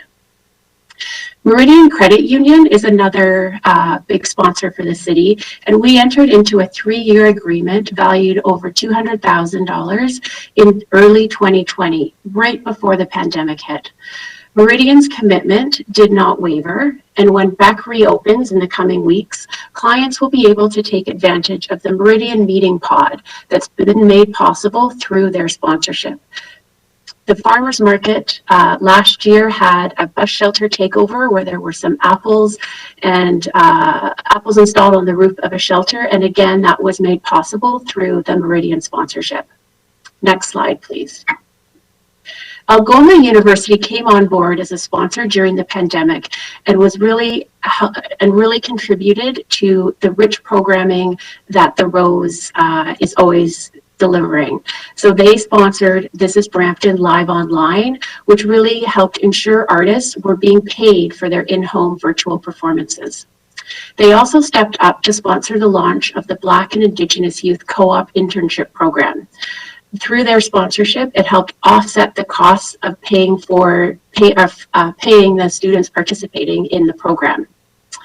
In 2022, Algoma has entered into a 3-year agreement with the city. Next slide.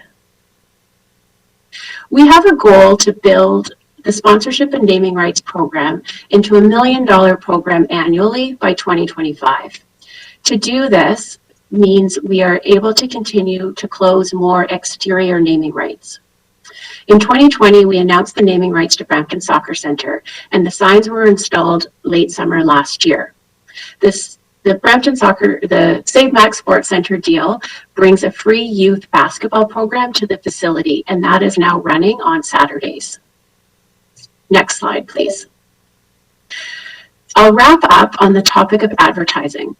Transit is a well-developed program that uses a third-party sales model.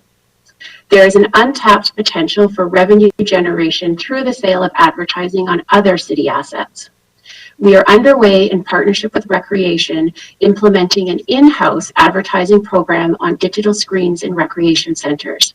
And we're in the process of reviewing the sales model for rink board advertising, which is currently using a third-party sales model. Digital screens on rail bridge overpasses is also a work in progress, and a report back to council on that file is planned. There is significant revenue potential in advertising, and this will be an increasingly important program in the city's overall external funding portfolio. So I think if you go to the next slide, this should conclude our update. And so while it strayed somewhat from government relations matters specifically at the end, I would like to invite Andres Hoffman back to answer any questions as it relates to the first portion of the presentation. And I'm happy to answer any questions as it relates to external funding. Thank you very much, Tara. And Andre, I also understand that the CAO has a brief update for us. Is that correct? No. Okay. So we do have questions. Councillor Willens. Oh, I'm sorry. I believe Councillor Santos, you were first. Go ahead. Thank you so much. And through you, Mr. Chair, thank you for the updates, Andres, and also Tara for the awesome stuff on the sponsorship.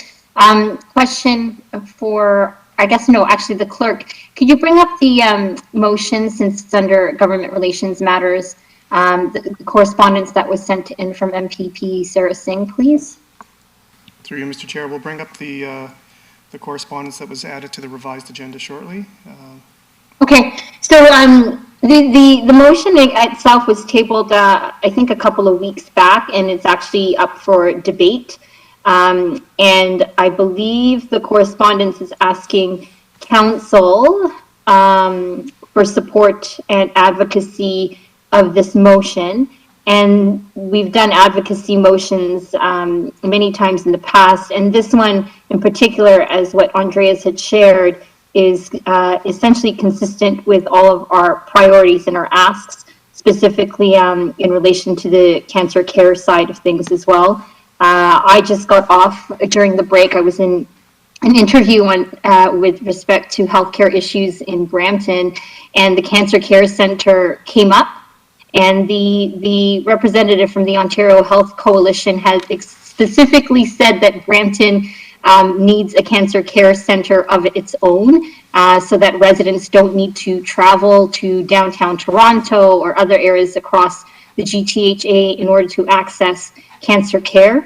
And so since we've supported advocacy motions in the past, I would like to just move that council support the intention of this motion, which is to ask the provincial government to provide funding for the Cancer Care Center. And whether or not they say yes or no is a whole other issue. But I think it's important for us, as we have had many discussions about getting the province to be responsible for paying for provincial infrastructure like a cancer care center, like the Brampton Hospital, etc. I think it's appropriate for us to be supporting the motion that that MPP Sarah Singh has brought forward to Queen's Park.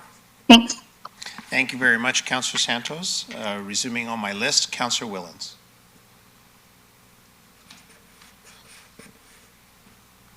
Thank you, through you, Mr. Chair. I guess this is more of a comment to Andreas, or maybe a question.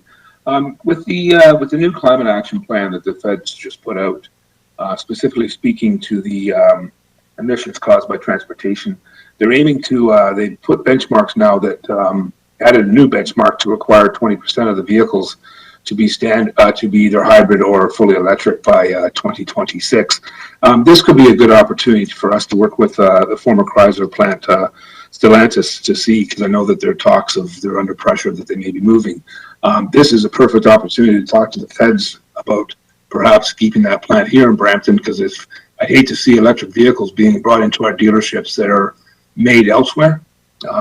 It'd be nice to see if we can't advocate to try and get some funding to keep that plant here through this. So maybe you can maybe take a deeper dive into this. It's not still quite clear. Some of the opposition's just saying there's no real plan. It's just pretty pictures, but I think it's a step in the right direction that the federal government is moving towards to get people into electric vehicles, or at the minimum hybrid. But it could be a good place to start in terms of helping Stellantis stay in Brampton. So maybe you just put that on your radar, Andreas, and maybe you can come back with some future report. Thanks. Thank you, Councillor. Thank you, Councillor Willens. Next, Councillor Pleshy. Thank you, Mr. Chair. I just wanted to briefly say to Tara, I think you and your team are doing a fantastic job, tremendous amount of work. I really look forward to us taking some of those advertisements and developing a Brampton model for them. I can't wait for that to come back to council for support, and I just wanted to say thank you so much for everything that you guys are doing. Thank you, Mr. Chair. Thank you very much. Councillor Williams. Thank you, through you, Chair. I think it's so great that we're advocating for a cancer center. I've been on the board of Wellsprings this term, and really speaking very loud and clear about how Bramptonians are impacted by having to travel for cancer services in Mississauga and Toronto. So the need is definitely there, and I think it's why we're really pushing to make sure that we're advocating for the City of Brampton's healthcare system to include a cancer center. And it's in our proposal, and I believe it's also in William Ulster's proposal. So I think it's important that we support seeing a cancer center. But I believe that there is an allocation, it's a part of the $1 billion that's becoming to the City of Brampton or William Ulster. A portion of that is to go to towards the development of a cancer center at Brampton Civic in that space there near the parking garage. So I'm just wondering if the staff have that amount, or if they are aware of that amount. Councillor, we've engaged with Osler to get exact numbers so that we can share them with all council members. Okay, so I'm wondering if we would be able to defer until we get some of those numbers, because I think we want to make sure, we want to know what is already being done by the province right now to see if that commitment has been made. And and also, has that commitment been made by the province? Have we heard that? Because I think that's what we've been hearing.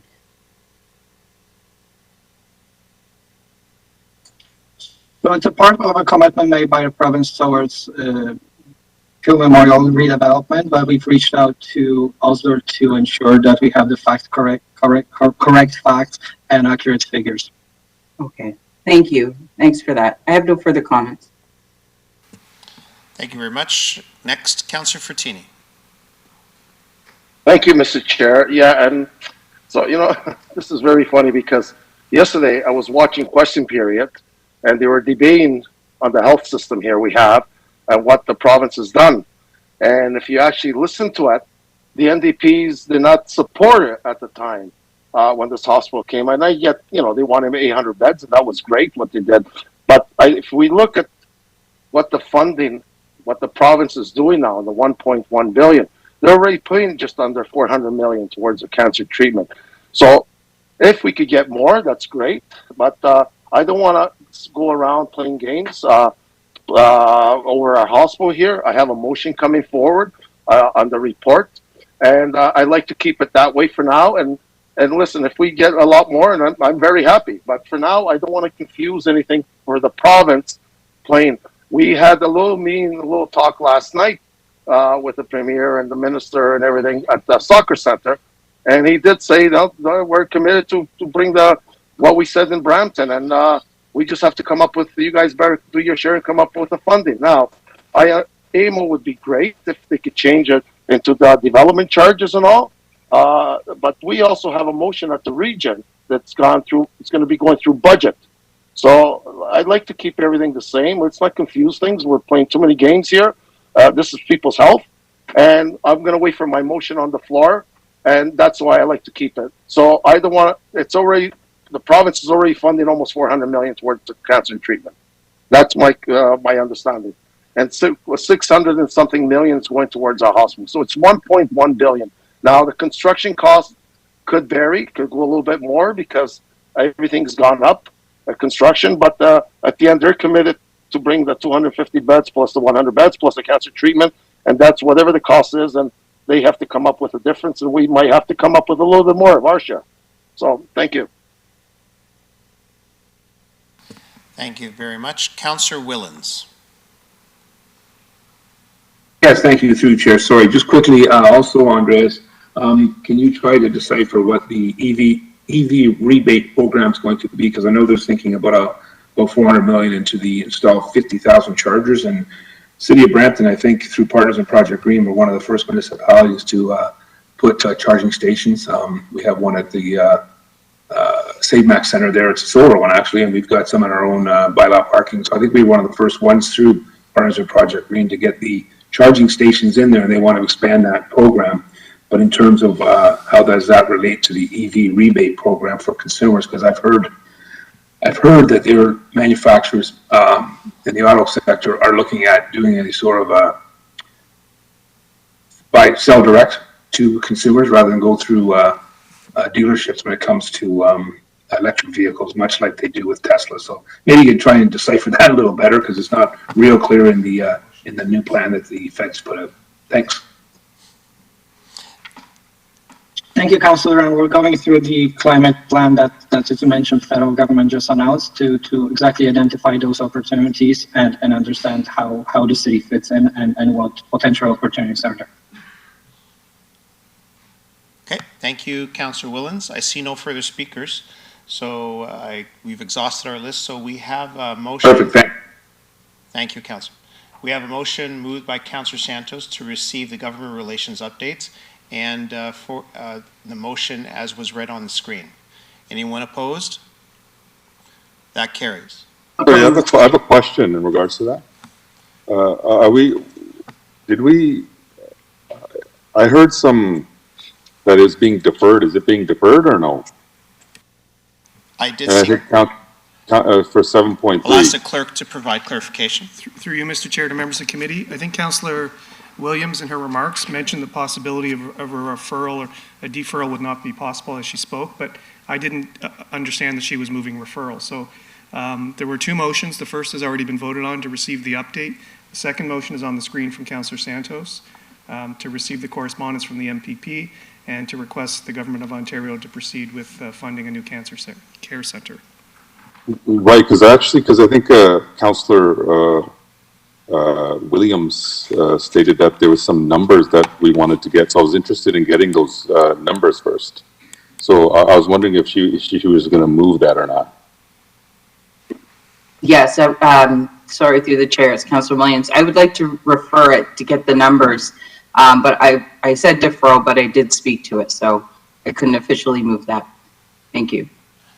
Mr. Clerk, can you advise how we should proceed? So through you, if Councillor Williams' intent was a deferral, that's deferring to a future meeting of committee, which she can't do after she's spoken. If her intent was to refer, she's referring it to council presumably next week, which is a proper motion.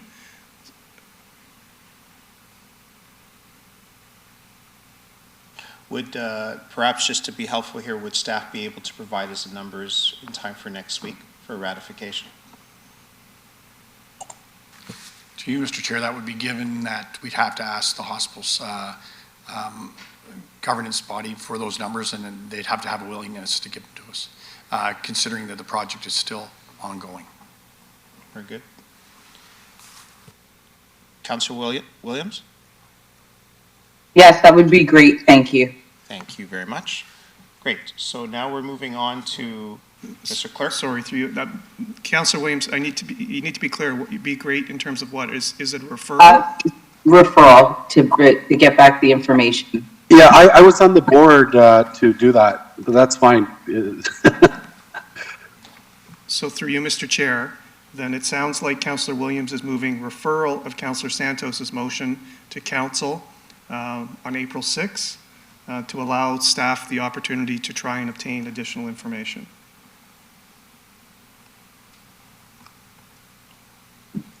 And speaking to the referral through you, Mr. Chair, Councillor Medeiros is on the board if he has. Councillor Medeiros. Yeah, and thank you very much. I am going to support the referral.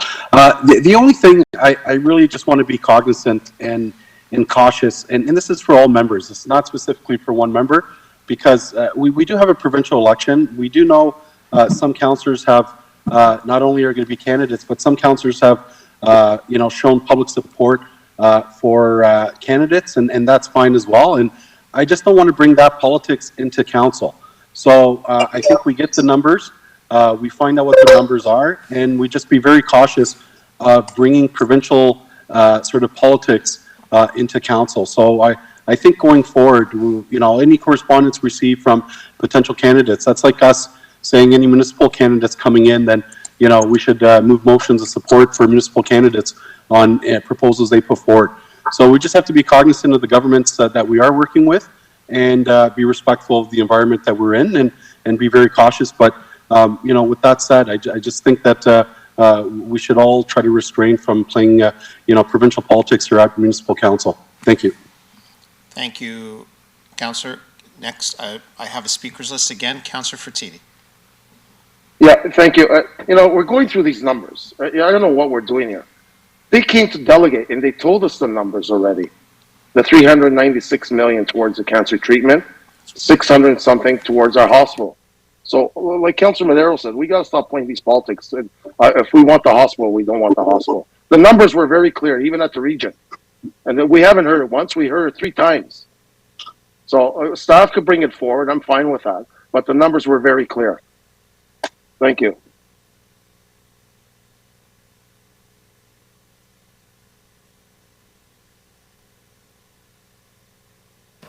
Councillor Palashi. Thank you, Mr. Chair. I think that Councillor Fertitti is right. There were numbers. Those numbers were more inclined with the hospital, I believe, and I would echo the words of Councillor Medeiros. We don't want to play politics, and we do know that there is a member of council that is running in the upcoming provincial election, but that definitely shouldn't be taking away our opportunity to advocate for what's best for Brampton and getting Brampton's fair share. So if need be, we take the member of provincial parliament's name off of this motion, and I'll support the referral to get the numbers back. But when that comes back, maybe we just need to take the member of parliament's name off the board, and then we don't have one particular member of parliament running for her seat, and another member of parliament running for another certain somebody that's running for that seat, advocating for one level of government or one party over the other, when this is all about what's best for Brampton. So I'll fully support the referral and have that information come back. But as far as any type of advocacy, this is the time to move motions like this, similar to this, to advocate for what's best for Brampton. Thank you, Mr. Chair. Thank you, Councillor Pleshy. Councillor Santos. Thank you, and through you, Mr. Chair. I'm fine to support the referral. I'm fine to vote for it now. It has to be ratified next week anyway. But at the end of the day, I share the same sentiment as what Councillor Pleshy has shared, is that this is what's best for Brampton. We are advocating for our fair share. Since 2019, that has been our message. We declared a healthcare emergency. We know that we don't have access to cancer care. So this is an advocacy motion for what's in the best interest of the city. And you know what, when there are people sitting at the table who are running for the provincial government, there's going to be, you know, issues and politics that get in the way and possibly get in the way of their particular decisions. And so again, this is just a typical advocacy motion that we have brought forward on other different things in the past. And there is a provincial election looming, and I would expect that our council, whether they're running for provincial office or not, will be advocating for the best interest of the city. Thank you. I see Councillor Medeiros on the board again. Go ahead. Yeah, my apologies. I don't want to belabor this point, but it's one thing for, we have a candidate. It's another thing for someone to publicly endorse another candidate and bring a motion to council. I think, you know, everyone can do what they want to do outside, but don't bring, you know, your party partisans into council. And that's the number one concern. At the end of the day, we have to work with all parties, and we have to work with, right now, the governments. So it doesn't look great that part of council is saying, well, we declare a health emergency, here government, we need this, but then after, you know, we're publicly working on opposition's campaigns. Like, this is counter-cyclical and it's counter-rational. So I would just say that people show prudence and show respect for the city of Brampton, and don't bring that type of politics in here, and don't play it under the game of advocating for Brampton. Advocating for Brampton is staying out of this and leave the nonsense out of City Hall. Play anything you want after 5 o'clock. Do what you want. Advocate for whoever you want. I do myself. Everybody does. But just don't bring it to City Council. Thank you. Thank you, Councillor Medeiros. I've added my name to the speakers list, if I may speak. I just want to let members of committee know that just this very week, members of staff and myself, and I believe this was open to members of council to also participate. We did meet with members of the Ministry of Health for the province of Ontario, and we did put forward a delegation to them on this very issue as one of the requests that we were making. We sought for their support to fund a new cancer care center for the city of Brampton. And so I believe, as Councillor Santos mentioned, that this is very much in line with the work that we are doing. And I had thought that we had called the vote, but we are now looking at the referral of this to council's meeting. So with no further speakers on the board, we have a motion for referral. All in favor, any opposed? That carries.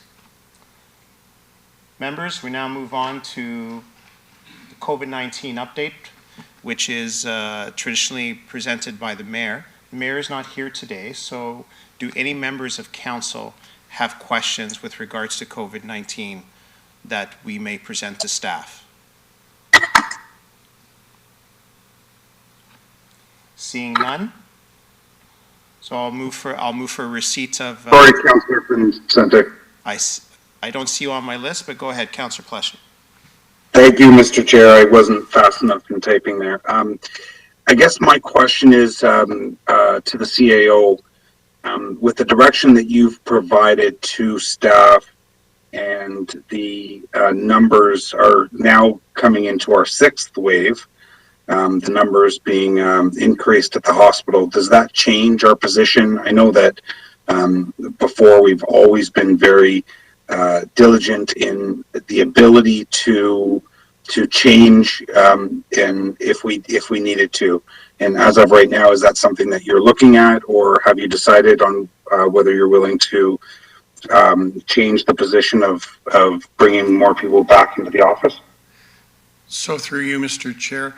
Yes, Councillor, we continue to look at those numbers. We continue to speak with the health agencies. We continue to speak with the community at large. And we are continuing with our return to work, return to the formal setting for 2 days a week. We are prepared, if need be, to change that position, given numbers if they change. So we're taking everything into consideration, but right now we still are on course for 2 days a week, starting on Monday. Okay, thank you. Thank you, Mr. Chair.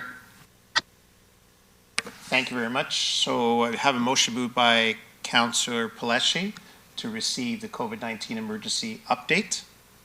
All in favor, any opposed? That carries.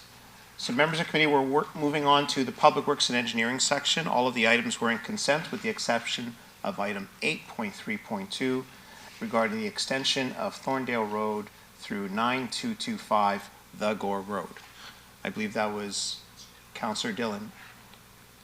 Councillor Dillon, the floor is yours. Thank you, Mr. Chair. And so I've had some discussions with our staff. Initially, what happened was there was a number of requests from our residents, and if you ever take a look at the map for in the Gore area, Thorndale's cut off at two parts. So it's essentially there's three parts to Thorndale.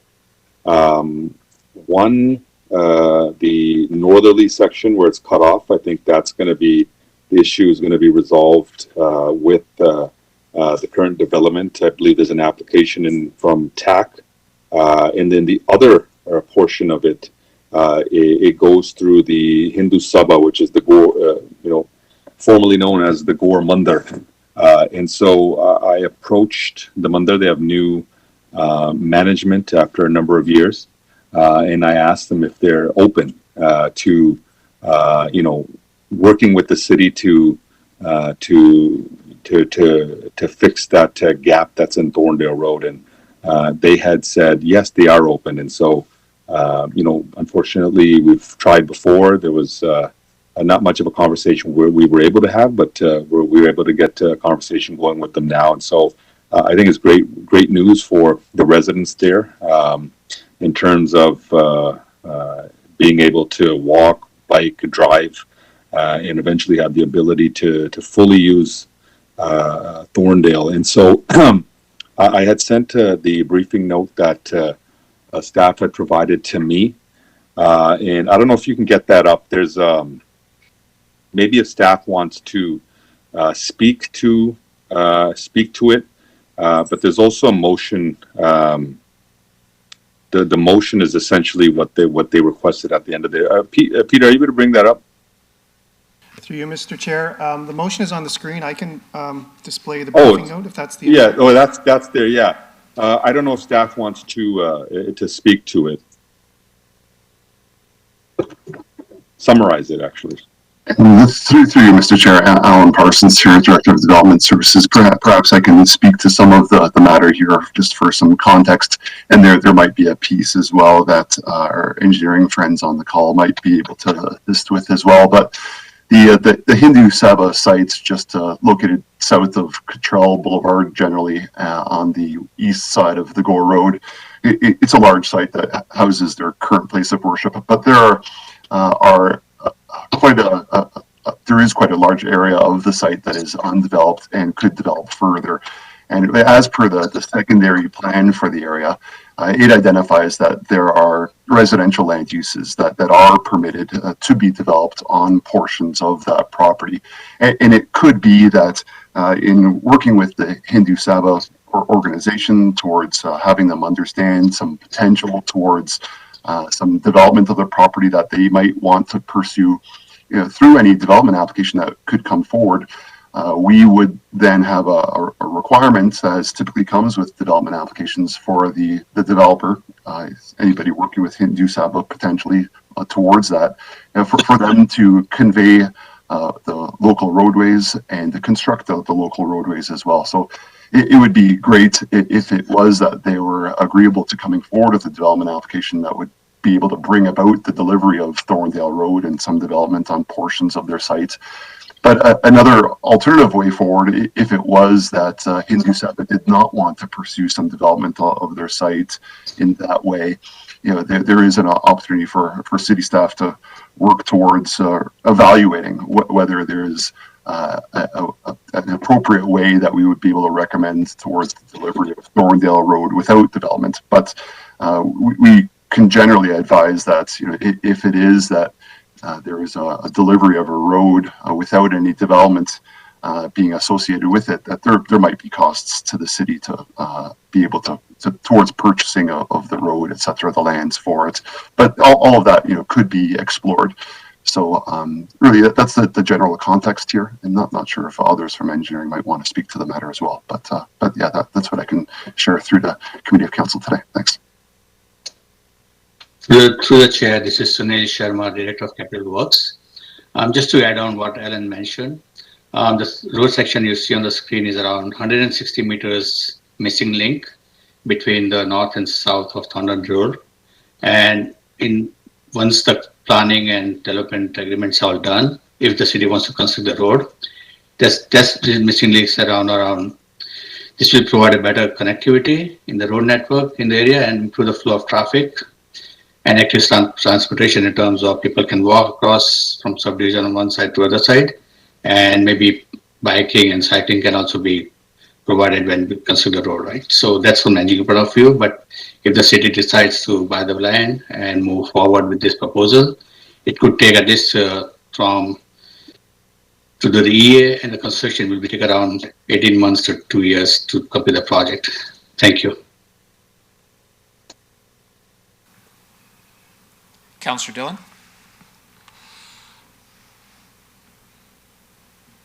Yeah, so thanks for the summary. And so the motion is essentially requesting if you can get it on the board once again, Peter, it's essentially requesting staff to initiate discussions with the Hindu Sabha.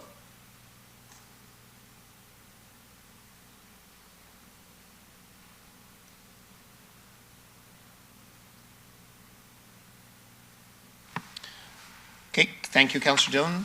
Members of the committee, you have the motion before you on the screen. Is there anyone opposed? That carries. And with that, we move ahead to councillor question period. Does any member committee have any questions with regards to today's Public Works agenda? I see none. And now we'll move on to public question period. This is where we receive questions from members of the public. I'll ask the clerk if there was any correspondence from members of the public with regards to items held so far on today's agenda. There are no questions, Mr. Chair. Very good, thank you. And so with that, we'll now pass the chair over to Councillor Santos to chair the Community Services section of today's committee agenda. Chair Santos. Thank you so much, Councillor Vicente. And Mr. Clerk, I believe we only have a couple of items left. Everything else was either dealt with or put into consent. I have item 9.3.3. Discussion item at the request of Regional Councillor Vicente regarding park maintenance. Is that correct, Mr. Clerk? Is that where we are at? You are correct, Chair Santos. Okay, thank you. So over to you, Councillor Vicente, about park maintenance. Thank you, Chair Santos. So I added this item, I think, on behalf of every member of council who, as the snow thawed in the past couple of weeks, we witnessed the revealing of a great amount of litter throughout the city. And in my view, it's been quite a significant amount of litter that is visible in parks, along the boulevards. And I'm not sure if it has anything to do with the fact that we went through the COVID pandemic and perhaps a very harsh, perhaps windy winter. But after this item was added to the agenda, I'm very happy to say that staff did meet with me to get a better understanding of what are the concerns. And I think members of council as a whole, we just want to have assurance from staff that they will be working over the next couple of weeks and months to make sure that the city is restored to its pristine nature. And so perhaps I'll just begin by saying that, this was something that I observed not just in wards 1 and 5, which I represent together with Councillor Santos, but also in other parts of the city. And I know that this is top of mind for everyone. So if staff could just perhaps detail for members of committee what steps they are preparing to take now and over the next couple of weeks to deal with this problem. Thank you. Through the chair, I will call on Ed Fagan to speak to it a little bit, but as he makes his way to the podium, I think there's a couple pieces that we did want to flag. One is that we do have a good relationship with People Against Litter, so we do have a good relationship that we will be sending details out to council. We were typically sending a communication out this week. Given the nature of some of the communication with council and the events over the weekend, we decided to hold it until this discussion, and we'll be sending something out at the end of the week.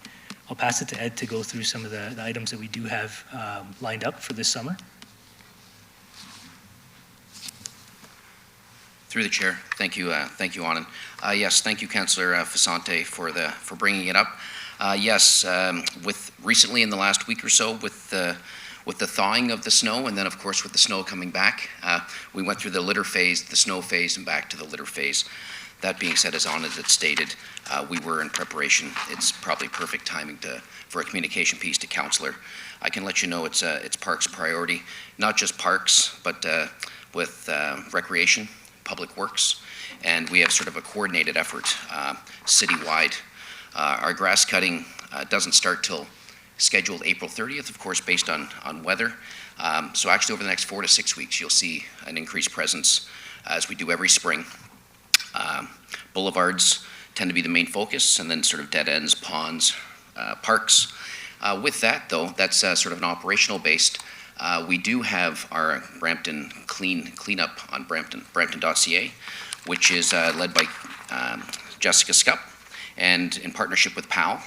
And I can say to date, we've already have 42 scheduled self-cleanups. So we encourage all residents to go on our Brampton website to register. With that, they're provided PPE, they're provided bags, picking. We sort of try to monitor the locations we're going through. But yes, to date, 42 scheduled, 13 have been completed, which is great. And we're hoping, even with the message today, that increases with the public wanting to get involved a little more. Organized cleanups we do have, just to share. In May, we do have some organized cleanups in each pairing with the councillors. And so there's a parks cleanup and sort of a barbecue. And to support PAL, if Mr. Godfrey as well, if you go online, you'll see he's an advocate, and he's citywide, and he's leading by example. He's a champion. So with that, hopefully that's helpful. Okay, Madam Chair, if I may continue. So I just want to thank you for providing that update to us, and I can certainly attest to the incredible volunteer power that PALS brings to bear upon at picking up litter throughout the city. Councillor Santos and I participated last weekend in a park cleanup in our ward. An incredible night and day difference that we saw. Just the amount of litter that, from our eyes, obviously was a result of recycling bins that may have been overturned in previous months with the wind, and to see the park restored to its pristine beauty, it was just a sight to behold. And Bill Godfrey is an incredibly powerful individual in his ability to mobilize residents and to get them excited about picking up litter. It's absolutely incredible, and Councillor Santos and I wholeheartedly endorse his work and support him, and we're always happy to participate. Another item that I want to ask staff and how we can make a difference going forward. So in a lot of our parks, we have areas where folks tend to congregate, perhaps like on the patio areas or around the seating, and you see a lot of cigarette butts littering the landscape. What can we do as a city to perhaps provide for dispensers for cigarette butts where we see a large number of them, shall we say organically, being dropped in certain areas? Through the chair, thank you, Councillor Fasante. Yes, to add to that, I don't have a detailed list today, but something we would, I know we do have cigarette butt dispensers located in certain areas of the city, but I can add that we do have 1,300 garbage cans citywide. And in regards to the sand and the debris you speak of, agreed that will be sort of phased in approach as well with the litter, that we have up to like 267 kilometers of recreational trails. A lot of the equipment to remove the sand in our recreational trails is the same equipment we're using today for snow. So that will be transitioned in the next couple of weeks, putting brooms instead of plows, for instance. So that, and with that, there's usually even some spraying, when I say spraying, water, so cleaning of the paths. But that is, I'll take that as an action item to look at additional garbage cans, for instance, as well as if it's smoking dispensers. And feel free, my hope is everyone wouldn't have to, but the call center is our partner. And so if and when required, if we're not talking face-to-face, please feel free to go onto their new app or online, or through a phone call through 311 as well. And so, just so that folks who are maybe listening, we wouldn't want folks to dispense the cigarette butts in garbage cans, but will staff be coming back to council at some future date with perhaps a proposal or a plan on how we can have more of those dispensers where it makes sense, where we see the litter happening?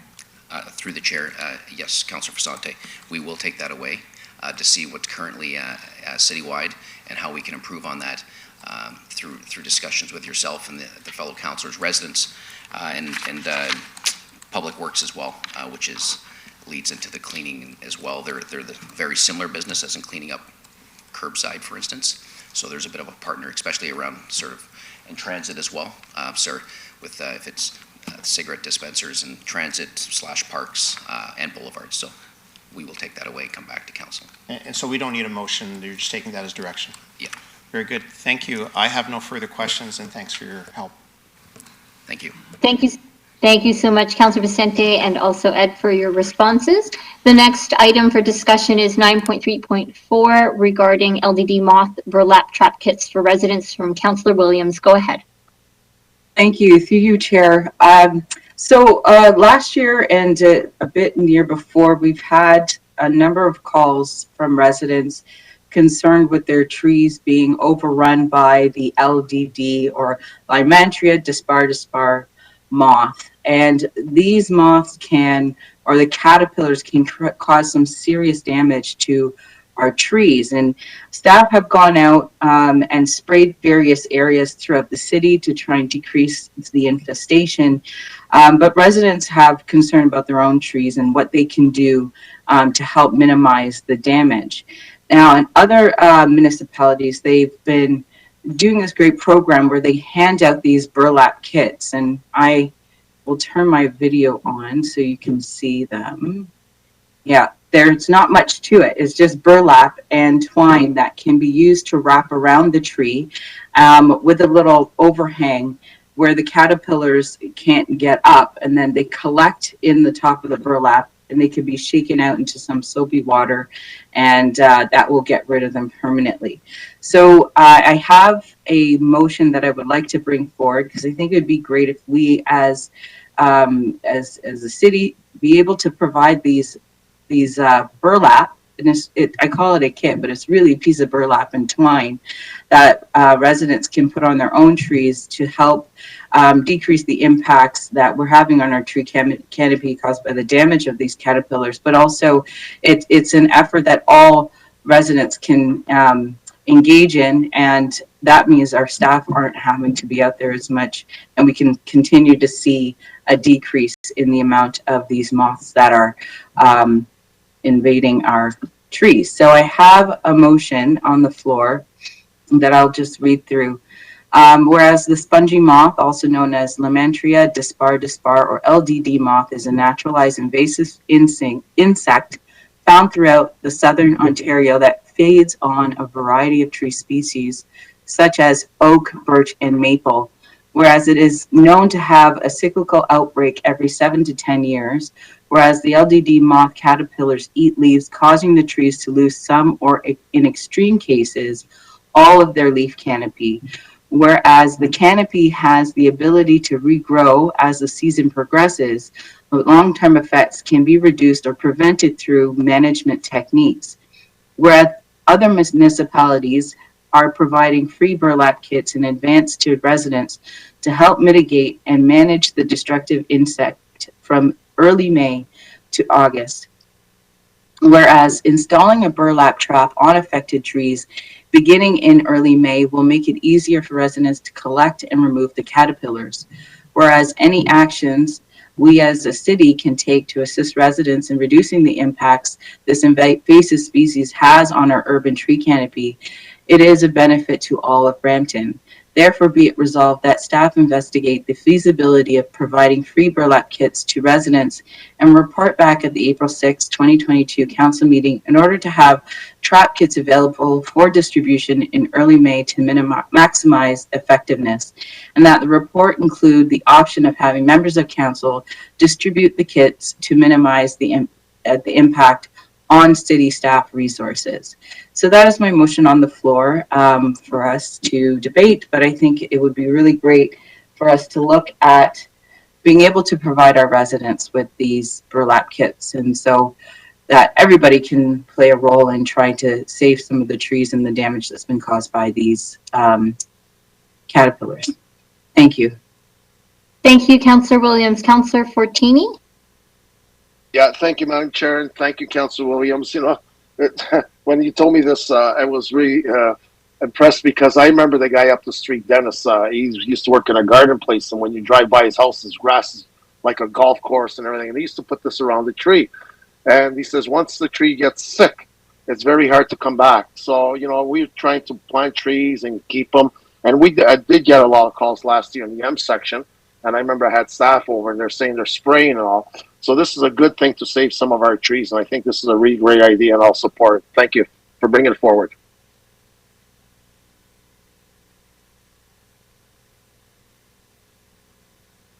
Sorry about that. Councillor Palashi. Thank you, Madam Chair. Happy to support this motion and find out how much it's going to cost for us to do this in an area that I represent, Heart Lake. It's devastating, some of these, what these moths can do. The only thing I would ask is for an amendment that staff work with CBC and TRCA to just collaborate with them, see what they're doing in certain areas, and then we can all kind of work together on this. Thank you, Madam Chair.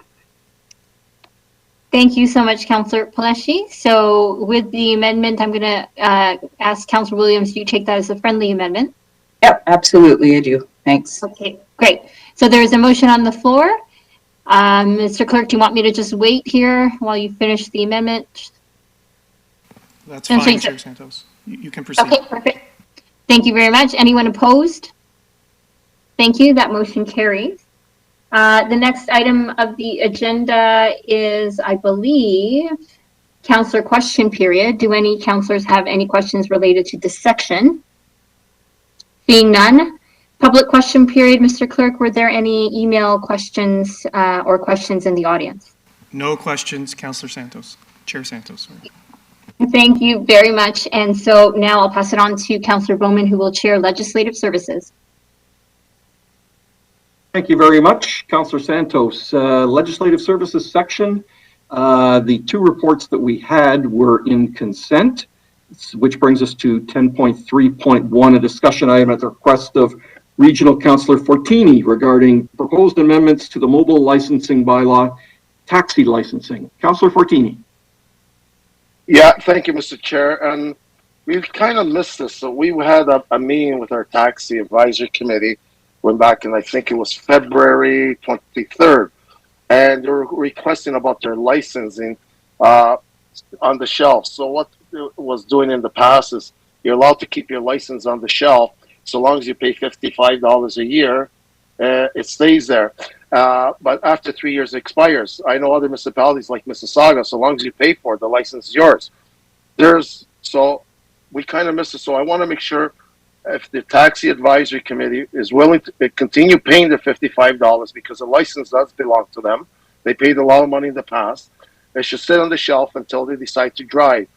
there is a list of people now looking for licenses. But if these people are already having a hard time making a living, it's not sense giving out more licenses. So it belongs to them. They're willing to pay for it, and I like to keep it on the shelf. So, Mr. Fay, I think you have the motion there. And I apologize for missing it last time. It went into consent, and I just missed it. So I had to put it back on the agenda for today. Through you, Mr. Chair, we'll have the motion up momentarily. We're just copying it in.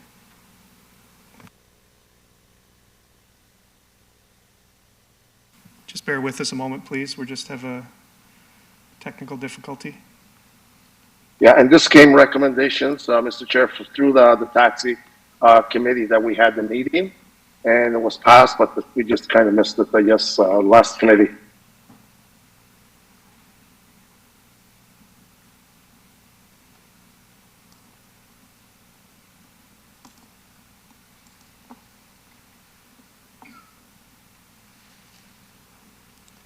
So through you, Mr. Chair, the motion from Councillor Fortini, as he explained, is the original motion introduced by the Vehicle for Hire Advisory Committee, excuse me, and Councillor Fortini is introducing it here again, as it was just the position of the committee at that point in time, and Committee of Council didn't take it up at its last meeting. So Councillor Fortini's motion is that this motion be considered at the April 13th Committee of Council meeting, such that appropriate public notice can be given before Council considers an amendment to the mobile licensing bylaw to give effect to the Councillor's motion. Correct. Okay, is there any questions? Anybody that wants to speak to this? Okay, we have the motion on the floor. Any against? Seeing none, that motion carries. Thank you very much, Councillor Fortini. Next up, we have 10.3.2, which is a discussion item at the request of Regional Councillor Dillon regarding voting machines. Councillor Dillon. Thank you very much. Peter, it sent you a motion. I'm wondering if you can just get it up on the screen. Sorry, Councillor Dillon, when did you send the motion? Just a little while ago. You should have it by now.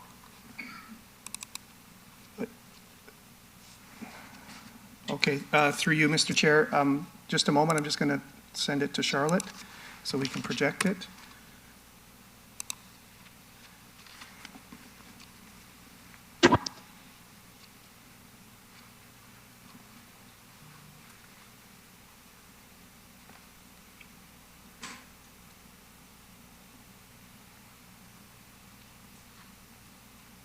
So as we're bringing it up, I'll read the motion just as I have it in your email, Councillor. Therefore, be it resolved that the interim CAO Morrison be granted authority to enter into an agreement with an independent third party of his choosing and who will report directly to the office of the CAO to undertake an audit and serviceability check on the voting machines to be used for and in advance of the 2022 municipal election, and to conduct a detailed ping test of the city's optical cables network. Did you want to speak to this, Councillor Dillon, at all?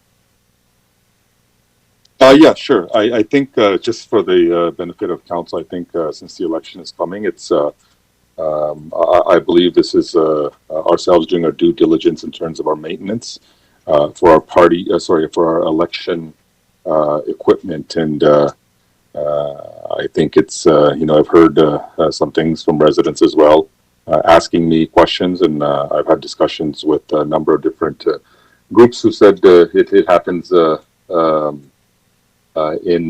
regularly in other municipalities. So I think we owe it to our voters and our residents to ensure that everything's up to date. And so I think it speaks for itself, the motion itself. Thank you. Okay, thank you, Councillor Dillon. Councillor Medeiros. Thank you very much through you, Chair. Thank you, Councillor Dillon, for bringing this forward.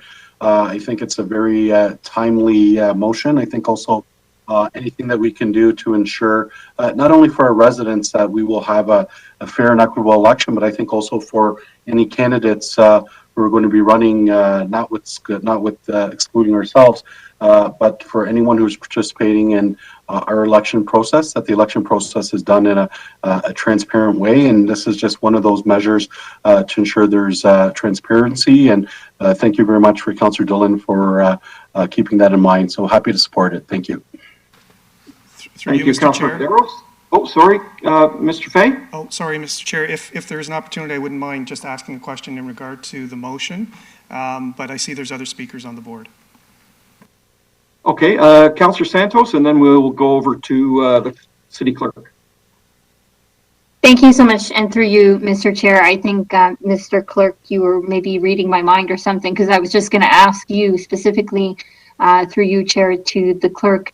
I guess number one, how have we ever calibrated, or how have we serviced the voting machines in the past? And how has it been done in the past? Was it done through you as the clerk or through the CAO in the past? I'm just trying to understand what the previous process was, just for clarification, if we're changing anything moving forward. So through you, Mr. Chair, perhaps I'll start. And Shanika Hans is our election lead for the election, and she's on today's session as well, so she may be able to respond in more detail as well. The election is run statutorily through the city clerk's office. The CAO's office has not had involvement in the election project in the past, and certainly in the years that I've been involved with the election here at the City of Brampton. Having said that, there is a rigorous testing and compliance process that we use for our machines. The machines that we use, or the voting machines, or vote tabulators as they're properly called, we lease them from a company called ES&S. We leased them from them in 2018 without any issue. And prior to that, the City of Brampton had purchased machines that were served for, I think, 3, if not 4 different elections. Leasing is a more financially responsible model for the municipality for a piece of equipment that may not be used, only be used once every few years unless there's a by-election. So there is a rigorous testing process. Not only when the equipment arrives at the election facility, it is tested and certified by the election supplier, ES&S. We also, as an election team, do testing, and we do what we call mock elections. And we have staff that are dedicated to the election tabulation process. And in fact, I'm proud to say, and the vendor may not like this, is I'm pretty confident that the staff that we have working on the election from our IT department are as knowledgeable, if not more so, of our tabulator equipment than the vendor. We are a very hands-on operation. We are not a turnkey operation on the election, because at the end of the day, it is the clerk's responsibility in terms of running the election. Having said all that, there is additional testing that is done later and closer to the election, acceptance testing that's done with ES&S, our voting tabulator supplier. And we will continue doing testing throughout leading up to the election, to the advance vote. The question I did have, and perhaps Councillor Dillon can probably provide some information, it does say at the end is to conduct a detailed ping test of the city's optical cables network. I wonder if the councillor could elaborate on what that means, because I just want to assure members of council and those watching is our tabulators are not connected to the city network, and they never will be. There are separate processes in place to ensure that that security is there. So I'm trying to understand what that means in terms of any audit or serviceability check in terms of what requirements the council is looking for us to achieve with the tabulators. Thank you. Right. So, sorry, through the chair, what I'm basically asking now is, so thank you for that clarification. Question back to you is, how do we certify that these machines that we're the leasing or that we own ourselves are certified? So through you, Mr. Chair, perhaps I'll turn it over to Shanika to provide a response to that. Our tabulator procedures, which will be available to candidates as they have been in previous elections, speak to our processes. We do rigorous testing, and we retain all of the tests. So we test, for example, every type of ballot under every certain condition, and we have to retain all that information until well after the election. But that's part of our overall testing process. And I don't know if Shanika, if you want to add more information in terms of what we do for our acceptance testing and mock election testing leading up to the election event.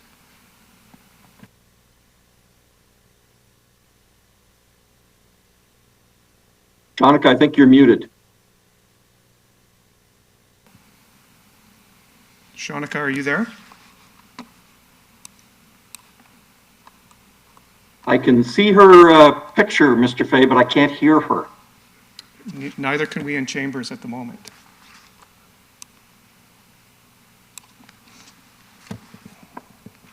Through you, Mr. Chair, if I can confirm, I still have the floor. You. Okay, thank you. And while we're waiting for Shanika, I guess, to perhaps answer that question, I have a follow-up question to Mr. Clerk, and that is, you had mentioned earlier that this has not happened before in terms of the CAO being granted authority to do these sorts of things, and in the past elections and the equipment have been held within the clerk's office. Is that correct? So this is never, this is something new that's happening with respect to the process for elections? Through you, Mr. Chair, it would be. You know, we have, the election is a very transparent process, so there's nothing to hide, certainly on that. But if this is the will of council to undertake that, I just want to make sure that we properly identify what it is that this review will undertake. And as I mentioned, I want to make sure members of council understand the scope of what we do with our equipment and what it is connected to and what it's not connected to. In terms of the processes that we undertake to ensure that the election that we manage is an election that's based on integrity and fairness, and the results, there is some certainty on those results. Yeah, and so I'm concerned about this motion given the fact that the clerk has some unanswered questions, and the clerk is the authority, I guess, in overseeing the elections. And so my next question is, do you know of, Mr. Clerk, any other municipality that has a CAO testing voting machines? Through you, Mr. Chair, I'm not aware, but nor have I asked that question. There are some municipalities that have independent or third-party auditors or others that are sort of reviewing the election process, which may and may not include specifically the tabulators. I've heard of that in other municipalities. But we do have our own processes that we follow in regards to certifying, accepting, testing, and dealing with contingencies and troubleshooting for our election tabulators. But if it is the will of committee and eventually council that they wish to have an additional process on top of that, then we will deal with the will of council. And so then I guess further questions for me is to the CAO. Do you have experience in dealing with and working with voting tabulators and that technology? Through you, Mr. Chair. No, I don't. So I guess back to the clerk, this is a motion that we just saw now, and I'm concerned because given that the CAO doesn't necessarily have the previous experience to do this sort of thing, and the clerk also has unanswered questions as to what this is, specifically the ping test of the city's optical cables network. I'm not comfortable with this at this time. It's a little bit scary, actually, because I don't know what this means for the voting tabulators and how this process is actually going to perhaps interfere with the integrity of the existing process we have right now. And so I'm not sure at this point, given that this is a motion that was just brought to the floor. And it certainly the clerk, Mr. Clerk, did you know about this motion beforehand? Through you, Mr. Chair, no, I was not unaware. Interesting. Okay. Well, I'll hold my comments for now and just hear what my other colleagues have to say. Thank you very much. Shanika, are you there and able to speak? Hi there. Are you able to hear me now? We are. Go ahead. Okay, I apologize for that. I'm so sorry. Thank you. Through the chair, I just wanted to add a couple of points on our testing plan. These are coming from the vote tabulator procedures, which do get released to all of our candidates when they file their nominations. So just going over a couple of points in our testing plan, we do test 5 every vote tabulator that is used at the voting location, as well as the accessible voting units that are used. So we do conduct diagnostic testing, so simple things like checking that the clock and the display and the hardware configuration are all acting and functioning as they should. We conduct significant testing of the peripherals that are used in addition in the vote tabulators. So, for example, that would be the USB drives that are used. We do conduct testing as well at our voting locations. We do significant rounds of testing with all of our ballot types. You may be aware that we have 36 different ballot types for the City of Brampton. So we go through rigorous testing for our ballots. We also do testing of our results platform and working with our partners in DI and IT. And then we also create significant testing documentation so that we're documenting all of the tests that are done, the day that they are conducted, and any outcomes that need to be followed up with our vendor. And Peter might have mentioned this before, but we do have the vendor ES&S come to our election office, and they conduct logic and accuracy testing of every single machine ahead of the voting day and advanced voting days. So really they are providing their seal of approval on the voting machines and all of the software setup that has been done by our in-house expertise. So that's just a bit of an overview of the testing plan that is conducted with the voting machines. Oh, sorry, and I just wanted to add one point that we do have several mock elections throughout the election year ahead of advanced voting, and our mock elections are similar to what may be considered in this motion as a kind of a ping test. So I've just been informed of that. Thank you. Thanks, Shanika. Councillor Medeiros. Thank you, through you, Chair. I'm not going to speak for Councillor Dillon, but I will say, first of all, to the city clerk, and I've won 2 elections under your watchful eye. So without a doubt, I have no doubt that you follow procedure and so on. I think that, in my mind, why I supported this, and I did not know it's CEO or the clerks, whoever it is. I'm fine with, and I'll let Councillor Dillon, I know he's next. Let's address the elephant in the room. I think there's members of council.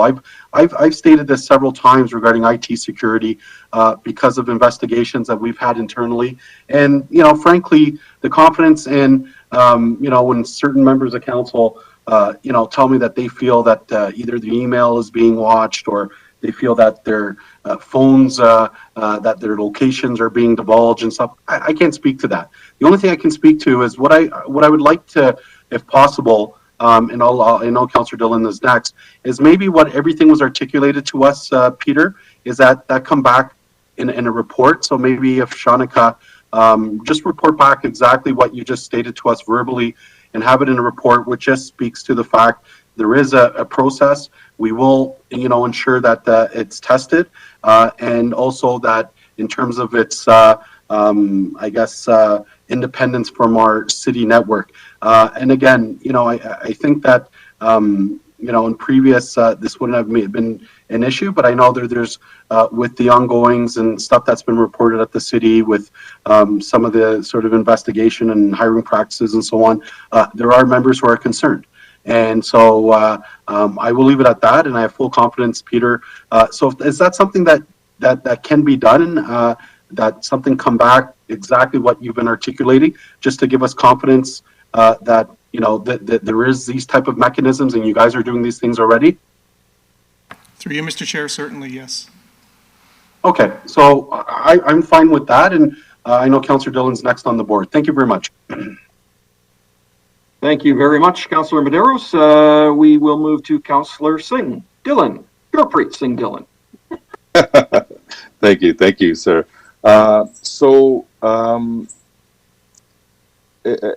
not sure what there is to fear. What we're trying to do is we're talking about the integrity and accountability here, and we're not asking that the CL oversee it. We're just simply asking that he undertake to have the machine certified and that the third party report the results to him. So it's not usurping of the election from the clerk to the CEO, just that he has a third party double check and report the results to him. So I don't mind what Councillor Medeiros mentioned. that we bring back what they do, all the steps that they take. But I do want to ask that staff bring back options on how we can externally certify the machines and the process.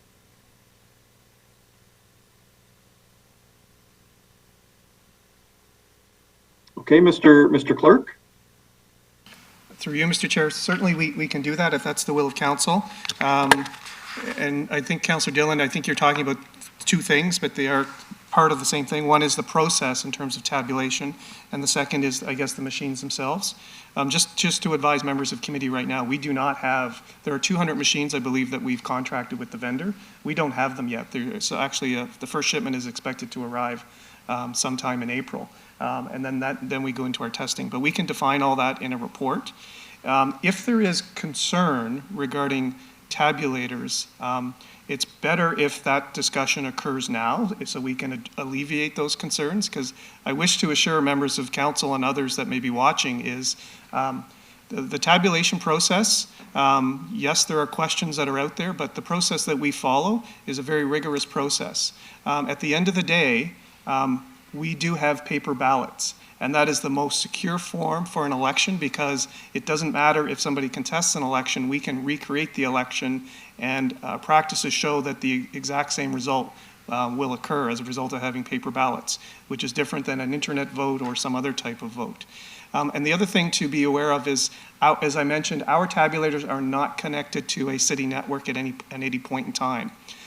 What happens at the end of the election on 8 o'clock or after 8 o'clock on October 24th is, after the last person in the voting location has had an opportunity to vote, we close the poll on the tabulator, and that triggers a few processes. The first process is it produces what's called a results tape. The results tape shows how the votes have been tabulated on that particular machine with the ballots fed into it. After that, what happens is there is a process to then transmit results.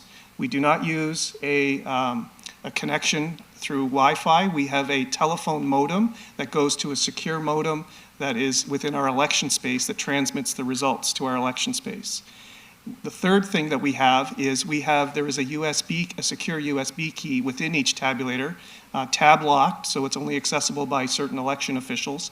When the tabulator is returned after the election to the election space, that key is pulled out and we verify the results.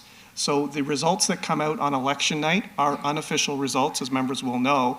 And then before we certify the results, we make sure that all three of those processes, the results tape, the transmission through the modem, and the USB key all match.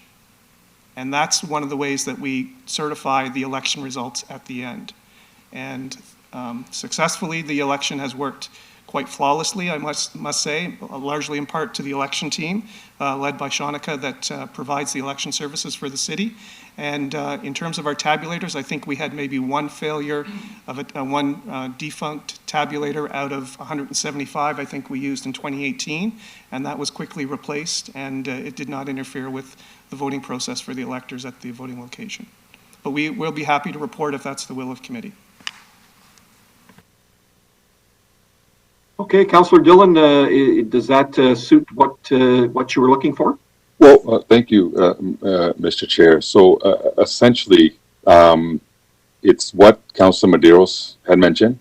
And so the motion, I guess we can change it around now, I guess, to suit what Councillor Medeiros had mentioned. But it's also bring us all options on how we can certify the machines and the process. So let us know what we can do. If it's 175 machines that we can get externally reviewed, if it involves something else, let us know what options are available to us. We can do an external scan, we can benchmark, whatever it takes. I do think that I do agree with Councilor Medeiros in his comments that we want to make sure that we're accountable to our residents and to everybody who's running in this election. And I think by doing our due diligence in making sure that we are doing whatever we can, I think it gives our residents and those candidates in the democratic process itself, it gives us a confidence. And so, again, what Councilor Medeiros had mentioned, what you guys do already in order to ensure the process is running appropriately, and add to that all other options we can additionally undertake in order to ensure and certify that the machines in the process are in order. And I just add one thing as well. Sure, I do find it odd that people are, or some council members may be uncomfortable with it. I don't feel uncomfortable with it at all. It actually gives me more confidence in our election process. And you'd have a great group of people already working hard. But again, our team's great in the clerk's office and the election team. And any company that you get your machines from, they're going to say everything's working properly, but we got to make sure. And so that's what this motion is about. Thank you, Mr. Chair. Thank you, Councillor Dillon. Next up on the board is Councillor Palashi. Hey, Mr. Chair, I guess before we start handing out our tinfoil hats, I can explain why I'm a little bit uncomfortable with it, because I don't know of any independent third party of our city manager's choosing that would be. That makes me uncomfortable when it's at the full hands and support of a very capable city clerk that's been requested by the Association of Municipalities to run their elections, and that is renowned across all municipalities as being one of the best in the business. And that's why I'm uncomfortable with it.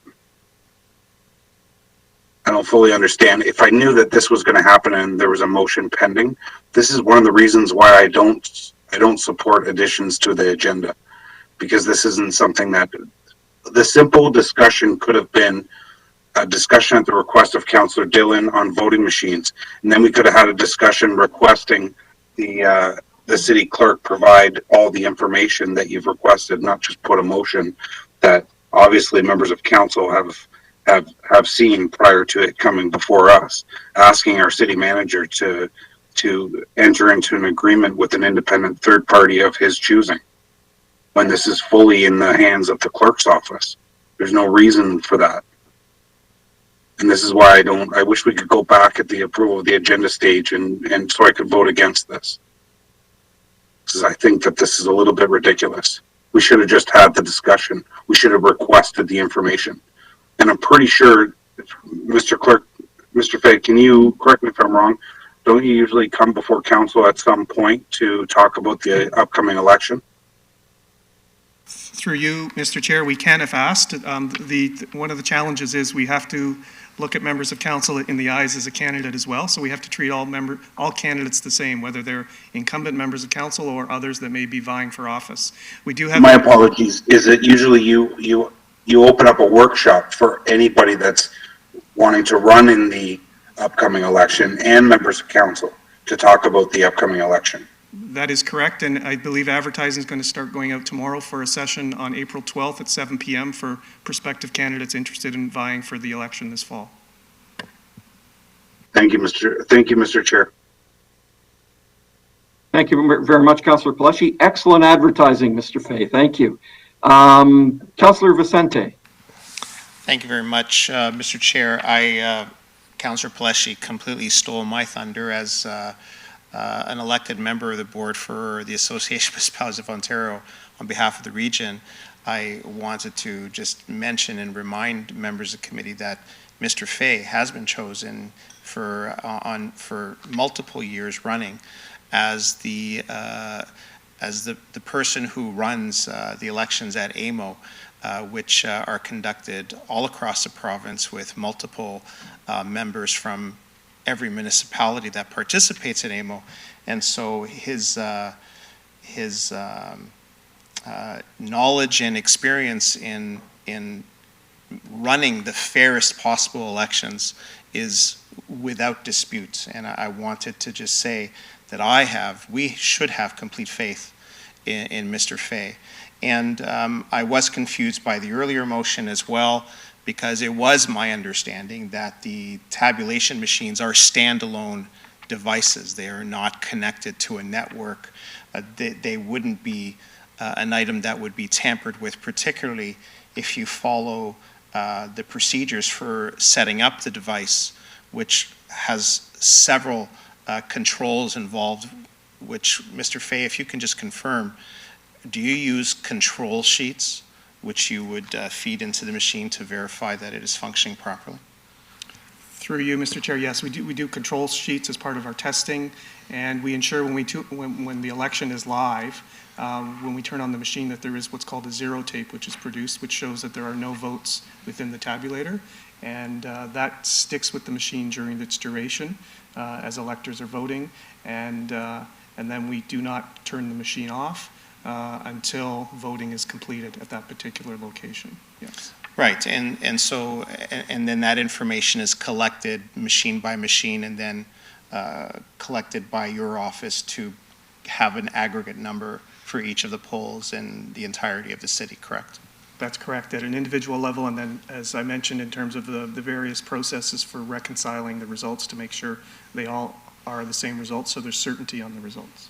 Correct, and to your point, you use a telephone system for electronic means, but you also have the backup of the digital file, which cannot be tampered with. It can only be accessed by you or your team.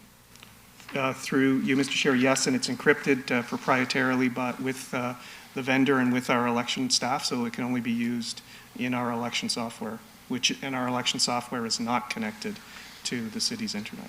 Okay, thank you. And I just want to remind members of committee that, this is a statutory function.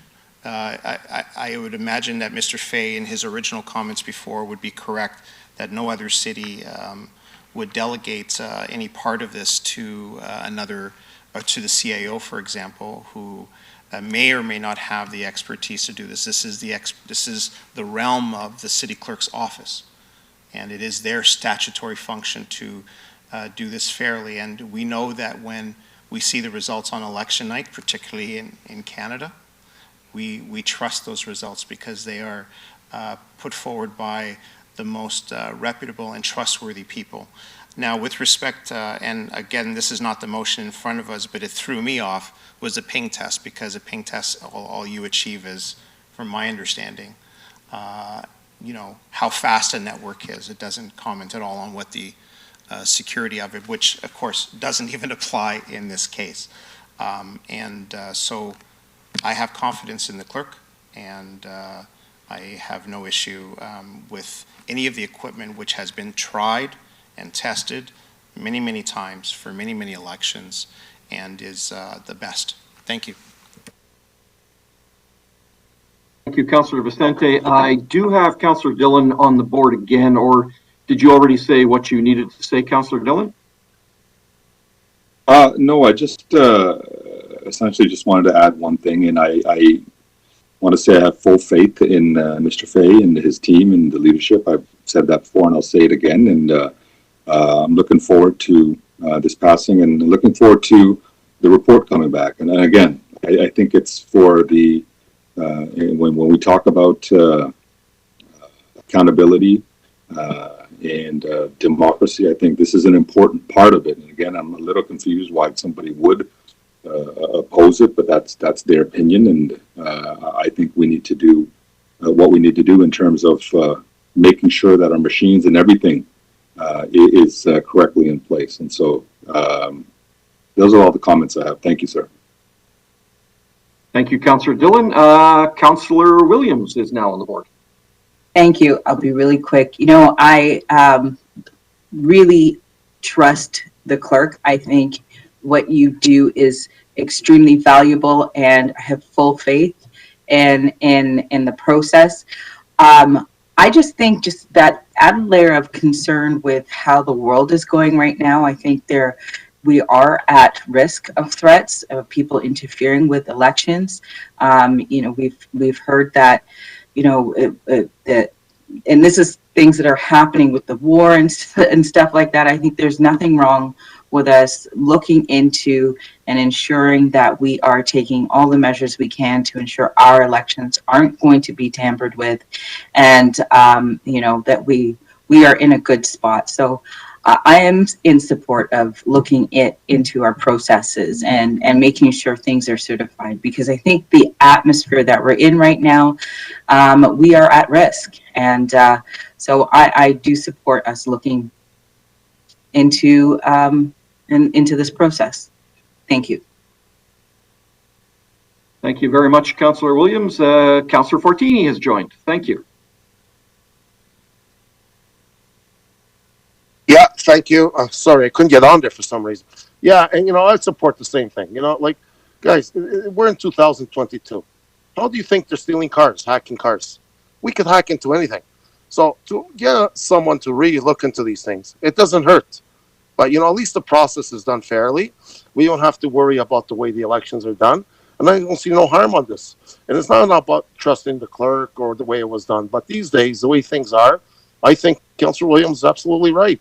That's how they get into these cars in the driveways and stuff. So get a third party or wherever we have to do to check them to make sure the process is done fairly for everyone. I don't see what the problem is. So I will support getting them checked any way we can. Thank you. Thank you very much, Councillor Fortini. I see nobody else on the board. So we do have a motion that the city clerk be requested to report on tabulation machines used in the certification processes applied thereto, and the potential additional options available for audit purposes externally or from within be detailed. We have a recorded vote. I guess we sure can. Oh, I see Councillor Singh has added his name. Councillor Singh? I'll be very brief. I think I think the answer is yes, but I want to confirm. They're both just essentially report backs, correct? That's how I read them, yes. Okay, thank you. Okay, Mr. Fay, can I give it over to you to have the recorded vote, please? Thank you, Mr. Chair. So members of the committee, the motion is on the screen. All in favor or opposed to the motion, please indicate. Councillor Dillon. In favor? Thank you. Councillor Singh. Yes. Councillor Fortini. In favor. Councillor Williams. Yes. Councillor Medeiros. Yes. Councillor Bowman. Sorry, Yes. Chair Bowman. Yeah, no problem. Councillor Paleshi. Yes. Councillor Willens. Councillor Willens.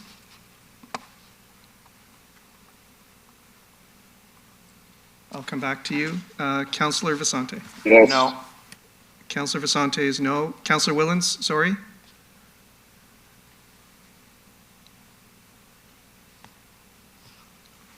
Councillor Santos. Yes. Councillor Willens, how do you vote?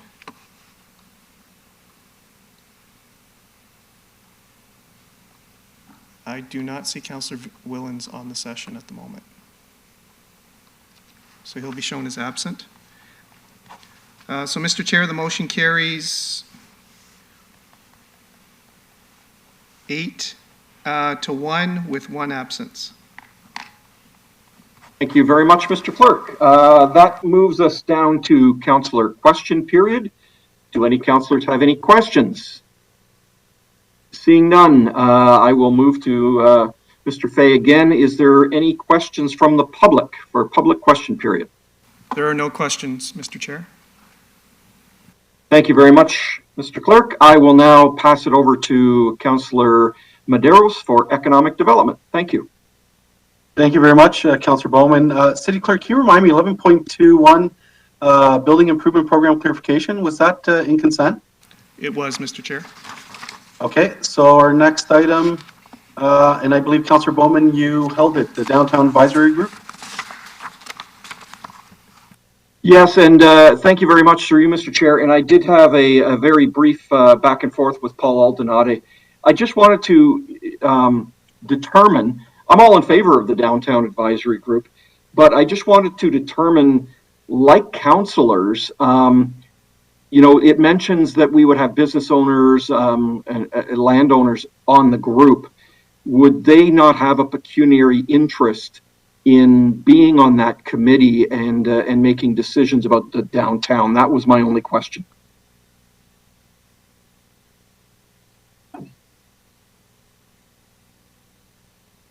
Thank you. Through you, Mr. Chair, our intent is to keep the advisory table nonpartisan.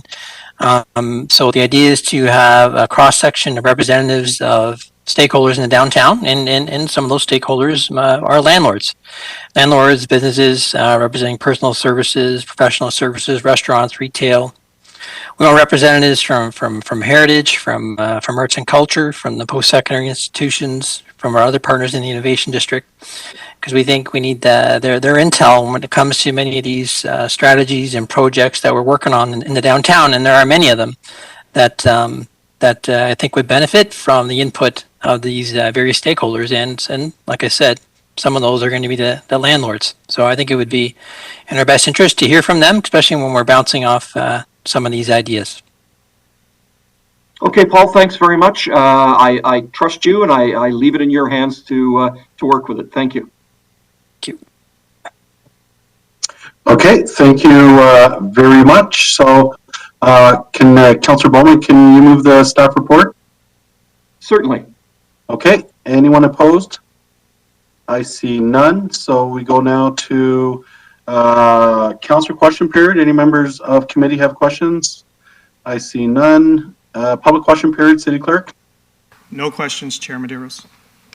Great, thank you very much. And I'll gladly hand it over to Councillor Singh, Chair of the Corporate Services Section.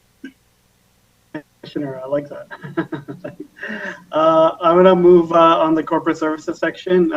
Going on, we're at 12.2.4, which is a staff report regarding purchasing activity quarterly report, fourth quarter 2021. This is held by Councillor Bowman. Councillor Bowman, the floor is yours. Thank you very much, through you, Mr. Chair. Just a few quick questions. On the report, item number 6 is IT disaster recovery. Did we not have an IT disaster recovery plan prior to this contract? Through you, Mr. Chair, this is Kumaran. Councillor Bowman, can you hear me? I sure can, yes. Okay. Yeah, we did not have a proper plan. I'm going to call Jen Ellis to provide a little bit more details. I think there were efforts made in the past, but they did not go forward. Jen, are you on the call? Yep, through you, Mr. Chair. In the past, there's been some attempts to develop a full disaster recovery plan, unsuccessful, so we're undertaking doing that again into a full disaster recovery, including a test of the IT infrastructure. Okay, thanks. I know you guys do a great work over there. It's just kind of surprising to me with everything that goes on, and I know that we have had attempted hacks just in this term of council. So I don't know. I'm speechless, I guess, but I would have thought that we would have something in place. I mean, does this have anything to do? Would this be in line with BMO? I don't know if Rick Bernard is on there, but it's certainly disaster recovery is certainly something that is important to the entire organization. So through you, Mr. Chair, perhaps I could provide a little more context. We do have full backups. We do have tested backups. We do have security measures in place for things like hackers, etc. What we don't have is a fully documented and tested plan, and we are working fully with BMO. It's something that I've been working with Rick Bernard for some time now. COVID delayed us slightly, but we are undertaking the full documented plan and testing now. Okay, thanks, Jen. And are we following any ISO standards or anything like that?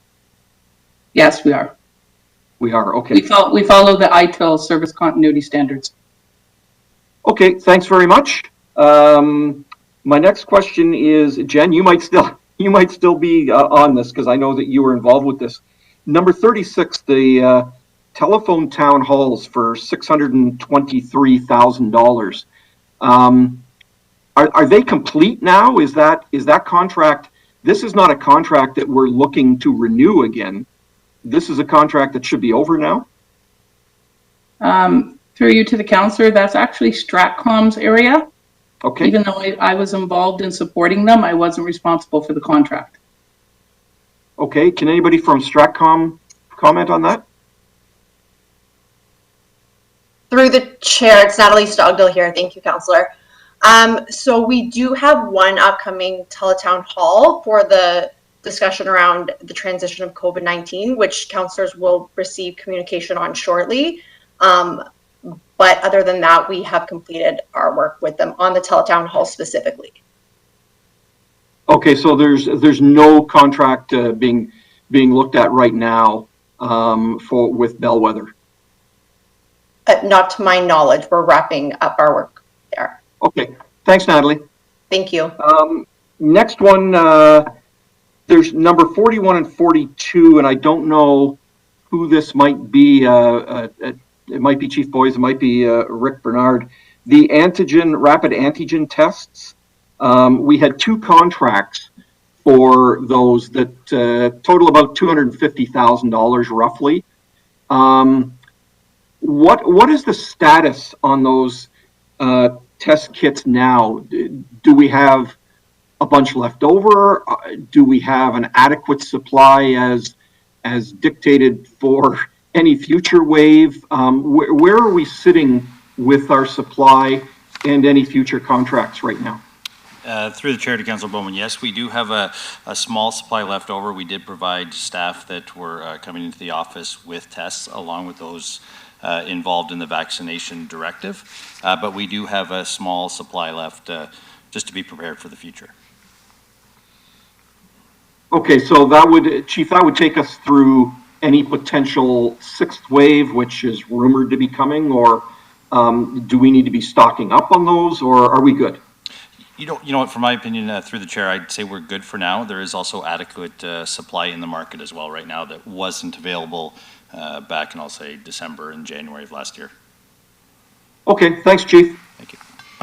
And that's the questions I had on that report. Thank you. Thank you. I don't see any other questions. To the clerk, is there any other questions? Just confirming. There are none, Chair Singh. Okay, I have a motion by Councillor Bowman to receive the report. Is anybody opposed? Hearing and seeing none, the motion carries.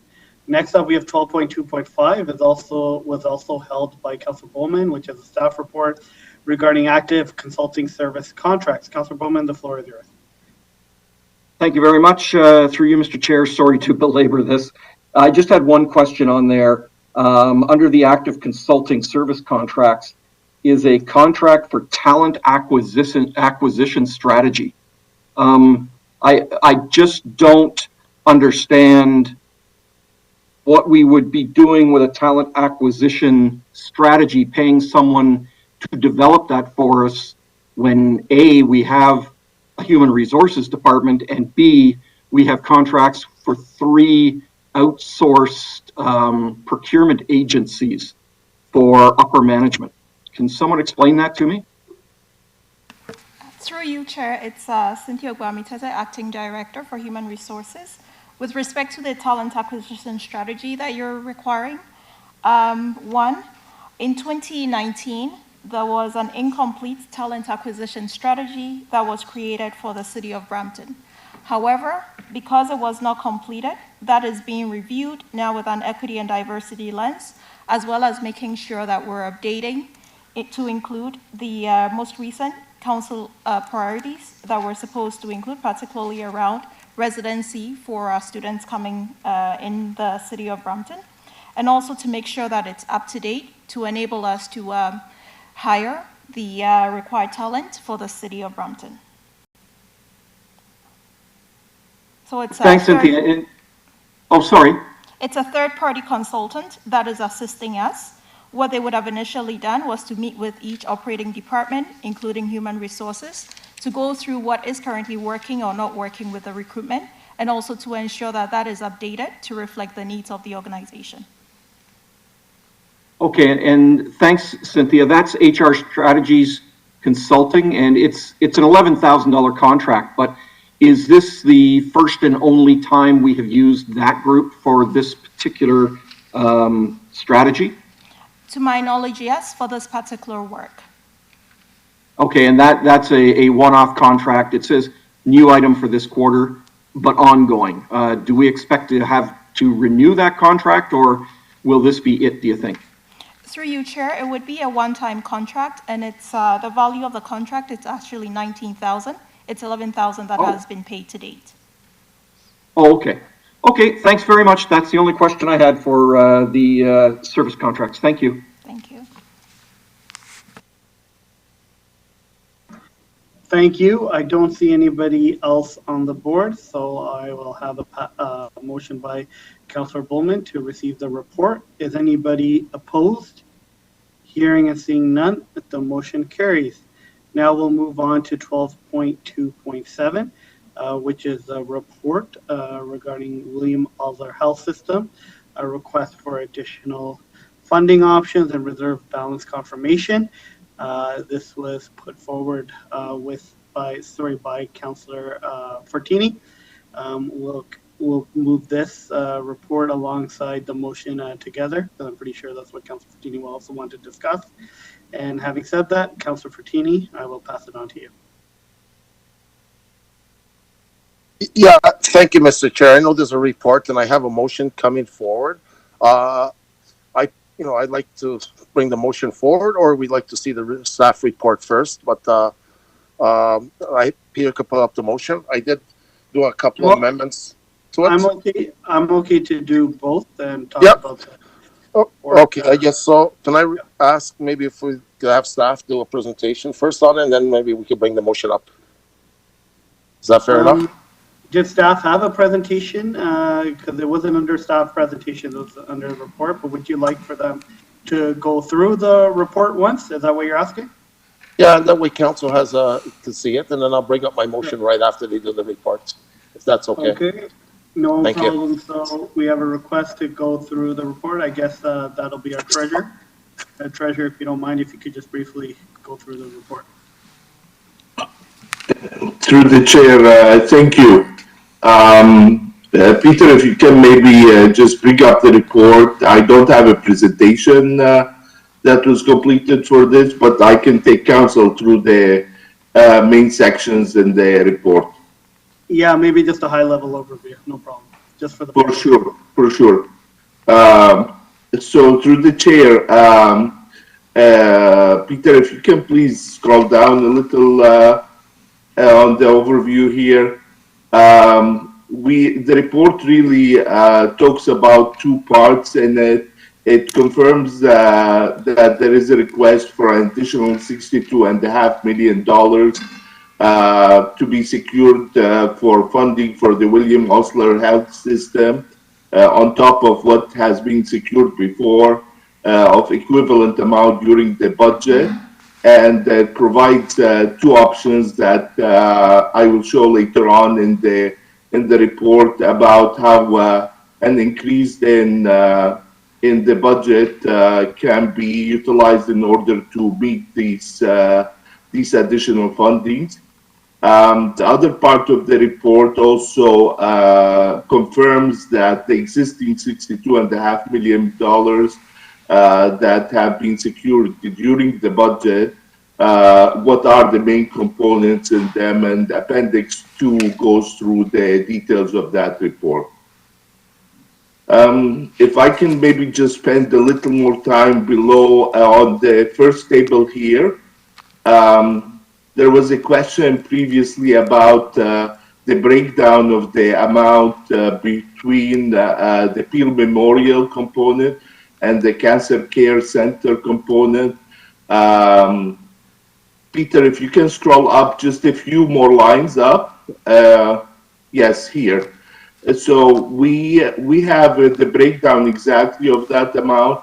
The 1.1 billion cost of the overall project is made up of two components. $700 million is related to the Peel Memorial part of it, and $365 million of that is for the Cancer Care Center.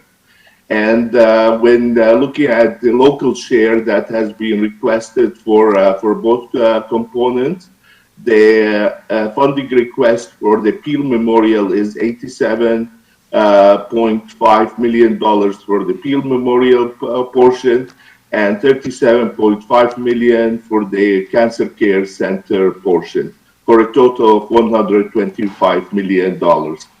As mentioned before, we already secured previously the $62.5 million during the budget process.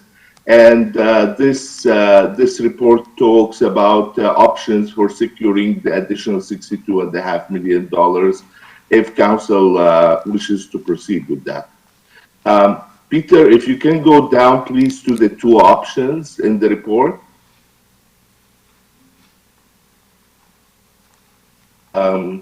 Yeah, here, please. So we proposed two options that can be considered by council. Yes, thank you, Peter. So the first option looks at trying to secure the complete amount of $62.5 million through a budget increase of 1.76% over the next 6 years. That will allow us, if we scroll down, please, to the table for option one, Peter. Yeah, that will allow us that by the time the funding is requested to be delivered to William Osler, it will allow us to have that complete amount delivered to them in 2026 and 2027. Please just keep in mind that council, if there are, we put like an option that if the region of Peel decides to make any changes to their contributions, take on, consider potentially half of the contribution to the cancer care center or any other components, that we can adjust at a later stage in a different year this amount of the tax levy in order to reduce and match what has been provided by the region. So we could potentially, during those years, reduce this amount depending on that input. If the other option that we provided, if we can scroll down to option 2, please, is to take a more of a longer term view of the healthcare funding here. So consider that even after we provide funding for William Osler, we might still want to accumulate funding for a third hospital maybe in the future, and look at this more as a continuing contribution. We proposed a 1% city tax levy that would keep on going indefinitely until maybe council in the future decides at one point that they would like to stop that or reduce it or change it. But it really assumes a more continuation along the 1%. If we can scroll down to the table for option 2, please. Of course, with the 1%, we wouldn't have reached by 2026 to the full amount that is requested to be provided to William Osler, and that's why it will be. We will need to combine this with issuing debt by 2027, and the amount that we expect we should be issuing if we go with the 1% levy is $23.9 million. And then as the levy continues into the future, about 0.29%, so about a third of the 1% levy would be utilized to service that debt that was issued for $23.9 million. If you can scroll down a little further, please. There was a question also as part of the motion if there is a possibility that we do a sale of surplus lands in order to meet some of this demand. We have connected with our realty team, and they confirmed that there is currently no inventory that can be utilized immediately for that. But if council wishes, so they can come back with a future report on this if this is something that council is interested in. Can we scroll down further, please, Peter? Yes, and again, the last part of this report and a lot of the details around this is just to confirm where the source of the $62.5 million that were originally secured during the budget process. Peter, if you can please just show the table, table 3 here. And Appendix 2, as I said, provides a lot more details on this, but the details is that we originally had $22 million in our Reserve 126, which was the Pledge to Peel Memorial that we had accumulated from the previous levy that we issued. And the remaining $40.5 million, they're really coming from two components. One is the swap in funding between the CIF and the fire headquarters, which allowed us to have available $32.5 million freed up from Reserve for this, and an additional $8 million from other projects that have been returned as part of our normal review of capital budget at the time. I think this covers the report and all the details that's included in it. If council has any questions or any further details on this, I'm happy to answer. Thank you. To Councillor Frattini. Thank you. Yeah. Thank you, Mr. Chair, and thank you, Nash, for all the work you've done. Yes, on the surplus, I know I put it in there. I know there's nothing there now, but in the future, if there is, we can help pay. I get that this should be a provincial thing, but like Ray said, automatically we got the numbers. It's almost 375 or 365 million is for the cancer. I think the motion want to put the motion on the floor. We got to start this now. I do agree that we should continue this because they're looking for maybe in the future a third hospital in Ward 2 and 6 somewhere in the West End. The next council or in the future that could always be stopped. So I have a motion picking for option 2, which I think was great. And if we have to continue it and borrow some money and pay it back with a tax levy, like you said, the numbers work out well. And so maybe we could bring the motion forward. And if we want to continue the levy in the future to plan for a third hospital, I think this would be a great start for the third hospital.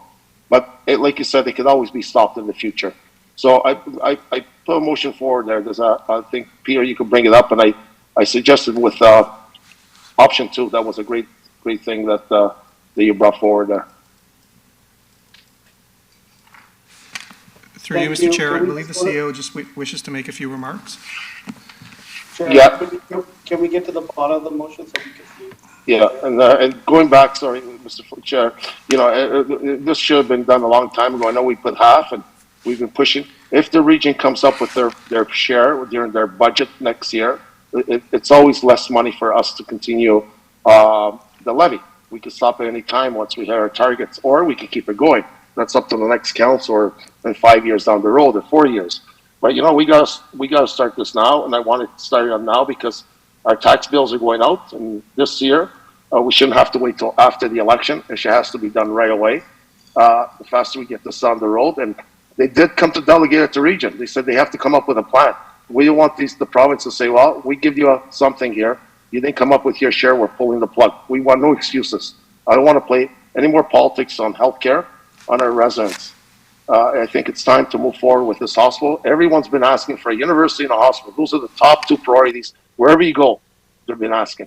So I think we got to step up and do our share now. So I'd like to have a recorded vote on the motion, and I'll wait to see what the CEO has to say. Thank you. Through you, Mr. Chair, I'd like to ask that you give us a little bit more time. I understand that the you would like the levy to start this year. We have the tax bills, the first installments or the preliminary tax bill installments already out there. We've made our citizens aware that we have a zero budget right now. I'd like to go back and sit with Nash and see if we can make up this year. what we would have assumed was a tax levy, if we can make it up in other funds, and then start the tax levy for 2023. And if we can't, then we will come back to you and say we can't do it, that we would have to look at the levy. But we would do that in a quick turnaround. A very quick turnaround. My understanding, working with staff and stuff on this, if we don't get this done now, the tax bills are going to go out. It'll be too late. And I don't want to miss this half of the year. We've been working on this for a while. And, you know, I don't understand why we have to go back and forth. I want to keep my motion on the floor, and I want to vote on this today. And I want to start this today. Like, going back to next year, we already lost half of the year. So instead of recuperating the whole year, at least start recuperating half the year. So I want to keep it on the floor. I would like to start this now. Like, we have to make a decision. We can't be playing back and forth here on a hospital. Like, you know, this is getting out of hand. Motions coming from the MPs. We got all over the place, and they give us the 1.1 billion. We got to come up with a plan within the next 8 months. We already know the portion of the cancer portion, and you know what? We got to get this going on the road now. Like, we could always stop the levy in the future. So I'd like to get this going today, please. Thank you. That's okay. To the CEO, sorry, I think we need clarification on the comment. Are you saying the tax bills already went out? Well, no, not the finals. So everybody has a preliminary that goes out to their residents, and that was the expected first bill. So what I'm saying is, if you could give me a short period of time, a week, I can meet with Nash and come back for next week. And if we can find it in existing for 2022, then we wouldn't be asking for the levy for 222. We'd have the levy for 223. If we cannot find it in existing, then we would support the levy for 222 going forward. Well, Mr. Chair, that's a great idea. I don't mind waiting until next week. But the thing is, if we find it in, it's all extra money that we have to plan for a third hospital. Well, I'm worried if the region comes back, like I had the discussion with Nash already in this, and they say, no, we're not giving you the 12.6 million on the cancer portion, we're still going to be short. Then we have to go into borrowing. So I'd like to know, when's the tax bill going out? Do we know? Through the chair, Councillor, we need to make a decision by mid-April, preferably by next week, April 6th, but we can wait till then, and that will allow us still to be able to go out with the tax bill in due time. But we should not make the decision more than April 6th or even like a few days after that. Okay, so so it doesn't give much. So if we wanted to wait another week, why did we bring this report today? Why didn't we wait until next week and have this discussion? Through you, through you, Mr. Chair. Go ahead, sir. That would be on me in the sense that after I looked at the chart again and I remembered that our commitment to the community for zero base, and I had had a discussion with Nash over funding that we might still have left over, we possibly might have left over. I would like to take all that into consideration and come back with a possible proposal next week, and if not, then we'll go back to doing the levy. Okay, so I'll move it forward next week. So next week will be council, I guess. And come back and see. But regardless of that, we still have to start this levy. That, you know, they said it very clear. We have to come up with a plan. If we don't have a plan, they're gonna, within the next 6 to 8 months, they said it at the region, they could pull the plug, and I don't want to take that chance. If we have extra money, we could just throw it in. We just stop the levy instead of 2026. We just we could stop it at 2025. You know, we got to come up with the $62.5 million. The faster we come up with it, the better it is. Or unless we want to keep it going to plan for a third hospital. So I don't see what, you know, I could wait till next week, but I don't see the difference. If we have extra money, just put it in and can start the levy. Wherever I go, nobody's complaining on this levy. Even when we did the polls, 83% were in favor of it. So, you know, we're doing these polls, and then, you know, the residents say yes, but then we ignore it. It looks like we only look at the polls when it's convenient for us. So I don't know where I stand. I'll wait if any councillor has anything to say, but I still like to continue starting. I think we should vote on this today, and then if there's any extra money, we can look at it next week. And any extra money, we just put it into the pot. You know, the faster we come up with money, the faster we can stop the levy. You know, that we promised our people a tax freeze, yes, but this is not a tax freeze. This is going towards our health care. It has nothing to do with our taxes. So I'd like to vote on it today, and if you have extra money, we can throw it into when you come back next week with the report and just throw it in. It's possible. Thank you. Thank you, Councillor Bowman. Thank you very much, through you, Mr. Chair. I'm in full support of the tax levy, as Councillor Fortini has put forward here. I understand the CAO's issue because I believe the first tax bills have already been sent out, so it may cause a little bit of a disruption trying to get it in before mid-April for the second tax bills that go out. So I understand that, but I do support Councillor Fortini. We do need this. You know, all of us sat here 2 years ago, or almost 2.5 years ago, demanding that we get an 850 bed hospital. We all signed the petition. Our residents signed the petition.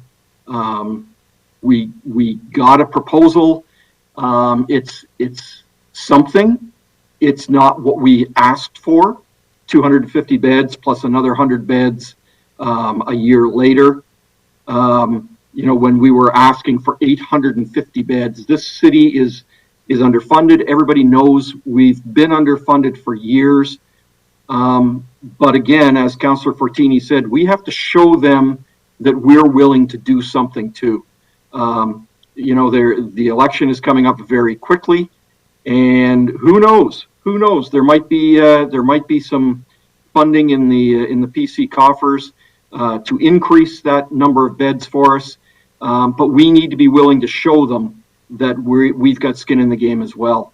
So, you know, you look at the proposals that have come for hospitals in Mississauga, they dwarf ours. They make ours, you know, seem rather insignificant. But 250 beds is more than we get now. But again, I think we've got to show them we've got skin in the game. And so I agree with Councillor Fortini. And believe me, this is an election year, and this is not an easy call to make to tell residents that we want to put a tax levy on them for a new hospital in an election year. That's probably a popular decision after we got rid of it just prior to the last election. So I will support them, and I understand, Paul or Mr. CAO, that you will come back next week and let us know what can be worked out. So I do support that as well. Thanks very much. Thank you, Councillor Medeiros. Thank you very much, Chair. And exactly my sentiments, as Councillor Bowman stated. I do support the tax levy. I think what Councillor Fortini is really addressing is the urgency of the moment. I think from, you know, one thing that does get me, and I understand Councillor Fortini's sort of frustration, is that I think we were very clear during budget discussions that if the region wasn't going to support it, that this would be coming back. So this idea that now, respectfully, that people are now in this gotcha moment, like, oh, what are we going to do? Let me come back and this and that. And it's like, I think we've been very clear from day one, and Councillor Fortini has been extremely clear. It's not a secret to anybody. So, you know, the tax levy is something that we need to address, exactly as Councillor Bowman suggested.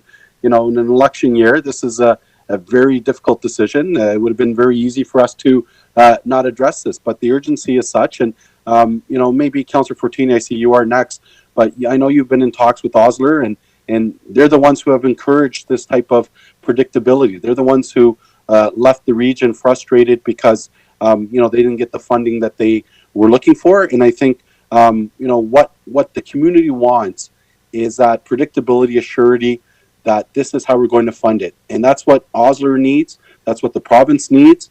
I think our residents you know, and the residents I've been speaking with, even on my advisory group, you know, people understand that, you know, paying taxes, nobody wants to pay more taxes, but having a dedicated tax levy which goes into our hospital fund, I think is the most prudent thing. And I think this is something that we should support immediately. I am open to waiting for CEO to come back next week with whatever information he finds pertinent. But I don't think that that should impact us voting on today, having a tax levy and let that come back as supplementary information. But I'll leave that to the mover of the motion. I think Councillor Fortini, because you are certainly addressing the urgency. We did declare an emergency. We do know that William Osler is encouraging us to have this type of predictability, and if you can speak to that, Councillor Fortini, and I think we've been very clear on this step. So this is not new. I think the community needs it. The media has been addressing this. We've heard all these healthcare stories, hallway medicine, etc. And unfortunately, you know, this ain't fair. We know that we shouldn't be funding this portion. We know there's discussions at AMO. We know all that. At the end of the day, we're here.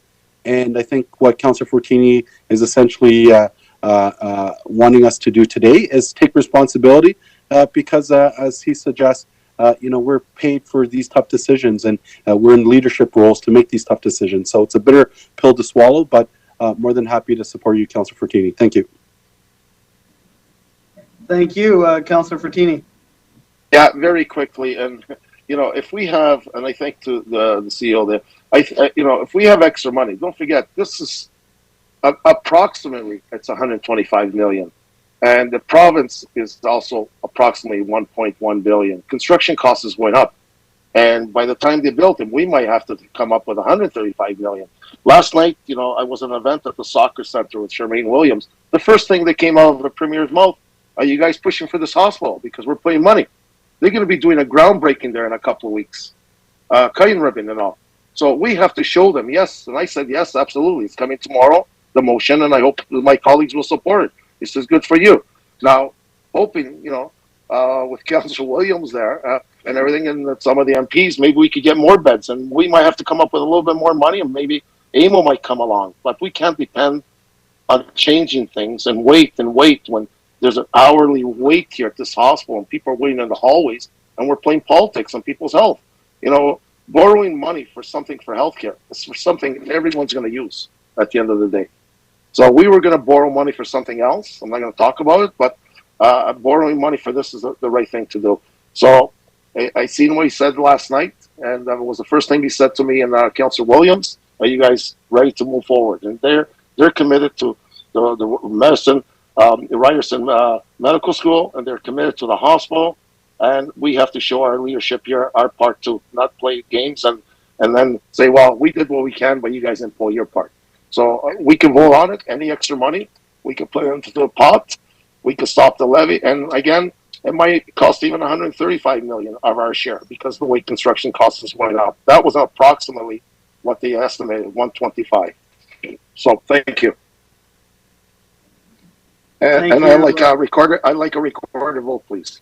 Yeah. Thank you, Councillor Santos. Thank you so much, and through you, Mr. Chair. I think that every single member of council and the mayor support and want healthcare and a hospital and far more equitable funding and support from the province for a hospital. I think we're all fighting for that. So to make comments around people being political or not, we're all on the same page. We all voted unanimously for an emergency, healthcare emergency. We voted unanimously on a number of things related to hospitals and healthcare. And while I support this motion, because we did when we brought forward the other motion in finding the $62.5 million during the budget process, we did say that we would go to the region and ask them if they would be willing to contribute. And if we weren't able to come up with the money at that time from the region, that we would come back and look at what a levy would possibly look like for Brampton and for us to move forward. So I think that everybody supports healthcare and hospitals in Brampton. I think it's wrong for you to be making political comments and statements like that. That being said, I do have a question. So if this motion moves forward, Councillor Fortini, does that mean that our advocacy to the provincial government stops? our advocacy No, for no, fair, no, for no, fair we share got- and fair funding? Does that mean that our advocacy and our fight for our fair share and equitable funding from the province to pay for more of these things, does that stop? It should not stop. We should, sorry, but through the chair, we should not stop. We should still keep pushing. And like I said, if they give us more, we could always stop this levy, and that would be great. Well, you know, like it could be maybe NDP, it could be the Liberals come in, and we don't know exactly what's going to happen in the election, and hoping that they'll give us more. But at least let's push our share. We did say at the region, when we brought this motion forward, we did a zero tax levy. We didn't start a levy here at the hospital, and you're coming to ask us for money. They said it very clear there. So I appreciate what you're saying. Yes, that's great. We got to keep pushing, all of us, and hoping to get more. And if they give us more, we could always put a stop to it in 2023, 2024. So our advocacy efforts still continue, regardless of whether this motion passes or not at this time, because I think at the end of the day, Councilor Maderos had mentioned it as well, this really is within the jurisdiction of the provincial government, and the funding formula where we are required as local municipalities to use the property tax base to find funding to build major infrastructure projects like a hospital is really something that needs to change. So I appreciate you confirming that our advocacy efforts to push for more support and funding from the province, even if that means them funding a cancer care center. That's something that's great to hear from you, Councillor Fortini. And I see other people on the list. Thanks. Thank you, Councillor Pleshy. Thank you, Mr. Chair. So just to sum this up, we all want to hear what the CAO has to say next week. So I'm happy to move a referral for this to come back to us next at the council next week. Thank you, Mr. Chair. Thank you. We have a referral motion on the floor. Speaking to the referral, Councillor Vicente. I was just going to agree with Councillor Santos that our advocacy efforts must not just continue, but be doubled. And this is a call to all members of council that AMO will be taking place this August, and we will have again a freshly elected government in place, and I would ask every member to participate in AMO this year to make sure that we present a very wide and well-attended delegation to ministers to remind them of our very important asks on behalf of the residents of Brampton. And I want to also say that I support the motion. Thank you. Okay, speaking to the referral motion, Councillor Fortini. Yeah, thank you. One quickly. You know, I appreciate Councillor Vicente. You know, AMO. What did we hear at the region? This has been going on for 20 years on AMO. So we can't depend on AMO changing the rules when we need a hospital now. You know, if they do, that would be great. We could use development charges. But unfortunately, it was changed. And, you know, Vaughan, they planned their hospital levy a long time ago. Other municipalities planned it a long time ago. That's why if we want a third hospital, we can keep it going if we want. We should have never stopped it in 2018. That was a mistake maybe we didn't think of, all of us. And we would have had the money now. But, you know, we're playing politics here again. You know, this is very upsetting when everywhere we go, the people are saying we want a hospital. Everyone's saying that, there's waiting time. And I'm sure none of us have gone in the emergency and sat there for 5 hours and watched what these people are going through. You know, we got the doctors complaining. We're all cheering the great job they're doing for COVID. We're cheering the nurses. But when it comes to our part, nobody wants to stand up and say, yes, we'll start the levy. Because it's election year. This is not a job that you apply. This is a job we've been appointed to do good decision, hard decision, easy decision. This is a hard decision, yes. You know, because it's election year. But it's the right thing to do for the residents. Everyone's going to use this. They go through 167,000 people through this emergency. And people have to go out of town. They have to drive to Toronto for a cancer treatment. They have to drive to Georgetown or anywhere else for a hospital. And, you know, and I said it's very clear even at the region. When our hospital's full, we just go to Mississauga, we'll go somewhere else. Now, there's going to be a fundraiser Friday night for a Niagara hospital. I'm going to be part of that. It doesn't matter where the hospital is. Healthcare is for everyone. Nobody stops you at the door and says, well, you're from Brampton. You got to go back to your hospital. They take you in. So, we got to stop playing these games and start pulling our feet and support the motion for everyone here in Brampton. Thank you. And I'm going to ask for a recorded vote. Right now is a referral motion, Councilor Fertini, the referral motion. I will not support the referral on this motion. Thank you. Well, okay, so we have a referral motion on the floor. Is anybody opposed? Sorry, can I get some clarification? Ask for a recorded vote, please. Sure, recorded vote. Councilor Dillon, the clarification. Is Oh, sorry. So the motion, the first vote is the referral moved by Councilor Pelletier. Is that correct? Council, yes, to council next week. Gotcha. Okay. Okay, so no problem. I'll pass it on to the clerk to administer the vote. The motion on the floor, through you, Mr. Chair, is the referral motion of Councillor Fortini's motion, referral to council next week. All in favor or opposed, please indicate. Councillor Dillon. No to the referral. Councillor Fortini. No to the referral. Councillor Williams. Yes. Councillor Medeiros. No. Councillor Bowman. No. Sorry, was that a yes or no? Sorry, no. No, thank you. Councillor Pelletier. Yes. Councillor Willens. Councillor Willens, who appears to be absent. Councillor Vicente. No. That's a no from Councillor Vicente. Yours is all right. Councillor Santos. Sorry, somebody's mic is on. I can't. hear you in the middle.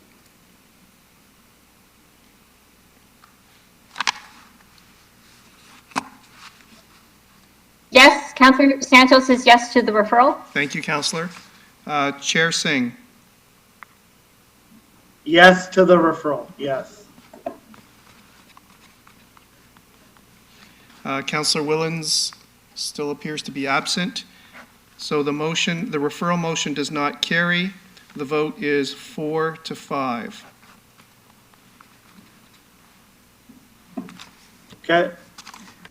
We have the main motion, but I didn't ask my questions because I was waiting for everybody to ask their questions. And can the chair ask? Yes, we can. Okay. So I don't have an issue, obviously, with the levy, but I did want to pick up on what the CAO was saying. I think it's very important. CAO, are you saying that there's been proposed, I guess, tax bill sent to each home in Brampton with the 0% tax increase? So that's what our residents, not even residents, each home in Brampton is expecting.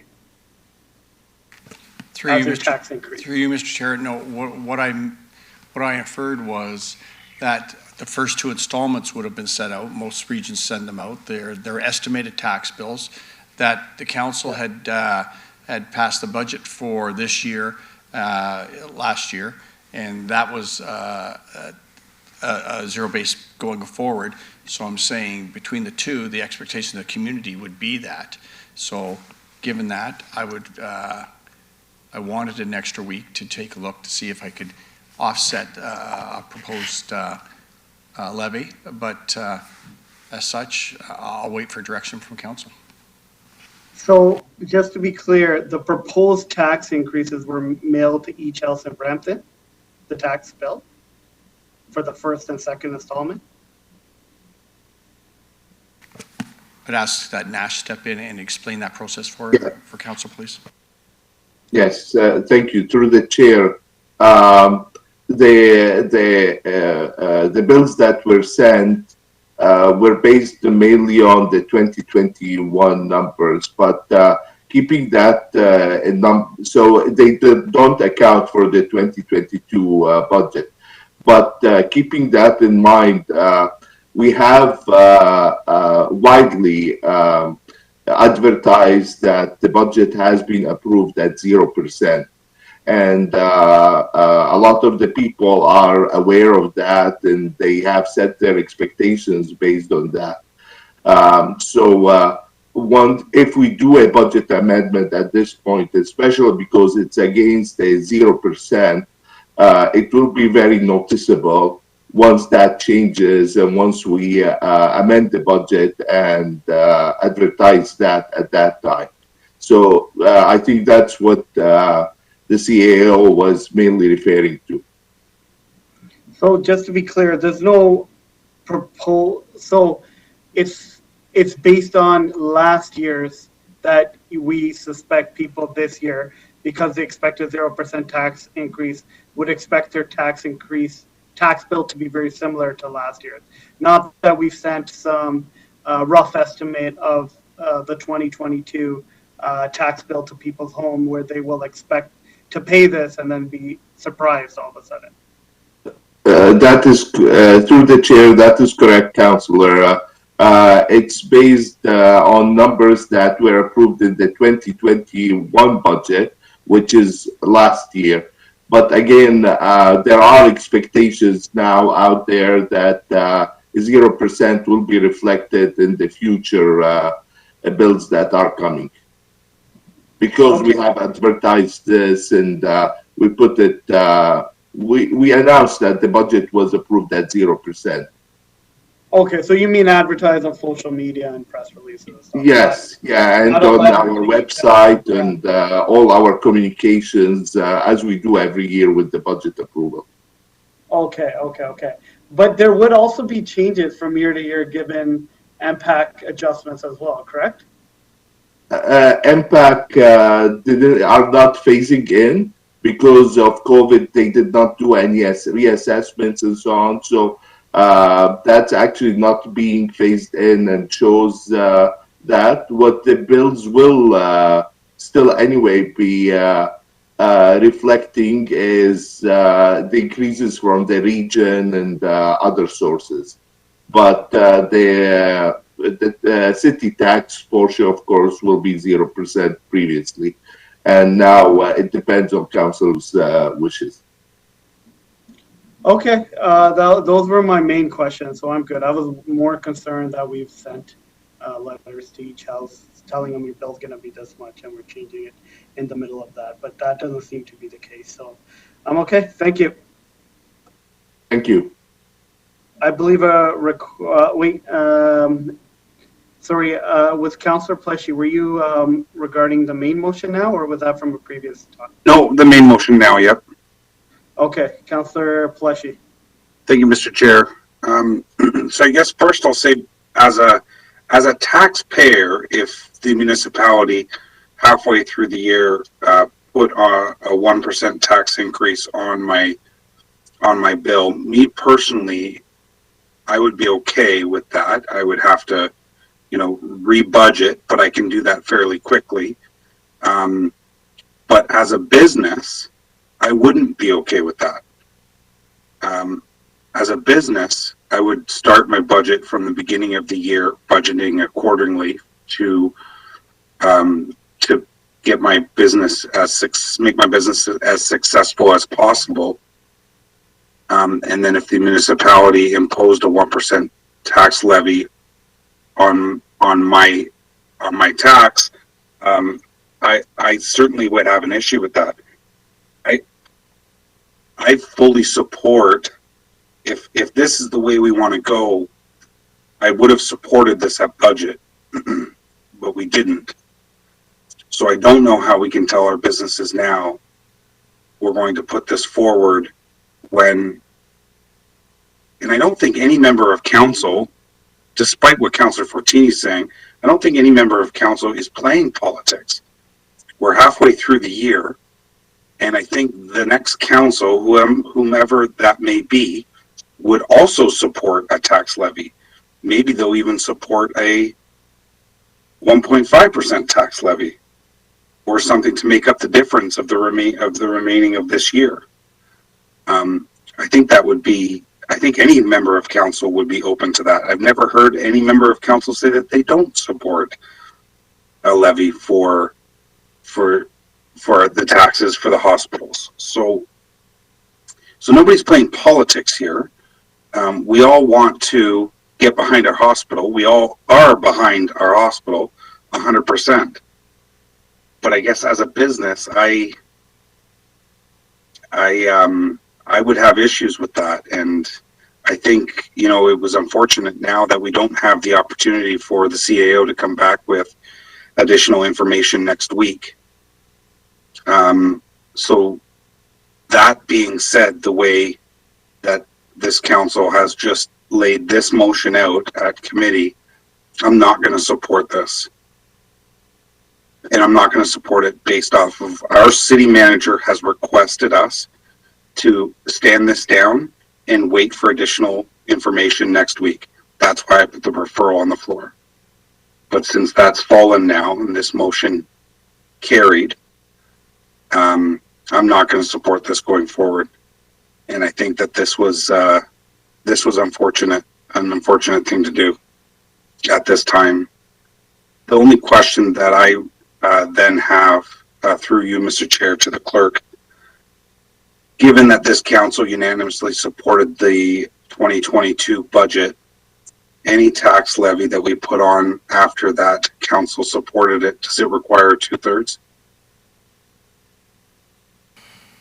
Through you, Mr. Chair, I'd have to think about it, but my first reaction would be no, because there may be things that come before council that they have to deal with financially, and therefore, if they have to adjust the budget, and there are budget amendments that occur throughout the year, many of them, well, almost all of them, do not have necessarily a tax levy impact. Some might.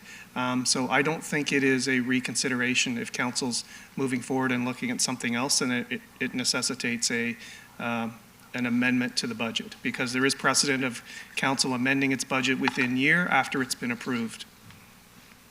But those amendments are typically smaller amendments. We're talking about a significant amount of money, are we not? I guess there is no real threshold, is there, then? Through you, Mr. Chair, there is no threshold. There is the principle that council has amended its budget on a regular basis throughout the year as circumstances warrant. If I can add, Peter, please. Sure, Nash.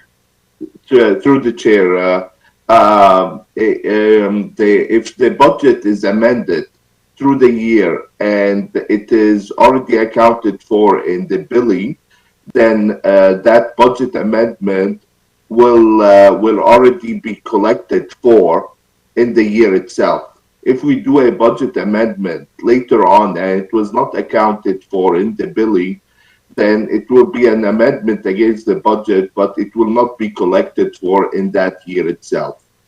If this helps with the answer. Yeah, for sure, Nash. And again, it's too bad that we're not going to have additional information. I would have probably wanted to ask some of our biggest taxpayers in the city of Brampton, like Orlando or Triple M or Canon or some of the other companies, how this would affect them before making a decision like this, and how it affects their budget. Thank you, Mr. Chair. It's Martin Finnegan here. I might be able to clarify a bit on the tax bill process. Sure, Martin. So, Councillor Paleshi, just through you, yeah, everything has been correct. The interim bills that went out, they're based on 50% of last year, so there's no correlation to the budget per se, other than all those advertisements that we sent out regarding the 0%. With the final tax bill going out in June, we do a testing in May, but prior to that, there's also tax calculations that have to be made, shared with the province and the region. So typically, we're making those calculations in April, and excuse me, we would typically want to be finished that process before the end of April and have the report to council in the middle of May.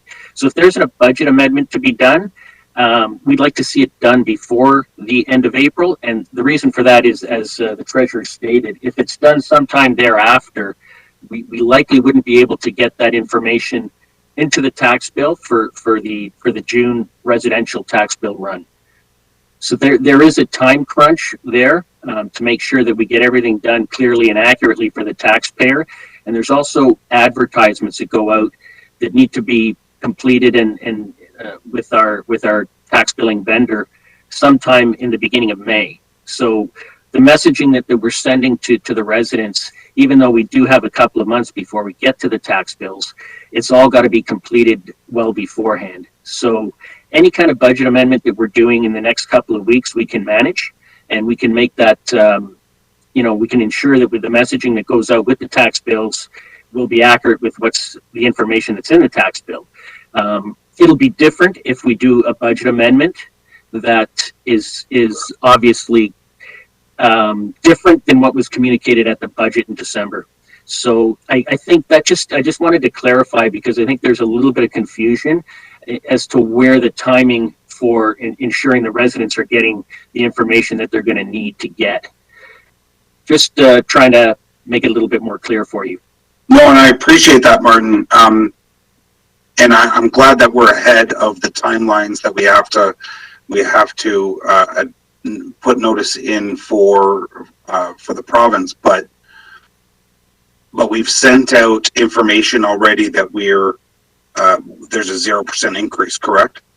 There has been, through the chair, there has been communications, not on a tax bill, but on websites, presumably through social media, but not on the tax bill. And typically any kind of budget changes, they don't show up until the final tax bill. But again, we need that 2 months lead time to make sure that the communications that go out with that final tax bill are accurate. Right, Martin. But how are you going to explain to the residents that we've already told them that it's 0% tax increase, and now the influx in calls that will come in once we now send out more notifications saying that there's a 1% tax increase? Yeah, through the chair, Councillor mixed messaging, and the messaging that we have to put out to our taxpayers can't be like that. Yeah, you know what kind of issues that come back when we have any type of mixed messaging that makes it's very confusing. Through the chair, you're correct, Councillor Paleshi. It'll cause there'll be complaints. We get complaints no matter what happens with the tax bill. It's just the way it goes. But there will be confusion because it was communicated out as 0. So that's going to be an issue. But we will have to make that clear if this is the direction the council decides to move forward with. If there's going to be a budget amendment, then our communications are going to have to be very clear about that. And there will be calls. There will be calls to your offices, and obviously to us in Service Brampton as well, because we went from 0 to something else. Thank you, Mr. Chair. Thank you. Councillor Frattini. Yeah, thank you. I don't know where to start. And thank you, Martin, for clarifying. If we would have supported this year in the budget, we wouldn't have this problem. By going to businesses, 1% is not going to make them or break them like Coca-Cola. The other thing is, when we did the budget, we said clearly we're going to go to the region and come back. Even when Santos said, Councillor Santos. So now we're back, and now we're playing still the same games. Well, we're the tax. We did the poll. The poll said 83% they were in favor of a tax levy. So you're not going to keep everyone happy. All the decisions we do, we don't keep everyone happy. But the majority of poll said 83% were happy for the tax levy for a hospital. So of course we're going to get maybe 10 calls or 20 calls each.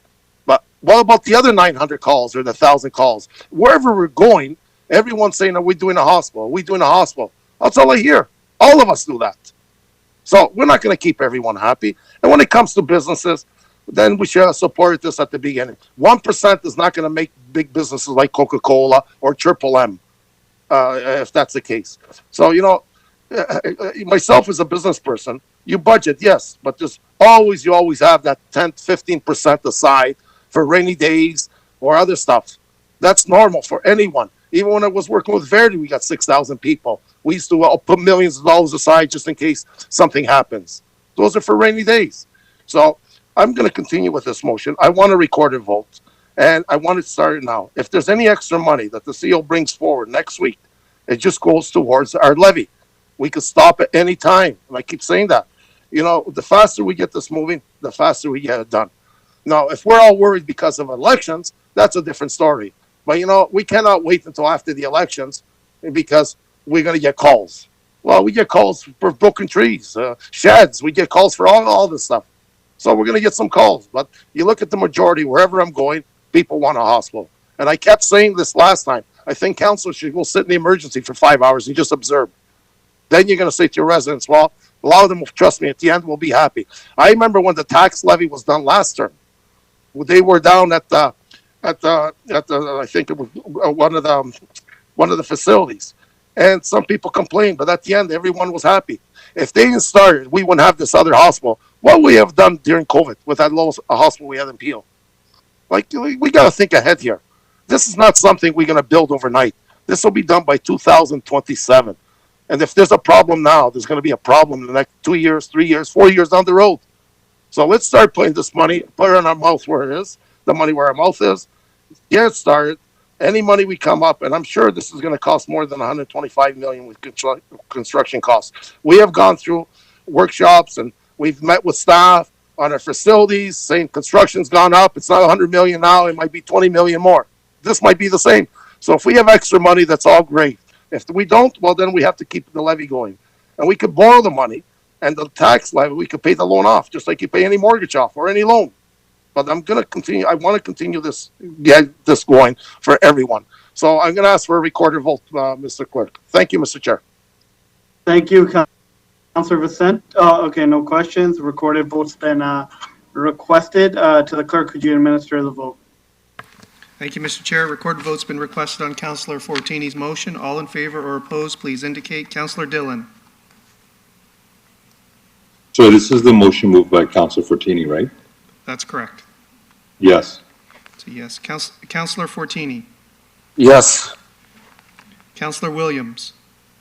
Yes. Councilor Medeiros. Yes. Councilor Bowman. Yes. Yes. Councilor Paleshi.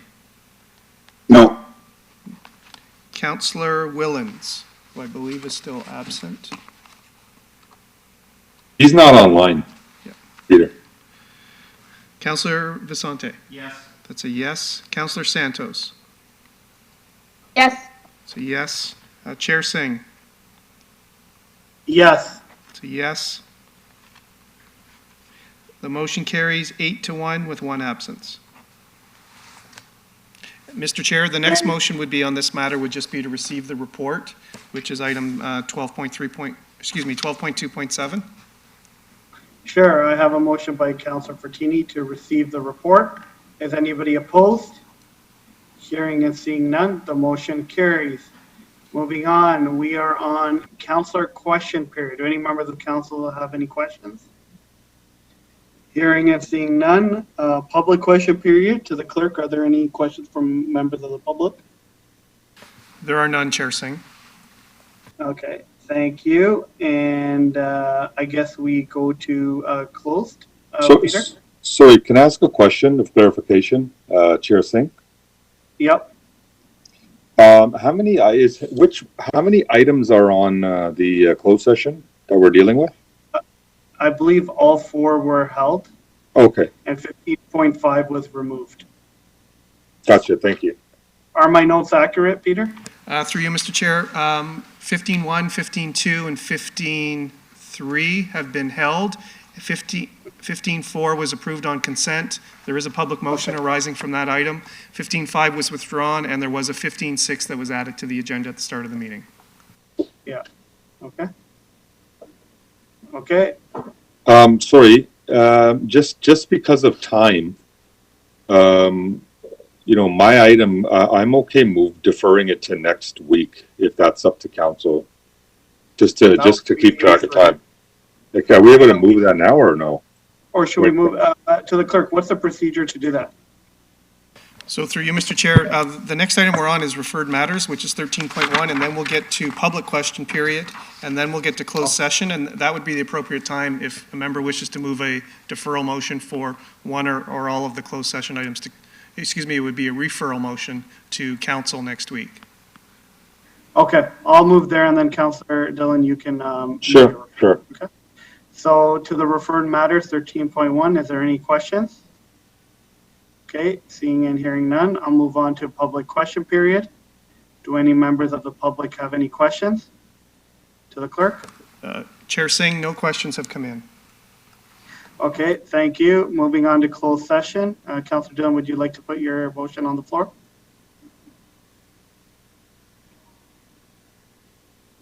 Councillor Dillon?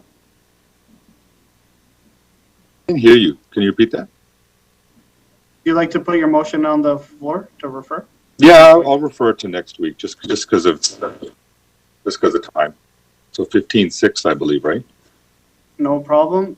We have a referral motion, referral to council, moved by Councillor Dillon.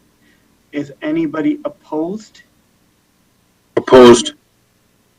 Okay, Councillor Pleshy is opposed. And is anybody else opposed?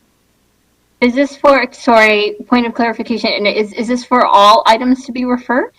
No, it's 15.6 only. That is Okay, what I'm seeing on the screen is that all of them be referred, or 1, 2, and 6. Oh, good catch. It's only 15.6. Okay, okay. Okay, thank you for that clarification.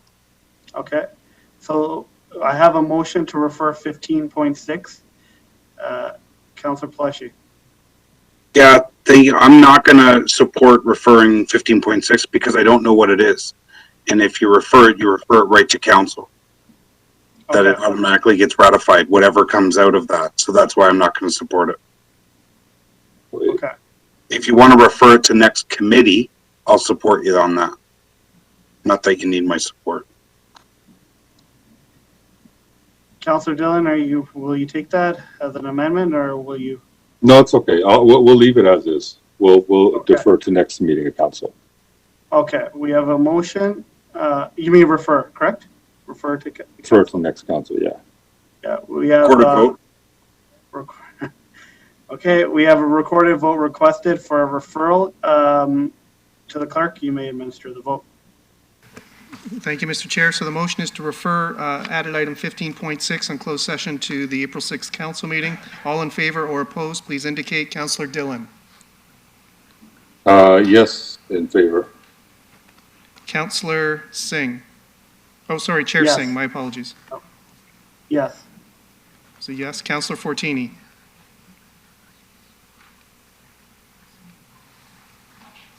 Councillor Fortini. Yeah, sorry, what are we voting on? Sorry?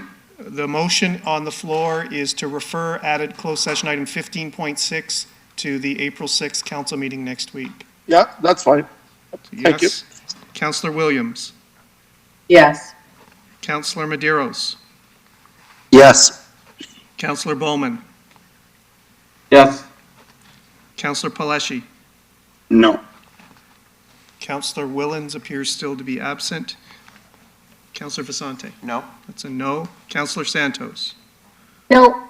That's a no. The motion carries 6-3 with 1 absence. Thank you. And I'll have a motion by Councillor Pleshy to move into closed. Is anybody opposed? Hearing and seeing none, the motion carries. To the clerk, how long would you need? Through you, Mr. Chair, I would suggest 20 minutes at a minimum. If not, half an hour would be appreciated. Okay. Is anybody opposed for 6 o'clock return? Yeah. Sounds good. 6? Yeah. Okay, so 30 minutes. We'll return and close at 6 o'clock. So thank you, Mr. Chair. Members of the committee, this meeting is now recessed. Members are reminded to join the separate Teams invite that's been provided for closed session, which will start at 6 p.m.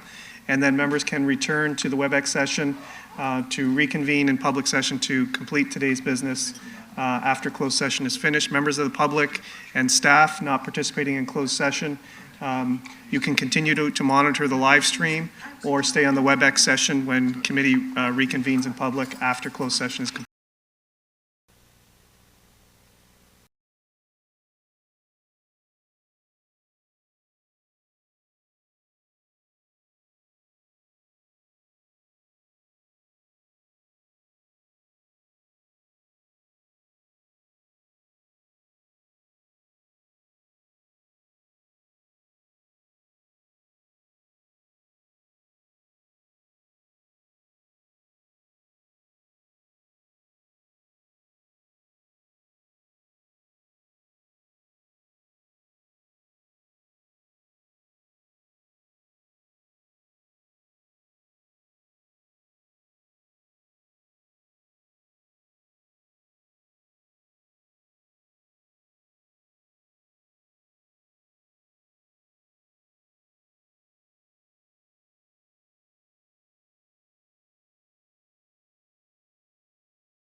nicest lady you want to have. She's as funny as he is when you talk to her. Good evening. For those of you joining tonight's session, Committee of Council has agreed that they will reconvene in public at 6:50 in a few moments. Thank you.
So members of committee, I'm just going to confirm members I see present. I see Councillor Santos, Councillor Vasante, Councillor Paleshi, Councillor Bowman, Councillor Chair Singh, Councillor Dillon, Councillor Williams.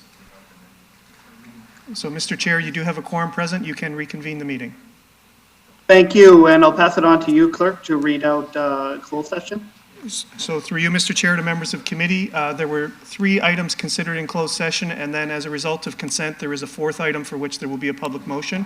The first item was 15.1, an open session meeting exception under Section 239, 2K of the Municipal Act, position plan, procedure, criteria, or instruction to be applied to any negotiations carried on or to be carried on by or on behalf of the municipality or local board. This item was considered, information was received, and direction was given. The second item is 15.2, an open session meeting exception under Section 239(2)A and E of the Municipal Act, security of the property of the municipality or local board, and litigation or potential litigation, including matters before administrative tribunals affecting the municipality or local board. This item was considered in closed session, information was received, and direction was given. 15.3 is an open session meeting exception under Section 239(2)C and K of the Municipal Act, a proposed or pending acquisition or disposition of land by the municipality or local board, and a position plan, procedure, criteria, or instruction to be applied to any negotiations carried on or to be carried on by or on behalf of the municipality or local board. This item was considered, information was received, and procedural direction was given to refer the matter back to staff. And then finally, through you, Mr. Chair, to members of committee, item 15.4, which was an item regarding an exception under 2B of the Municipal Act, personnel matters but an identifiable individual. It dealt with citizen awards. That item was considered in consent, but part of the consent direction that was deemed given through the staff report is that the following amendments to the citizen award selection criteria, as recommended by the Citizen Award Selection Criteria or Committee, be approved. And this is as set out in your closed session report. This is the public motion to change the criteria as shown on the screen. And there is a second recommendation that the Director of Strategic Communications, Culture and Events be authorized to execute on behalf of the city all agreements, contracts, and related documentation as may be required to deliver the Citizen Awards program outlined in the report considered in closed session, and that such agreements, contracts, and related documents shall be with a content satisfactory to the supervisor events and protocol and in a form satisfactory to the city solicitor. So we will require a mover on that motion, Mr. Chair. Thank you. I'll have Councillor Medeiros move it. He's also put in the chat that he is here. Councillor Medeiros will move the recommendations. Is anybody opposed? Hearing and seeing none, the recommendations carry. Moving on, we have adjournment, and I'll have a motion by Councillor Palashi to move adjournment. Is anybody opposed? Hearing and seeing none, the motion carries. Thank you, everybody, and thank you to staff. Thank you for being here for this meeting. Thank you. Thank you, Mr. Chair, members of the committee. This meeting is now adjourned. We're just